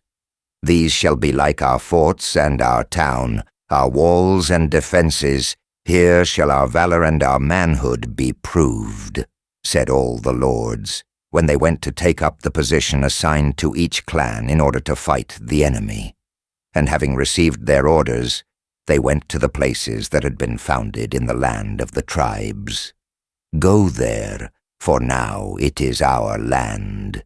Do not be afraid. If there are still enemies who come to kill you, come quickly and let me know, and I will go to kill them, said Kikab, when he took leave of all of them in the presence of the minister, Galel, and the herald, Atzik Vinak. Then the bowmen and the slingers, as they were called, set out. Then the grandfathers and the fathers of all the Kiche nation took their battle positions. They were on each one of the mountains, and they were like guards. of the mountains. They were guarding with their bows and slings. They were the sentinels of the war. They were not of different origin, nor did they have a different god when they went. They went only to fortify their towns. Then all the people of Nettles Heights, Uvila, went out, those of Mirrorside, Chulimal, White River, Zaquiya, Deer Dance Plaza, Zabakwe, Plank Place, Chaitema, 18, Vaxalahu, and the people of Earthquake, Cabracan, Meteor Hunahpu Place, Chabikach Chi Hunahpu, and those of Spilt Water, Macaw, those of Among the Rocks, Zoyaba, and those of Plaster House, Zakabaha, those of Zia House, Ziaha, those of Hot Springs, Mikina, those of Under 10, Zelahu, and those of the coast. They went to observe the war and to guard the land, when they went by order of Kikab and Kavizima, who were the keeper of the mat, and the keeper of the reception house mat, and the minister, Galel, and the herald, Atzik Vinak, who were the 4 lords. They were sent in order to watch the enemies of Kikab and Kavizima, names of the kings, both of the house of Kavek, of Woven, Quema, name of the lord of the people of great houses, Nihaib, and of Armadillo Dung, Achak Iboy, the name of the lord of the people of Lord Kiche, Ahau Kiche. These were the names of the lords who sent them, when their sons and vassals went to the mountains, to each one of the mountains. They went at once, and they took captives. They brought their prisoners into the presence of Kikab, Kavizima, the minister, Galel, and the herald, Atzik Vinak. The bowmen and slingers made war, taking captives and prisoners. Some of the defenders of the positions were heroes, and the lords gave them gifts and lavished rewards upon them when they came to deliver up all their captives and prisoners. Later they gathered in council by order of the lords, the keeper of the mat, the keeper of the reception house mat, the minister, and the herald, and they decided and said that those who were there first should have the rank of representing their families. I am the keeper of the mat, Pop. I am the keeper of the reception house mat, Pop Kamha. Mine shall be the rank of the keeper of the mat. Meanwhile thou, the Lord Minister, shall have the rank of Galel, said all the lords when they held council. Those of Tamub and of Elokab did likewise. Equal in position were the 3 clans of the Kiche, when for the first time they named their sons and vassals captains and ennobled them. This was the result of the council. But they were not made captains here in Kiche. The mountain where the sons and vassals were made captains for the first time has its name, when all were sent, each one to his mountain, and all were reunited. Under the twine, Zebalax, and under the cord, Zekamax, are the names of the mountains where they were made captains and they received their commands. This happened in Mirrorside, Chulimal. In this manner was the naming, the promotion, and distinction of the 20 ministers, of the 20 keepers of the mat, who were named by the keeper of the mat, and the keeper of the reception house mat, and by the minister and the herald. All of the ministers and keepers of the mat received their rank. 11 masters of ceremonies, Nim Choko. Minister for the lords, Galel Lahau. Minister for the Zakiks, Galel Zakik. Military minister, Galel Achi. Military keeper of the mat, Rapop Achi. Military walls, Ratsalam Achi. Military corners, Utsam Achi, were the names which the warriors received when their titles and distinctions were conferred upon them, as they were on their thrones and on their seats, being the first sons and vassals of the Kiche nation, their spies, their scouts, the bowmen, the slingers, the walls, doors, forts, and bastions of the Kiche. Those of Tamub and Elokab also did thus. They named and ennobled the first sons and vassals who were in each place. This, then, was the origin of the ministers and keepers of the mat, and of the titles which are now preserved in each one of these places. This is the way their titles were created, by the keeper of the mat, Apop, and the keeper of the reception house mat, Apop Kamha, by the minister, Galel, and the herald, Atsik Vinak. They were created.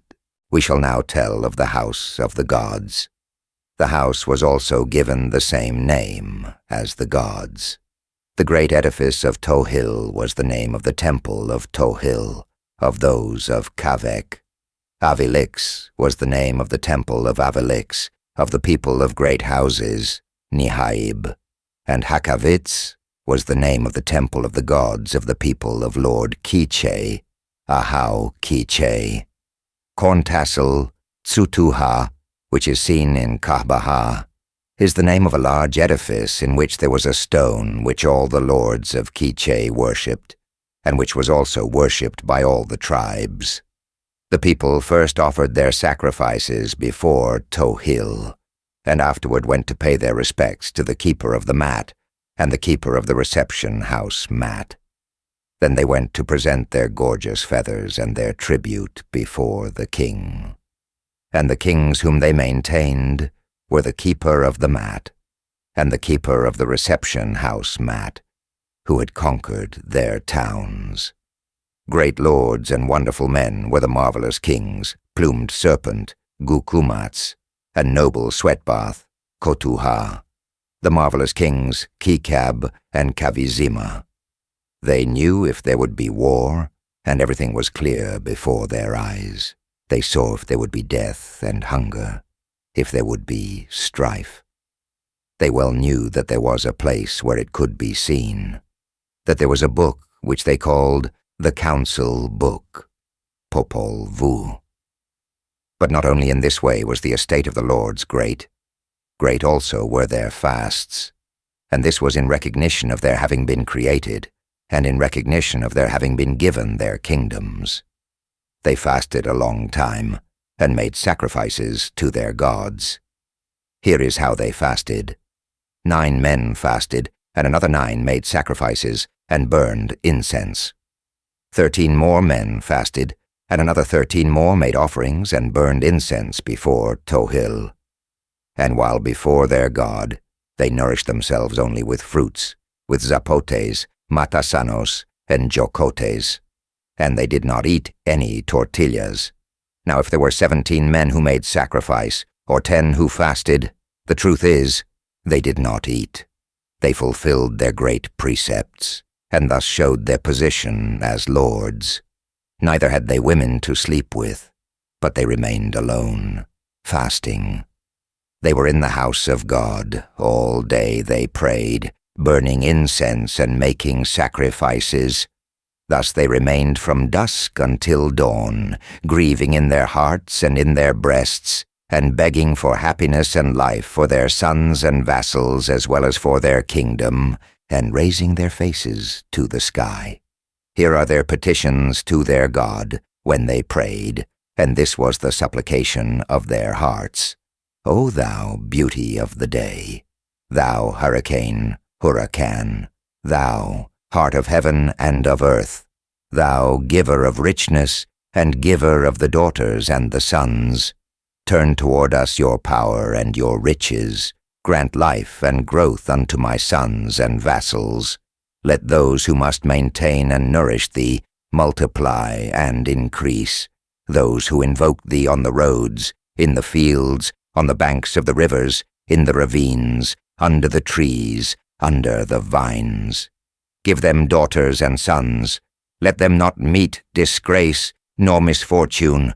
Let not the deceiver come behind or before them. Let them not fall. Let them not be wounded. Let them not fornicate, nor be condemned by justice. Let them not fall on the descent or on the ascent of the road.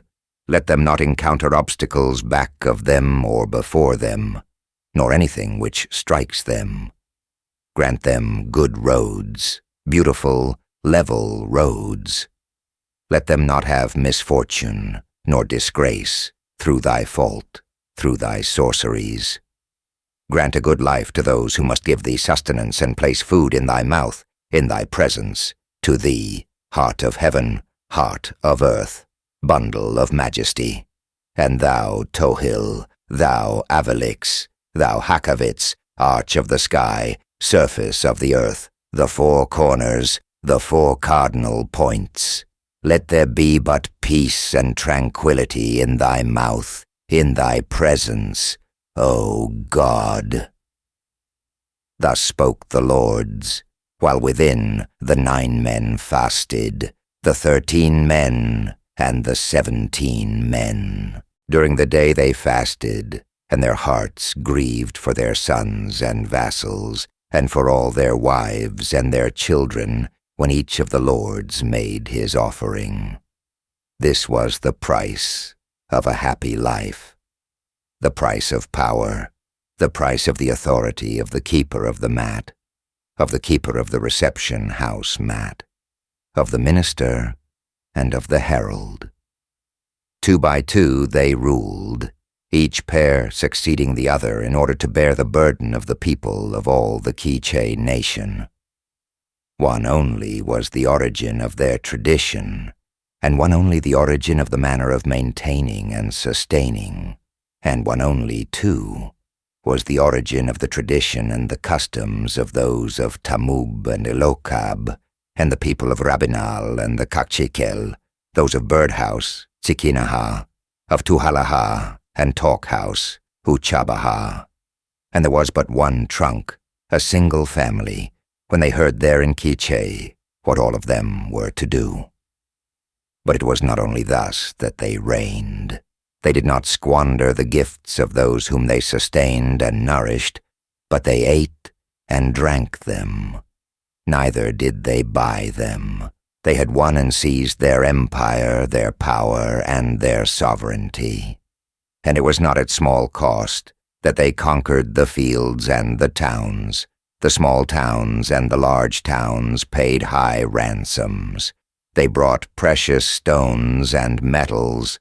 They brought honey of the bees, bracelets of emeralds and other stones, and brought garlands made of blue feathers, the tribute of all the towns. They came into the presence of the marvelous kings, plumed serpent, Gukumats, and noble sweatbath, Kotuha, and before Kikab and Kavizema, the keeper of the mat, the keeper of the reception house mat, the minister and the herald. It was not little what they did, neither were few, the tribes which they conquered. Many branches of the tribes came to pay tribute to the Kiche. Full of sorrow they came to give it over. Nevertheless, the Kiche power did not grow quickly. Plumed serpent, Gukumats it was, who began the aggrandizement of the kingdom. Thus was the beginning of his aggrandizement and that of the Kiche nation. And now we shall name the generations of the lords, and give their names. Again, we shall name all of the lords. Here then are the generations and the order of all the rulers which began with our first grandfathers and our first fathers. Jaguar Kiche, Balam Kitsai. Jaguar Knight, Balam Akab. Not right now, Mahuchuta. And dark Jaguar, Iki Balam, when the sun appeared, and the moon and the stars were seen. Now then we shall give the beginning of the generations, the order of kingdoms from the beginning of their lineage, how the lords entered into power, from their accessions to their deaths. We shall give each generation of lords and ancestors, as well as the lord of the town, all and each of the lords. Here then, the person of each one of the lords of the Kiche shall be shown. Jaguar Kitze, the root of those of Kavek. Noble raiment, Kokavib, second generation of the line of Jaguar Kitze. Jaguar, noble roof tree, Balam Konache, with whom the title of Keeper of the Mat began, third generation, noble sweatbath, Kotuha, and Istayub, fourth generation, plumed serpent, Gukumats, and noble sweatbath, Kotuha, first of the marvelous kings, who were of the fifth generation, Tepepul and Istayul, of the sixth order, Kikab and Kavizima, of the seventh order of succession to the kingdom, Tepepul and Xtayub, eighth generation, black butterfly, Tekum, and Tepepul, ninth generation, eight-cord, Vaksaki Kam, and Kikab, 10th generation of kings, seventh thought of Vukubno, and Kautepesh, 11th order of kings, three deer, Oxibque, and nine dog, Belehebtsi, the 12th generation of kings. These were those who reigned when Donadiu came, and who were hanged by the Spaniards. Black butterfly, Tekum, and Tepepul, who paid tribute to the Spaniards, they left sons, and the former were the 13th generation of kings. Don Juan de Rojas and Don Juan Cortes, the 14th generation of kings, were the sons of Black Butterfly, Tekum, and Tepepul. These are, then, the generations and the order of the kingdom of the Lord's keeper of the mat, and keeper of the reception house mat of the Kiche of Kavek. And now we shall name again the families. These are the great houses of each of the lords who followed the keeper of the mat and the keeper of the reception house mat. These are the names of the 9 families of those of Kavek, of the 9 great houses, and these are the titles of the lords of each one of the great houses. Lord Keeper of the Mat, Ahau Apop, 1 great house. Granary, Kuha, was the name of this great house. Lord Keeper of the Reception House Mat, Ahau Apop Kamha, whose great house was called Bird House, Zikinaha. Master of Ceremonies for the Kaveks, Nim Choko Kavek, 1 great house. Lord Keeper of Tohill, Ahawa Tohill, 1 great house. Lord Keeper of the Plumed Serpent, Ahawa Gukumats, 1 great house. Counselor of the Stores, Popol Vuh Chitui, 1 great house. Kenai Emissary, Lolmet Kenai, 1 great house. Counselor in the Ball Court ex Kukseba, Popol Vuh Pahomtsalats ex Kukseba, 1 great house. Sovereign Mexican, Tepeoyaki, 1 great house. These, then, are the 9 families of Kavek, and very numerous were the sons and vassals of the tribes which followed these 9 great houses. Here are the 9 great houses of those of great houses, but first we shall give the lineage of the rulers of the kingdom. From one root, only these names originated when the sun began to shine, with the beginning of light. Jaguar Knight, Bala Macab, first grandfather and father, noble Akul, Coacul, and noble Akutek, Coacutek, 2nd generation, noble Chahu, Kochahu, and noble inscriptions house, Kotsibaha, 3rd generation, 9 deer, Belehebque, 4th generation, noble sweatbath, Kotuha, 5th generation of kings, monkey house, Batsa, 6th generation, Istayul, 7th generation of kings, noble sweatbath, Kotuha, 8th order of the kingdom, 9 deer, Belehebque, 9th order, woven, Quema, so-called 10th generation, Lord Noble Sweatbath, Ahau Kotuha, 11th generation, Don Cristoval, so-called, who ruled in the time of the Spaniards, Don Pedro de Robles, the present Lord Minister, Ahau Galel. These, then, are all the kings who descended from the Lord Minister, Ahau Galel. Now we shall name the lords of each of the great houses. Lord Minister, Ahau Galel, first Lord of the great houses, head of 1 great house. Lord Herald, Ahau Atzik Vinak, 1 great house. Lord Minister of the Reception House, Ahau Galel Kamha, 1 great house. Chief of the Reception House, Nima Kamha, 1 great house. Mother of the Reception House, Uchuch Kamha, 1 great house. Master of Ceremonies for the great houses, Nim Choko Nihaib, 1 great house. Lord Avalix, Ahau Avalix, 1 great house. Yakolatam, one great house, Nimalolmetwaikoltax, one great house. These, then, are the great houses of the great houses. These were the names of the 9 families of those of great houses, Nihaib, as they were called. Numerous were the families of each one of the lords, whose names we have given first. Here, now, is the lineage of those of Lord Kiche, Ehau Kiche, who were their grandfather and father. Not right now, Mahukuta, the first man. Noble Lord, Koahau, name of the 2nd generation of kings. Red Banner, Cabracan. Noble Short One, Kokozom. Noble Doctor, Komahkun. 7 Kane, Vukuba. Noble Mortal, Kokamel. Noble Collar, Koyabako. Person of Bam, Vinakbam. These were the kings of those of the Lord Kiche. This is the order of their generations. Here now are the tides of the lords who made up the great houses. There were only 4 great houses. Herald for the lords, Atsik Vinakahau. Title of the first lord, 1 great house. Emissary for the lords, Lolmetahau. 2nd lord, a great house. Master of ceremonies for the lords, Nimchokoh Ahau. 3rd lord, a great house. Hakavitz, 4th lord, a great house. Therefore 4 were the great houses of the Lord Kiche.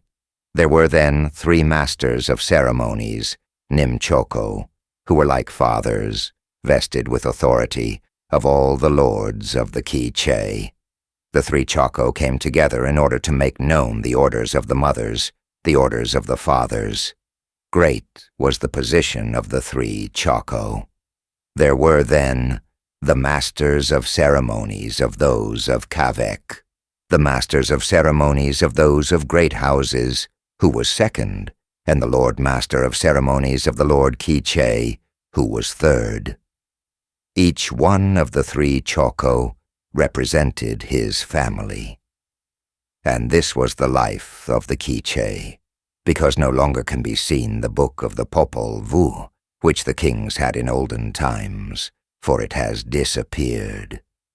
In this manner, then, all the people of the Kiche, which is called Santa Cruz, came to an end.